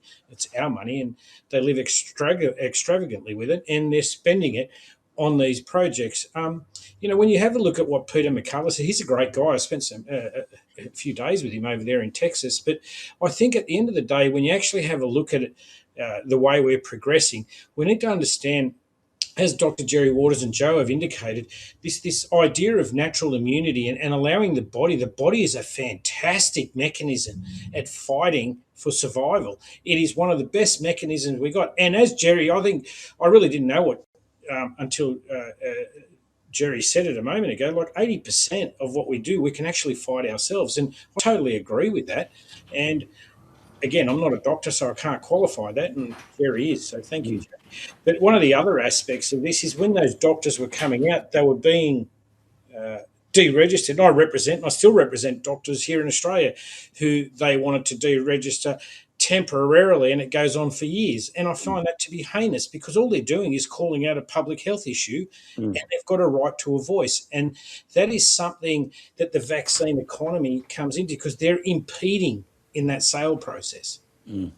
I feel like I'm living in a Stephen King novel still. And we actually started the TNT at the height of this barbaric approach to human life and now animal life. We do have to wrap it up very shortly. So, Jerry, your final thoughts. Where to from now, and where are we going to end up? Well, my final thoughts are, as I said, and as Tony recounted, 85% of things that we as GPs are presented with get better in spite of us, not because of us, in spite of us. So, we've got, if we go along with that premise, that if people were just left alone, and I firmly believe that I don't think there was a pathogen there of any relevance at all. Did it kill people? I don't believe that COVID, and I say I will call in my 50 years in medicine, but my 40 years in general practice, that there was no pathogen of any relevance during 2020. And I have discussed it with Pete McCullough. I have discussed it with Angus Dalgleish. I've discussed it with lots of people, and Weinberg, what's his name? Yeah. What I say is, it's very important. We can't go forward unless we accept the mistakes of the past. And the mistakes of the past were big money are making bigger money out of terrifying people into panicking into various states. And that's what it's about, the media. Joanne, final thoughts, and where to from here, and where do we end up? Like the bird? Like chicken, maybe. It is crazy that we're considering protecting wildlife from disease by doing mass vaccination programs, especially endangered wildlife. Any wildlife, we don't know what the long-term effects of those are going to be. But that ain't clear, do they? That ain't clear what the long-term effects are. I just dread to think what might happen and what might result from this. Infections that they would always have come across new pandemics, H5N1, just different variants of influenza, and we need those survivors to survive. It is an information war, as Jerry said, and I think the most important thing people should leave this conversation with and remember is we need to shore up our lines of communication. They win every time a propaganda story goes unquestioned, goes unremarked, and spreads. And obviously it's very hard to get our message out, but every person we tell, every message we send, it helps to spread the word that there is another side to the story. It helps to open people's eyes to the fact that the media is feeding them a very one-sided loop. And so information is our friend. So everything we can do to get the word out. Thank you, Mike. Is a great thing. Thank you. And Tony Nicolig, as always, you have the final say. The courtroom is yours, sir. Well, thank you. First and foremost, I think at the end of the day, I think Jerry and Joe have eloquently stated the mission really is information. Unfortunately, during that course, that information network, again, if you have a look at who owns a lot of these information networks, it goes back to the vaccine economy. The vaccine economy isn't only about making money, it's about the investments in infrastructure. And they are crucial aspects. I think at the end of the day, we need to start looking at what can we do to shore up our communication lines. Importantly is to push for accountability, but that's not going to come without transparency. And hence, in the shadows, there are files. We need to get those files so we can bring accountability. That's not about retribution or revenge. It's about bringing science to the forefront of what it used to be. Now, working into the future from there, we then also need to start looking at how do we shore up the scientific journal side of things, where a lot of the editors from the scientific journals themselves have indicated almost 50% of the material coming out of the journals, the scientific peer-reviewed journals, can't be verified. So, at what point are we looking at a state of transparency and a state of illusion, or, this illusory science where they say, let's follow the science? And as Scott Morrison stated during 2022 in May, he said that no one has died of COVID, but with COVID. And he said all the states know this. So there it is. There is a very big difference. That was in my letter to Brad Hazzard, the 7th of July 2021, that went out to all Australian ministers and senators. The next point from there, Mike, I think my next point is a cigar, scotch or a wine. Enjoy yourselves. Enjoy the ride. It's a shit show out there. Let's enjoy it while it's here.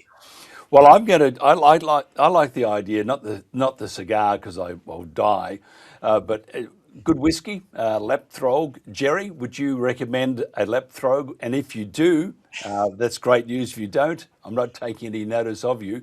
But if you're ignoring me anyway, Mike. But what if somebody wants to find out more about you besides you buying the next round of Lapthrog?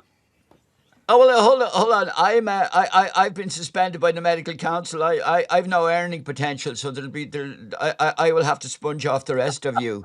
I've spent my life sponging off people, but no, I'm on Twitter. I've got 56,000 followers on Twitter, and it's Dr. Gerard Waters, Oturisk, Oturisk, and that's where where if you want to find out about the rubbish that I talk about, or the rubbish that I spew out, that's where you can find me.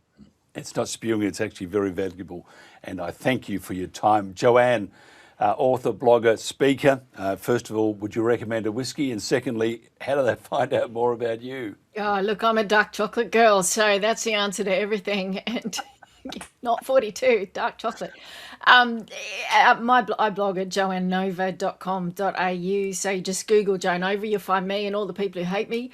And live off donations, and have done for 18 years now. It's the underworld of science, commenting on the things that are not popular, not fashionable, and happy to get questions from anyone on the blog.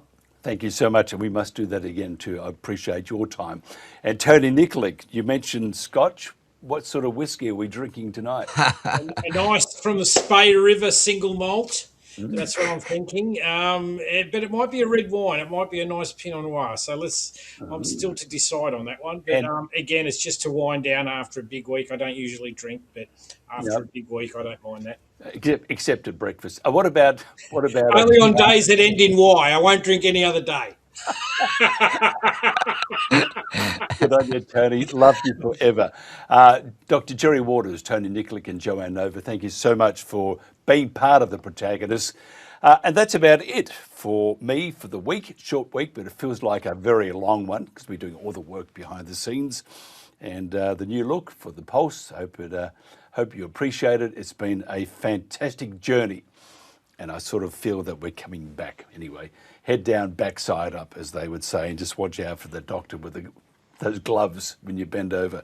Have a great weekend. There's Jerry. That's right. Look, I'm not going to go there at all.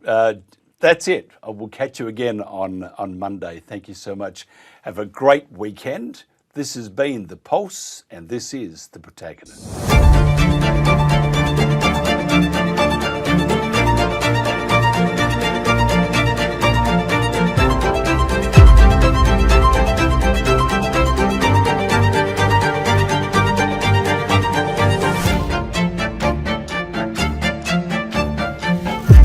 One weather system departs, but another arrives. That's the breakdown for tomorrow. Let's dive into the details. I'm Angus here at the Bureau.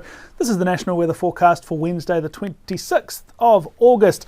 The focus in recent days has been on the east and the southeast. Lots of rain, a smattering of thunderstorms, and the weather system driving that is drifting eastwards. So we'll see some more rain in the morning, but throughout the course of the day, that will pull out into the ocean, and we'll really have an easing pattern across this part of the country with dry weather returning. But at the same time, in the west, a smaller weather system, but quite a potent one through southwestern WA. That's going to be bringing some heavy rainfall, particularly to areas south of Perth and eventually reaching Perth itself. We will see that when we get to Western Australia, but as we go around the country, we'll start in Queensland. Some early morning rain through the Darling Downs and the southeast coast. Possible storm in the mix through the early hours as well. The bulk of that rain will clear up by about 9 a.m. or so, something like that. And after that, we're tending towards drier weather, although one or two showers could persist into the early afternoon, especially around the Brisbane Gold Coast area. Elsewhere, we have a fairly mild day, mostly sunny through areas Rockhampton northwards and across the interior and the west of the state. Overnight and early morning rain for much of New South Wales as well. Really areas from Wollongong right up to the Queensland border. We could see some thunderstorms through the night and into the morning as well. The bulk of the rainfall here will also be easing through the course of the morning, and after lunch we're probably just holding on to a couple of lighter and more sparse showers, but certainly could see a good dump of rainfall through the first half of the day. Temperature wise, we're pretty standard actually for the time of year, looking at temperatures near 20 degrees along the coast including Sydney, and similar inland, a little bit cooler at elevation. And all the rain from Tuesday will clear up overnight for Victoria, so a much drier Wednesday headed your way. There could be a couple of showers around the Gippsland ranges here, but don't expect any significant totals to accumulate. The wind will die off and the day will be fairly pleasant, but it will be a little on the cool side with a lot of temperatures in the mid-teens. Melbourne has a high of 15 degrees with a light southerly, but should stay dry with a little cloud cover. We will also have some cool southerly winds, especially affecting southern Tasmania, alongside a couple of showers. So we'll see our temperatures in the south and even in the west in that 12 to 13 degree range. We're not going to see a lot of rain in Hobart, but I anticipate a couple of showers are possible almost at any stage of day. In the north of the state, quite a different feel there, much warmer, much sunnier around the likes of Launceston, Devonport and Burnie. And after all the rain in South Australia to begin the week, we might not record even a single drop of rainfall here on Wednesday. A much drier weather pattern sets up across the state. Temperatures are pretty standard for August in that mid to upper teens range.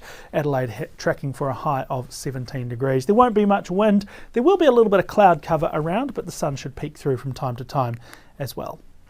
Alright, this is where a lot of the rainfall action is tomorrow, particularly south of Perth. So from Mandurah down to Busselton, heavy rain in the morning. We could well have a severe weather warning in play for tomorrow, so definitely keep up to date with that if you live in that part of the state. As we get through the middle of the day Wednesday, that rain will start to move northwards into Perth, then up to Geraldton, and overnight Wednesday into Thursday, that rain will push inland through the great southern and central parts of the wheat belt. And a lot of that rain will actually be really welcome, as it has been a pretty dry winter for much of the southwest land division to date. But some places that rain will come in a bit too hard and fast and all at once, and that's particularly the coast south of Perth, where we will likely see a flash flood risk with the rain tomorrow morning. Other parts of the state further north and further inland will have a fairly settled day, but again, definitely stay up to date with the forecast and the warnings if you live in the southwest. And across Australia's north, those hints of rainfall from earlier in the week around Alice Springs, Tennant Creek, that's all cleared up and moved away. So we're back to dry, sunny, blue skies across central parts of the country. We could start to see a few coastal showers building around parts of the Kimberley, maybe western parts of the top end as well. No big changes yet, but as we move into spring, they might start to become a little bit more common. Updates always available on the Bureau website, app and social media. You can check back here tomorrow for the next forecast video as well. Thanks for watching.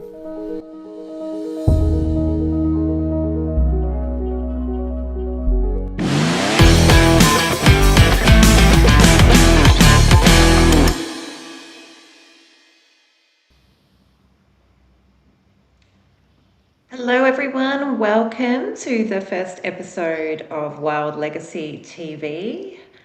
We'll be with you every Tuesday night at 7 p.m, brought to you by Wild Horse Protection Australia. So my name is Sian White-Wolf Molyneux and I am the President of Wild Horse Protection Australia, and today I am bringing on my co-host, which is Laura Matthews, and she is our Vice President of Wild Horse Protection Australia. So welcome, Laura. Thank you, Sian. I thought it would be a great way for us to introduce ourselves a bit more to the community, and you get to have your say as well. And we can talk about our upcoming episodes, what the show is going to be like, and also our amazing gala that we're putting on. Yeah, awesome. Sounds good. As if we haven't been speaking all day. Anyway. Yeah. Hello again. I know, it's like just in a different format now. Sounds good. I know, we're always chasing each other around the message threads, aren't we? We listen to 1 minute and then signal the next minute, and then so much going on. So, yes, Wild Legacy TV is going to be about wild horses, wild places, and people. But not only just in Australia, it's going to be about connecting with people globally. Myself and Laura as well, we have lots of connections around the world, and we think it's important that we all come together across the globe because the pressures on the parks is not just happening in Australia, it's happening all over the place. So I think we can learn from each other by delving into interviewing people from around the world, but also we will be talking to our local people as well.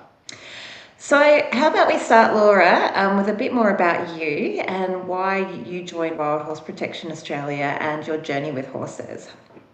Yeah, so thanks, Sean. So yeah, I have ridden my whole life. I started riding when I was probably around 3 years old. Just absolutely adored horses, came out of nowhere. I think that's the same for a lot of horse people. You just feel drawn to horses as animals, and begged and begged and begged my mum and dad for a horse for years and years, and they finally did end up by getting a horse. We all rode, my mum, dad and me, and yeah, we actually ended up getting a quarter horse, so which was quite rare because I'm obviously not Australian. I am from the UK. And over there at the times, this was like, God, I'm going to show my age now, but this was probably, oh my God, when was it? I can't even do the maths. Jesus, 20 years ago, over 20 years ago. It was not common practice in the UK for Western riding, natural horsemanship. It was very much the kind of, I don't want to generalize, but it was that kind of the show jumping and the eventing and all of that, the pony club, all of that sort of riding. So actually the experience that I had with horses, when I look back on that now, I actually feel in some ways quite guilty sometimes about partaking, I suppose, and learning to ride in a riding school. And it was really my dad that introduced me to the more like natural horsemanship style of things. So he was a big fan of Monty Roberts, and although the horse that we bought was older, she was an 11-year-old, he still did those practices with her. And so that kind of taught me a different way of looking at things. And my love of horses just really grew.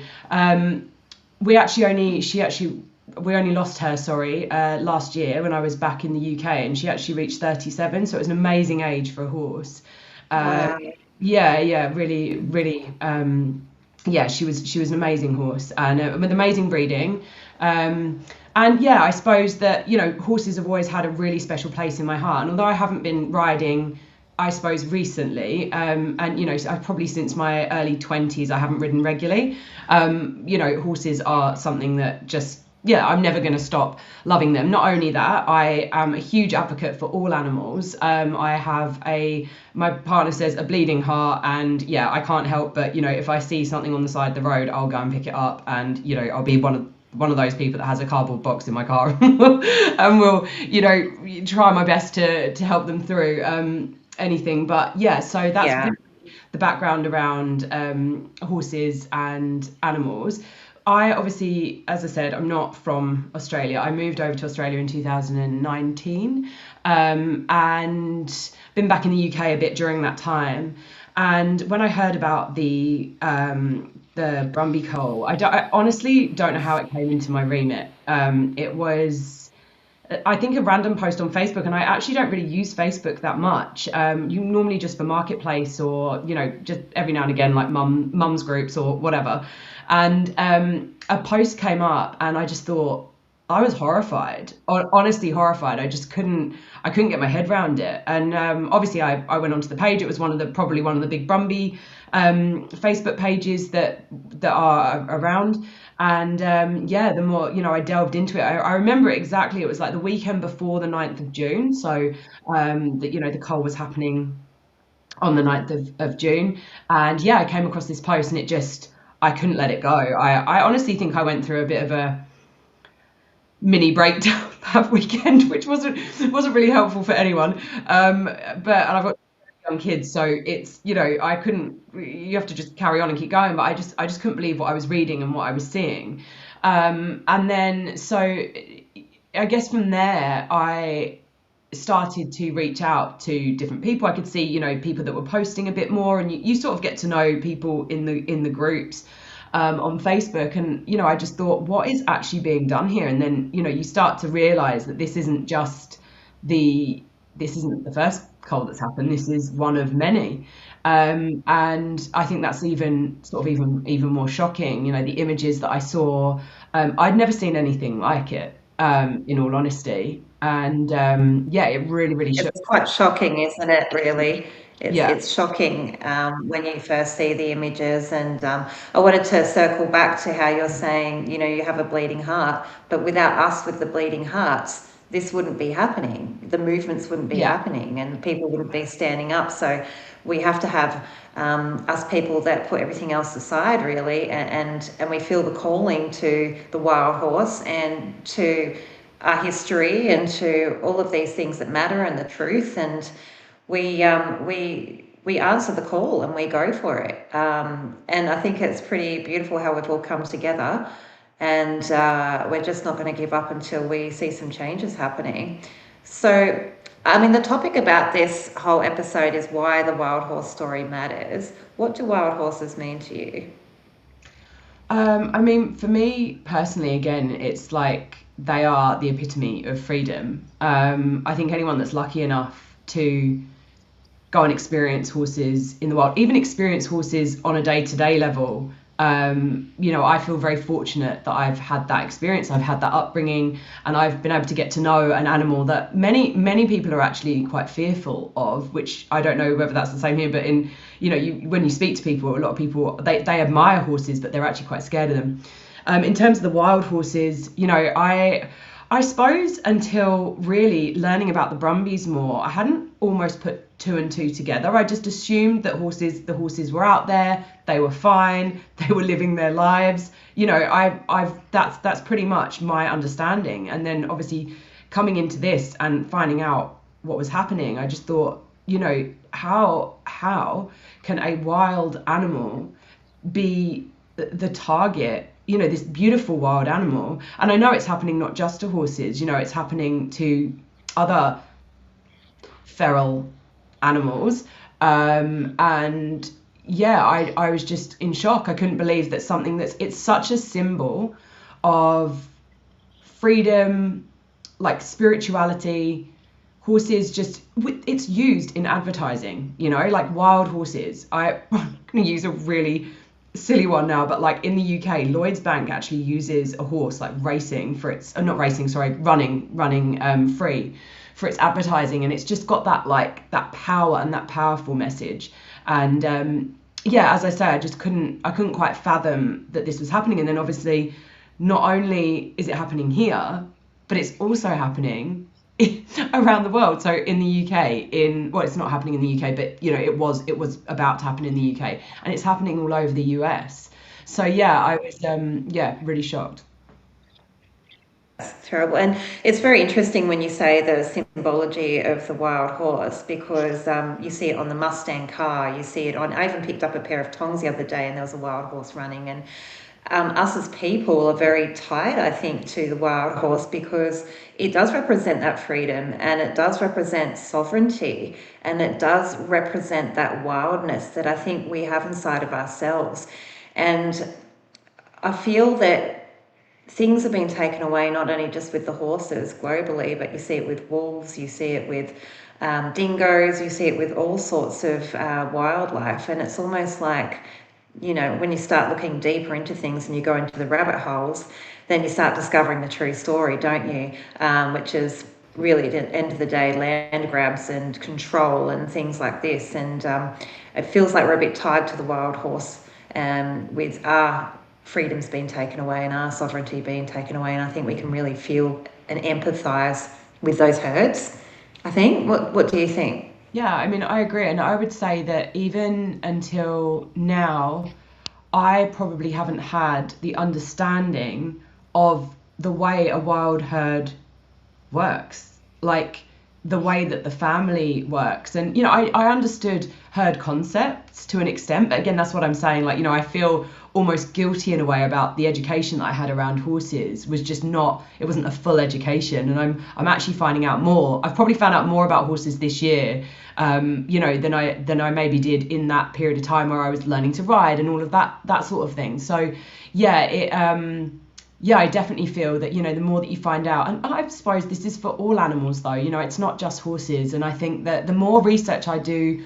on this and the more that I look into this, the more I find out about it, the more I delve deeper, I actually feel like animals are so greatly misunderstood, and they truly need a voice. And I know there's some people doing some amazing work around this, not only in Australia, in the UK as well, within politics, but not only within politics, obviously in other spaces. And I think we're on like the cusp of something where wildlife, wild horses, just animals in general are being better understood. You know, they're not a product. They're not ours to do what we want with. They're an entity, right? They're a soul. They're a being, just like we are, and they have rights just like we do. And I think that that's becoming more in the like the public realm, you know.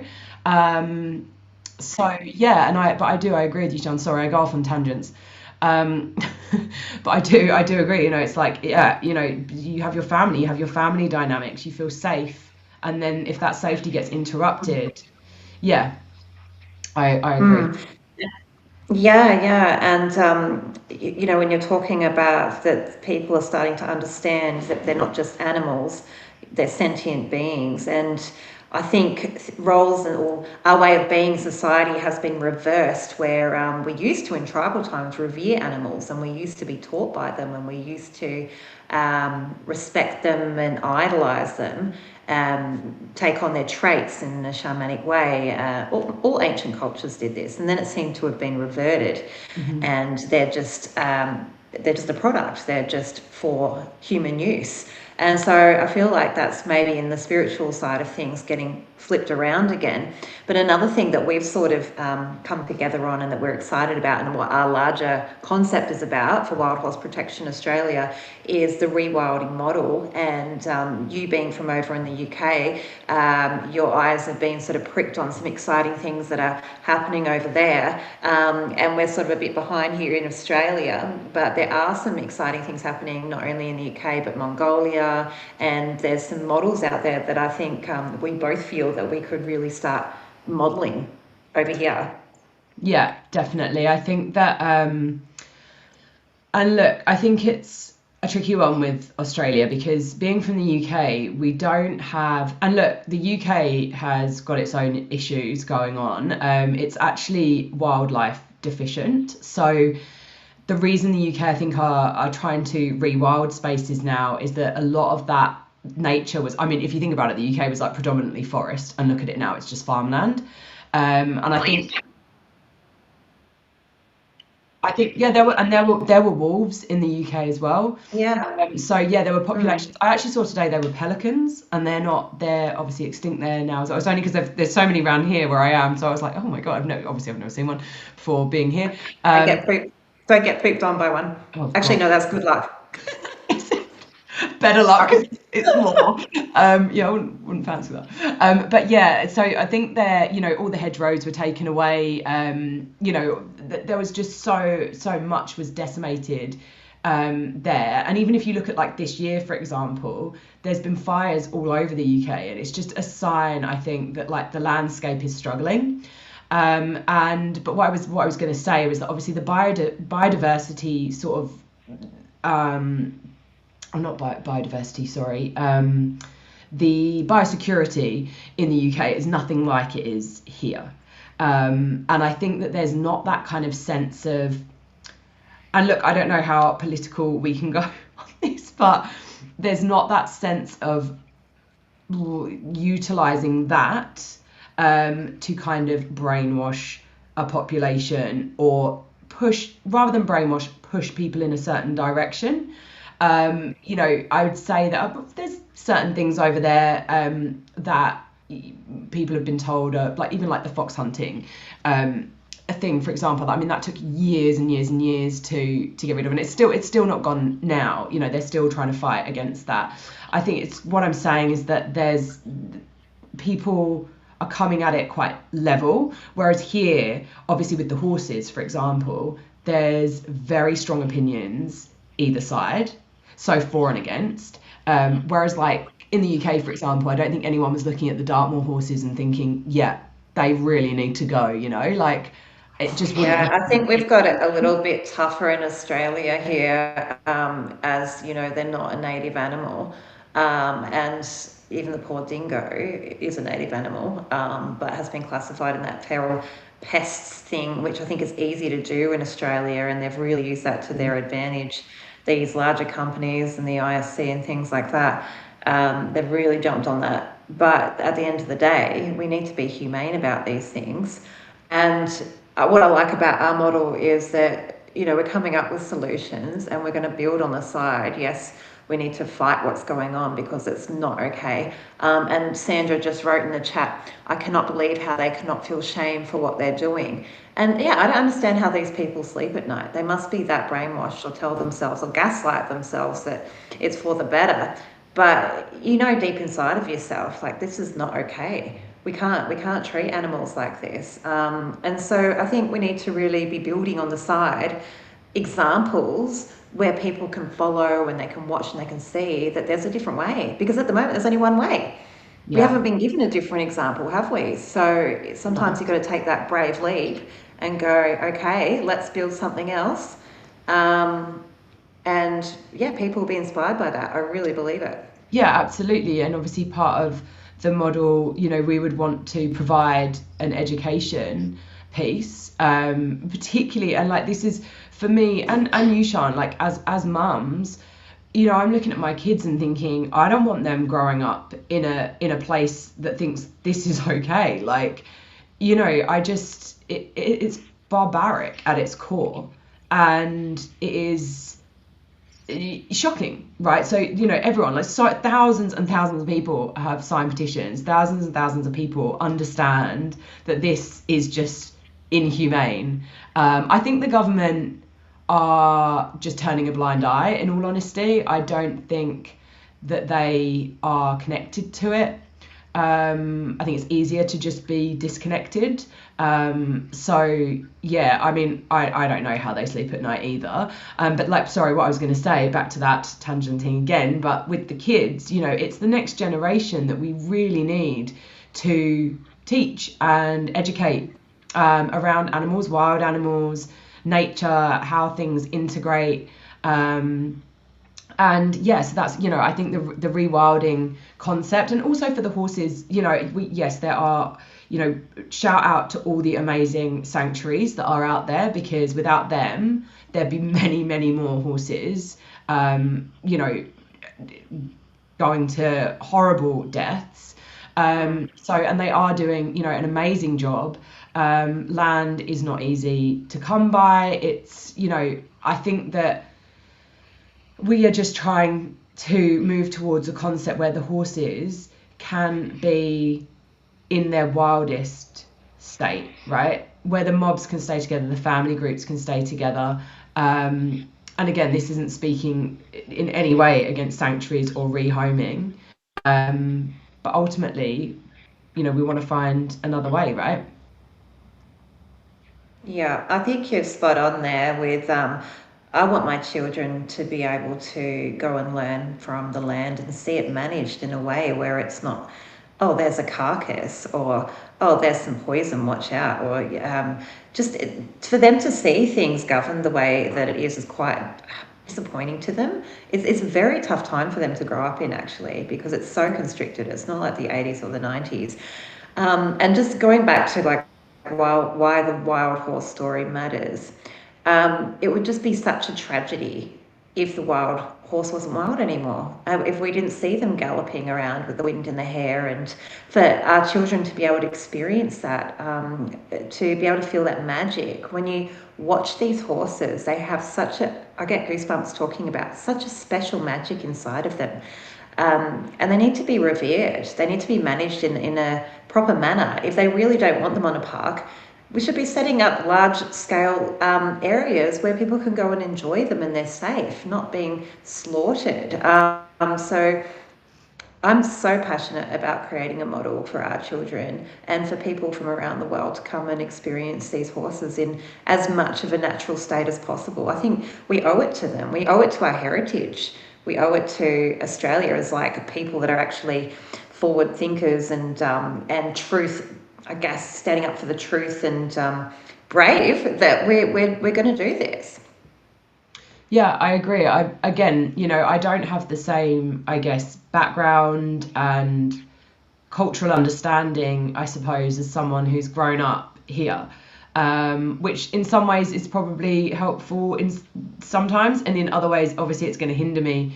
But I do think the heritage of the horses is so, so important. And I think that there's many breeds of horses in the UK as well, that have lived on the land for years and years and years, and they are something that people love to see. They go to see them, the New Forest ponies, the Dartmoor ponies, the Fell ponies. They're these beautiful examples of like heritage breeds, basically, and to see them either die out or no longer be wild in any respect. And look, like I've seen I haven't had the opportunity to see the horses in the Snowy Mountains. I hope I get to see them before it is potentially too late to see them. But I've seen the difference when you see them in their wild states. And like even watching, Bango South posted the images of the poster boy reunion, and just seeing him and the way that he responded to his mare was so beautiful. And like you can just see the stallions change the most, I would say. Like if you see them in that wild setting,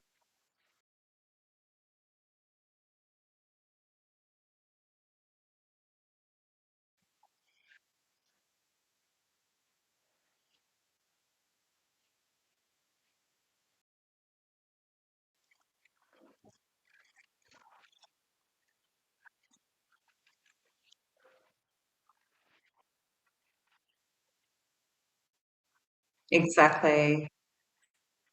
Yeah, it's that wild spirit, and I think that's why it's part of our title too, is keeping that wild spirit going. And we have a passion for the stallions as well, and I hope that we can have our little boy band happening and give some of those stallions a home, because I know they're the hardest. And definitely a shout out to all the rehomers doing their amazing work out there.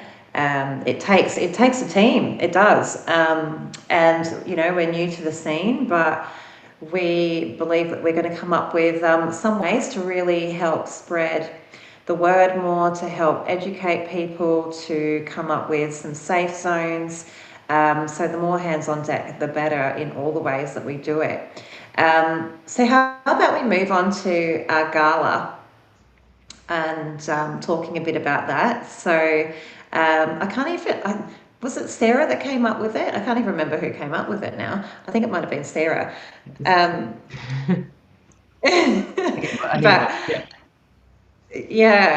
So shout out Sarah, and we'll have her on the show as well. That's super exciting. We've got quite the lineup coming along, but what do you think would be some of the great benefits of having this ball, this black tie event in Sydney? So ultimately, we know how difficult it is to get started as a not-for-profit or a charitable organisation. There is a lot of sanctuaries in need. There's lots of GoFundMes. There's a lot going on in this Brumby space, and we just wanted to bring something slightly different, something where people could come and actually celebrate the horses. It's very heavy what is going on, and I think I know how I've felt throughout this whole process, and yes, I am a sensitive person, but there's been many, many ups and downs. There have been times when I have just wanted to shut the door on it and not have it be happening. Where you just, but you can't do that. It's happening. You've got to help the horses. And, there's been a lot of moments where, I felt really, really down, as I know many, many people have. And I think that this is an evening to make a donation, and in the form of obviously buying a ticket. It will showcase artists, photographers. We're going to have an auction, at the event, where people can bid on beautiful photographs and artworks. We're just building that at the moment and curating that. And yeah, just celebrate the horses at the same time as giving back to the horses and putting towards, well, what we think is a very worthy cause. So yeah, celebrate the heritage of the Brumby, and yeah, just try and have some light in the darkness, I guess.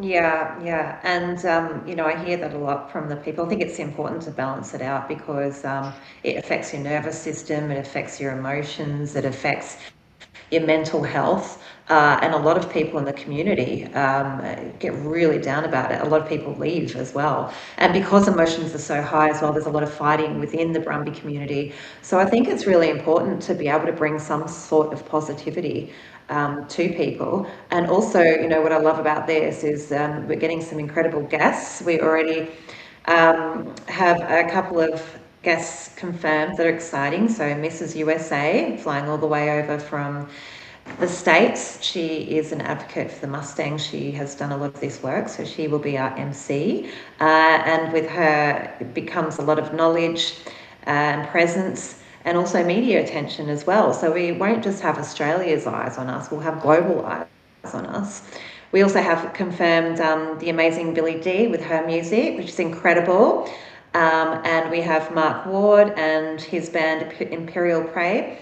And he's got a lot of experience playing with some legends in the business, like Guns N' Roses and Midnight Oil and Bon Jovi, and so it's going to have more of an acoustic feel to it, but it's going to be very emotional. So I'm excited for the fact that it's going to be a journey about the wild horses and the stories, the people that have been around them, the music. I know Mark's written a special song just for the night as well, and that we all come together. So we have our media wall as well. We'll have media there. And who else have we got? We've got Craig Downer is going to be a guest. We have our incredible ecologist. She's flying back over from Mongolia. She's been working with the wild horses over there. Who else do we have here? Oh, I'm forgetting people.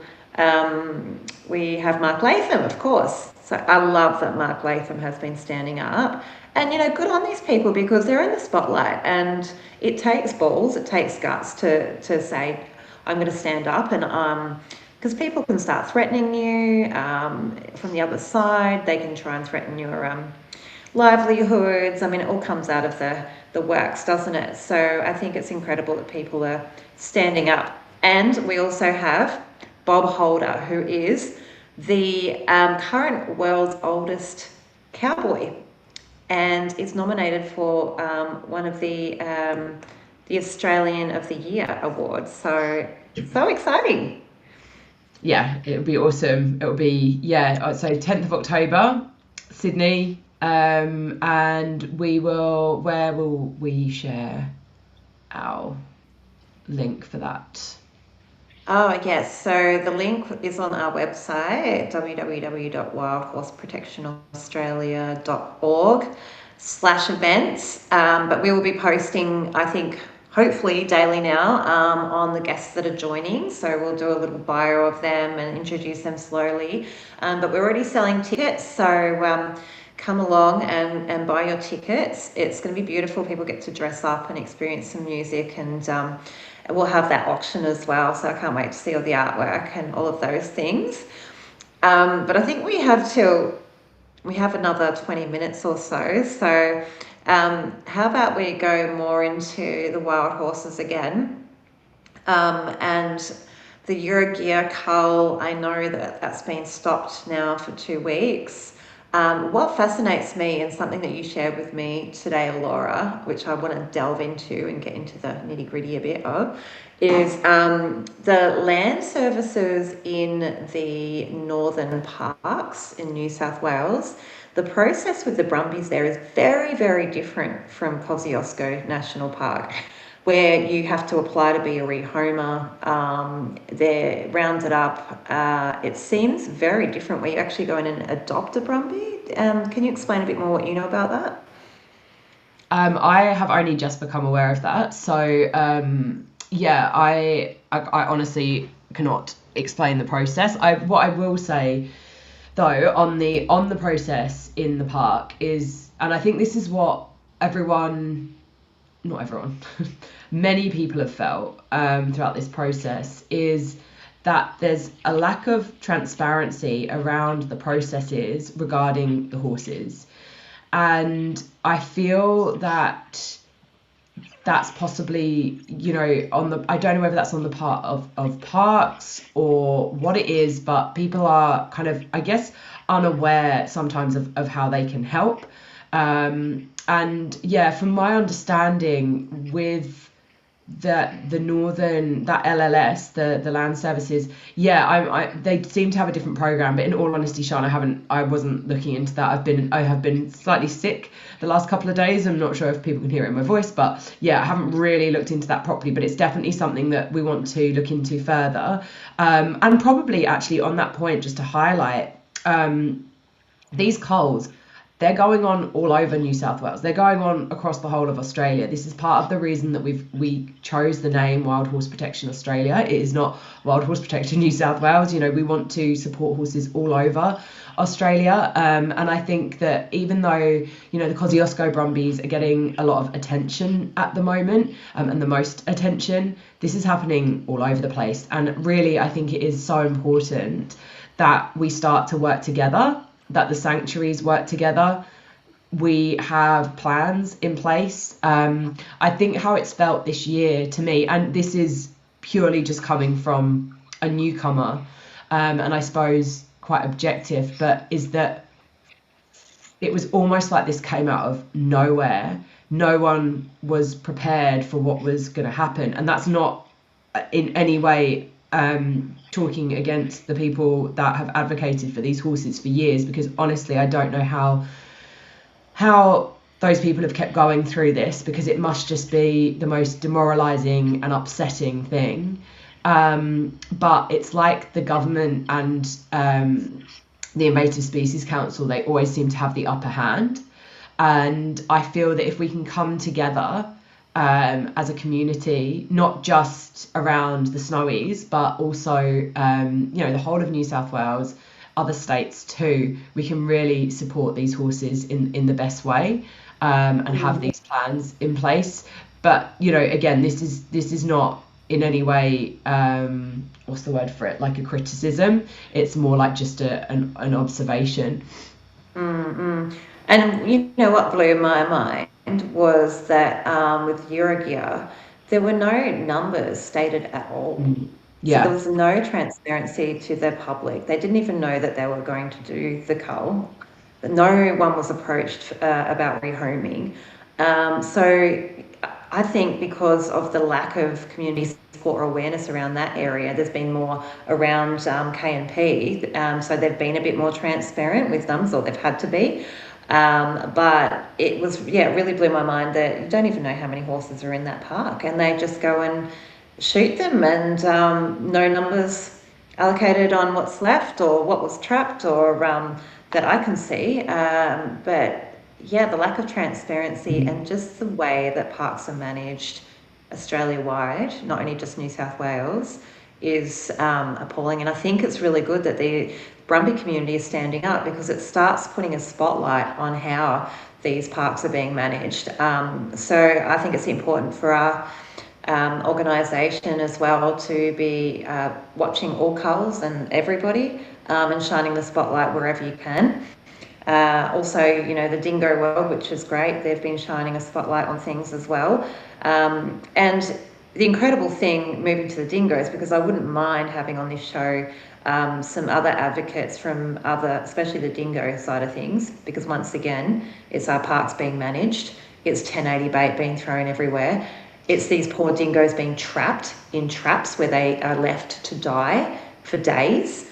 How can this even exist, So I think it's going to be really important to have all these people on and speaking about all the different ways that the parks are being managed, and bringing awareness to that. Also, I wanted to talk a little bit about the mustangs over in the States. And once again, like, why are all these horses getting round up? Why are all the horses getting taken off country, globally? To me, it can only say land grabs.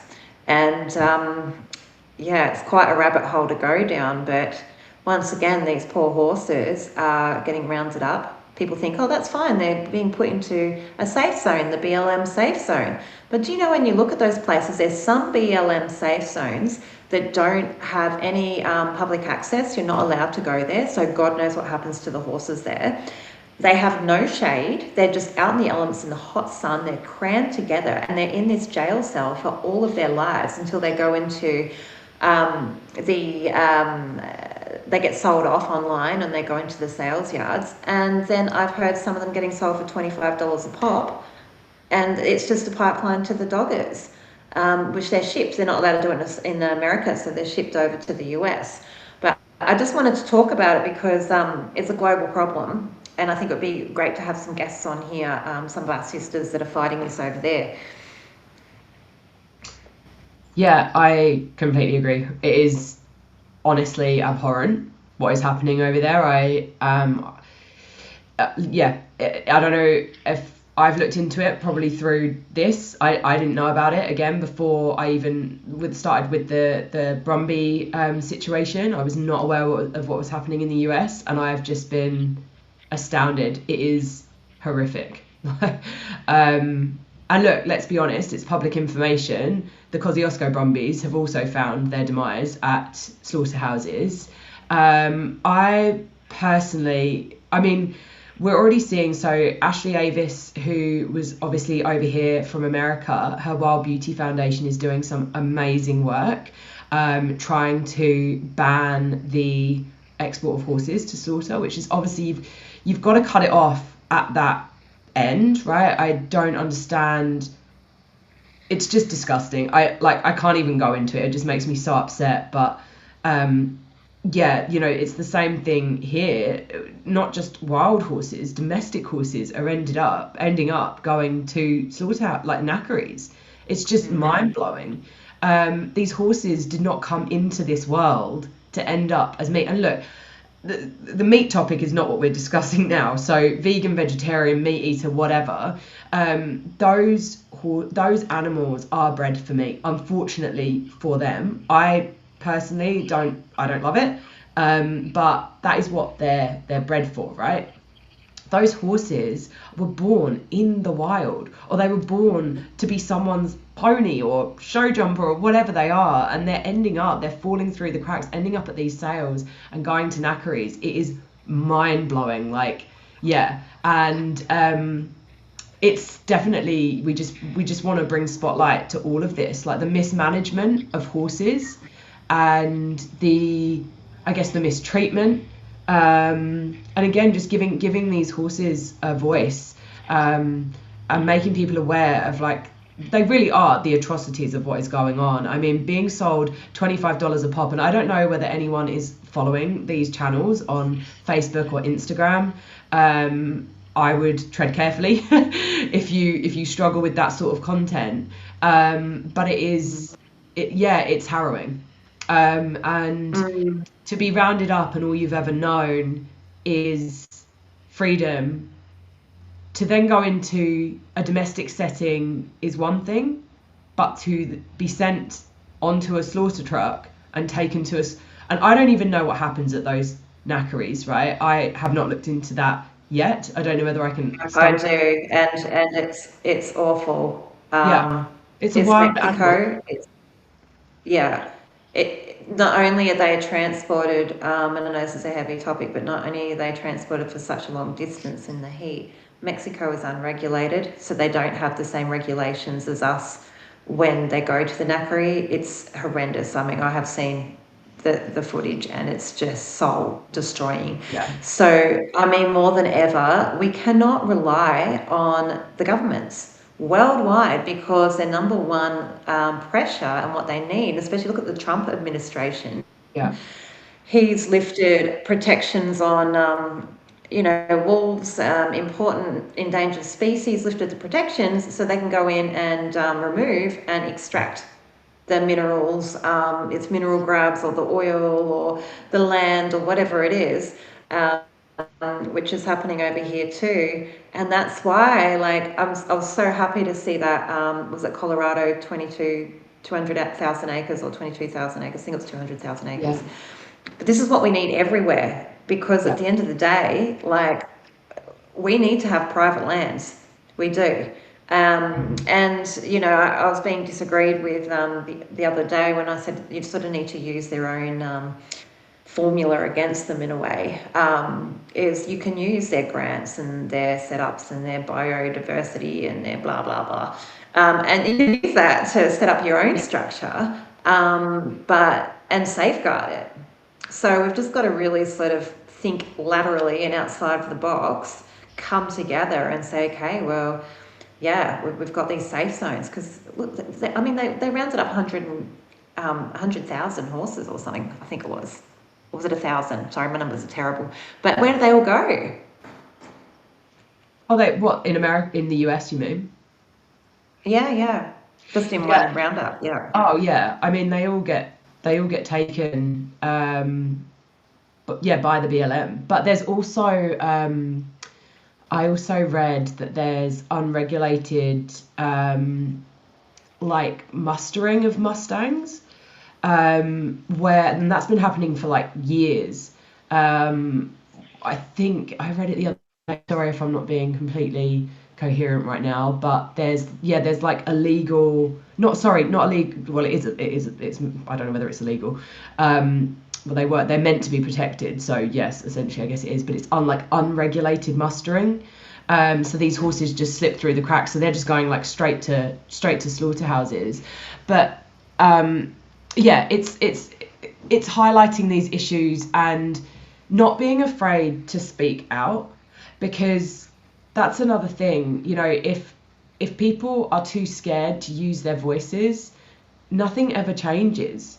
And, you know, I used the example of fox hunting in the UK earlier, and I did some research on it, and from the 1920s, they had been campaigning to stop fox hunting.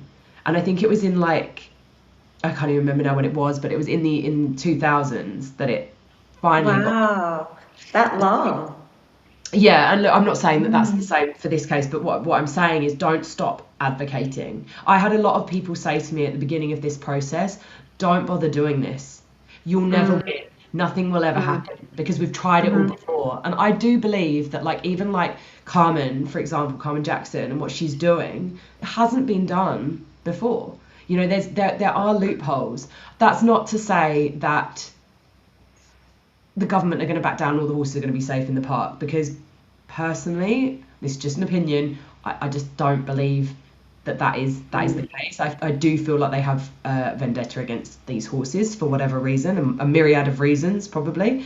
But yeah, I just think it's, you know, we have to keep fighting for them. They deserve that. Like, at the very least, you know, they deserve our voices to be heard for them.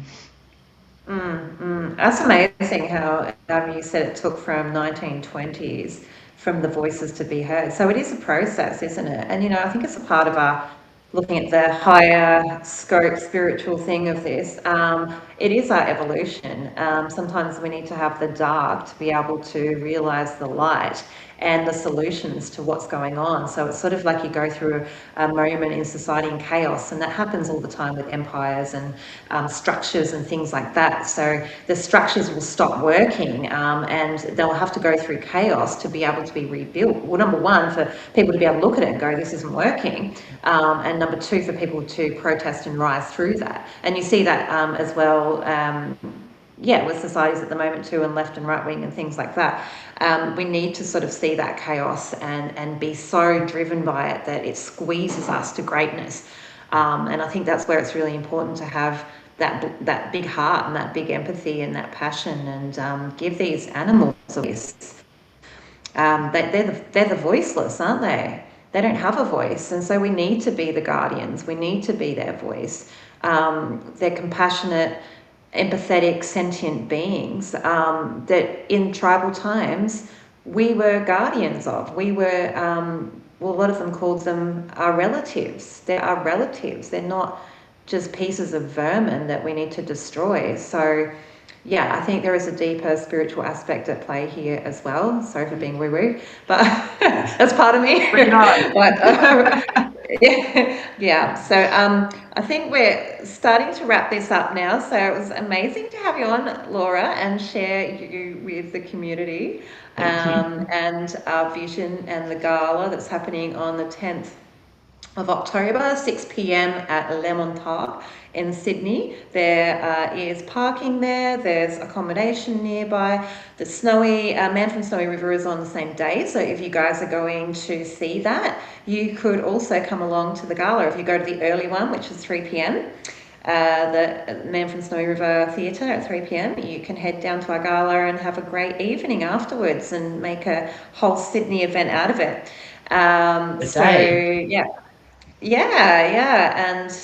really coming together as community and coming up with solutions. I think that's another really cool thing about this is we'll be all rubbing shoulders together and saying, hey, let's do this, let's do that, with some high profile people as well. So super cool.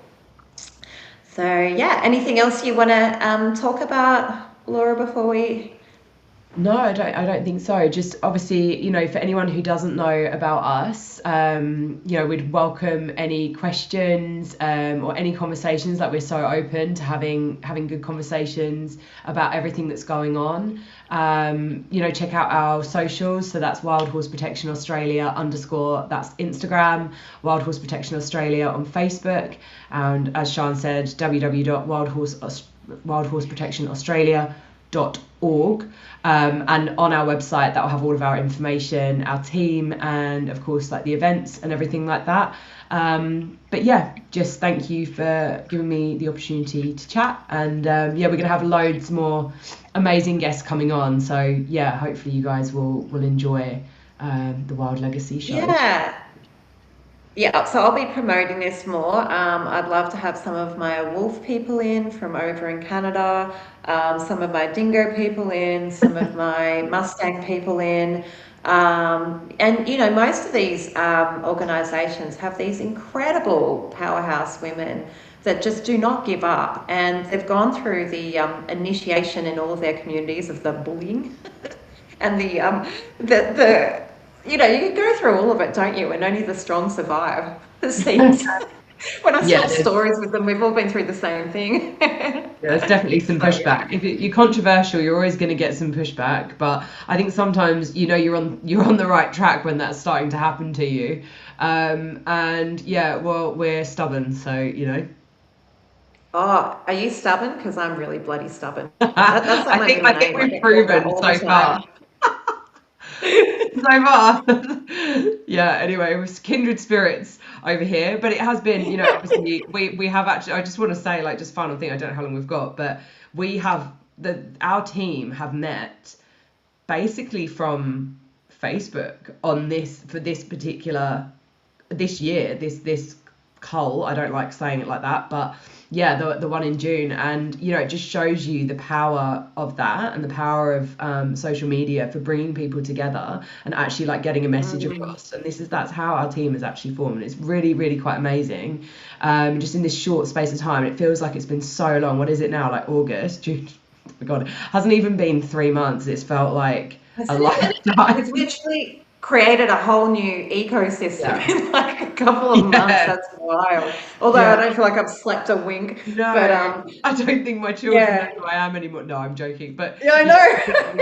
It's just it's been a ride, but it's we really hope that we can just break through some of the stuff and just support others as well. Like, there's some amazing sanctuaries out there, and we really want to bring those people on as guests as well, and highlight what everyone's doing, not only sanctuaries but rehomers as well.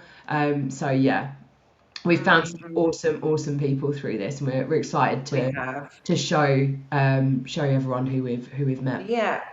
And even our supporters like Jenny, who's on now, shout out to Jenny for helping us, and Sandra, thank you for following. Like just all the beautiful people that come together, it helps create all of this. And I also feel, going back into the spiritual, that this is a divinely led thing.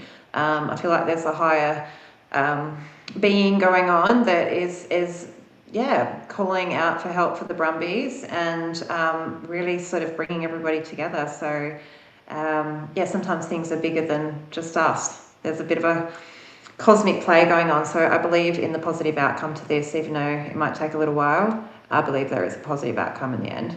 Yeah, I agree. All right, well, we'll be off, and I think Mike's on next. So thank you for having us, everyone, and we'll see you next Tuesday at 7 o'clock. See you then. Well, I won't see you then.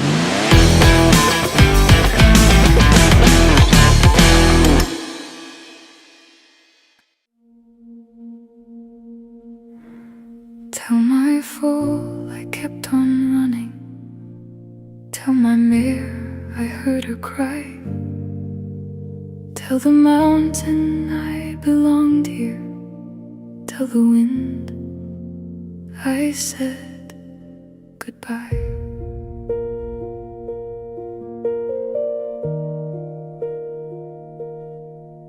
Brumby hoofprints etched for generations in the snow.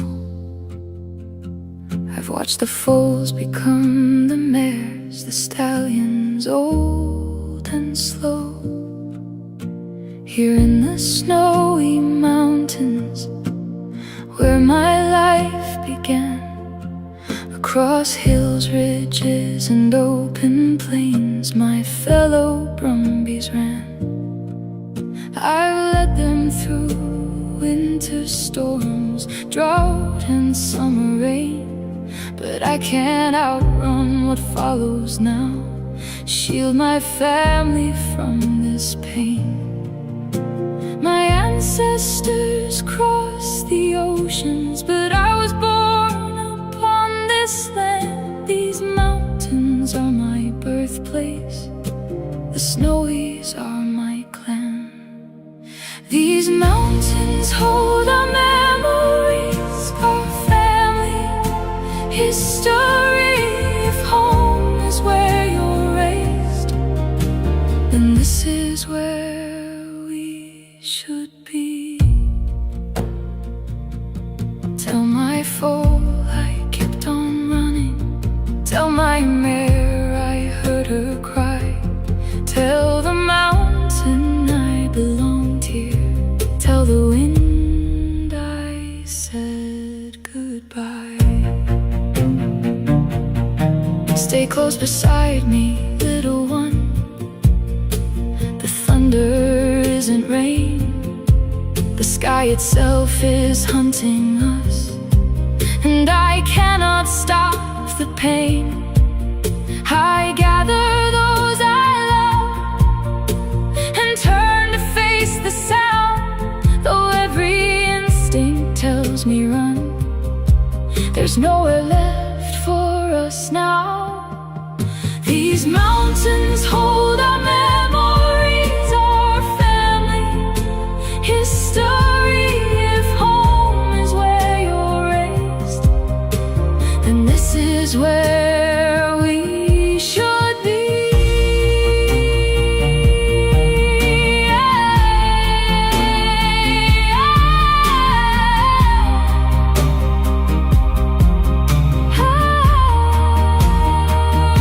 I don't know the reason. I hear the echo of final sound, deadly thunder overhead as I fall upon the ground. Thunder again and again. My heart grows quiet as bullets rain. I thought I had more seasons, more rivers left to roam, more sunrises with my Kosciuszko clan before the mountains called me home. Tell them I was born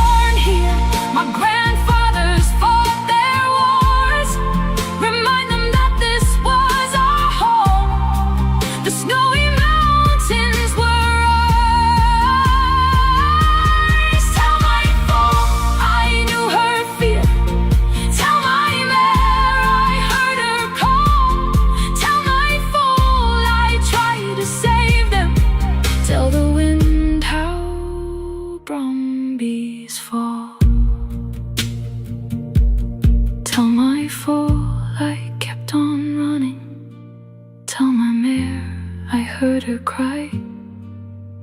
Tell the mountain I belonged here. Tell the wind I said goodbye.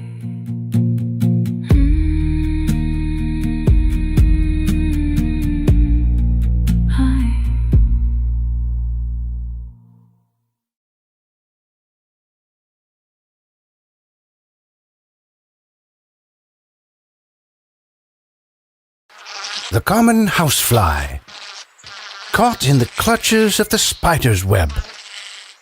Every move it makes just makes matters worse. Then, dinner time. Feast on the captivating stories, videos, and helpful information on our website. Whoa. Dinner's ready. Oh, man. Escape is futile. Just one more video. Get stuck in our web. The Pulse.today.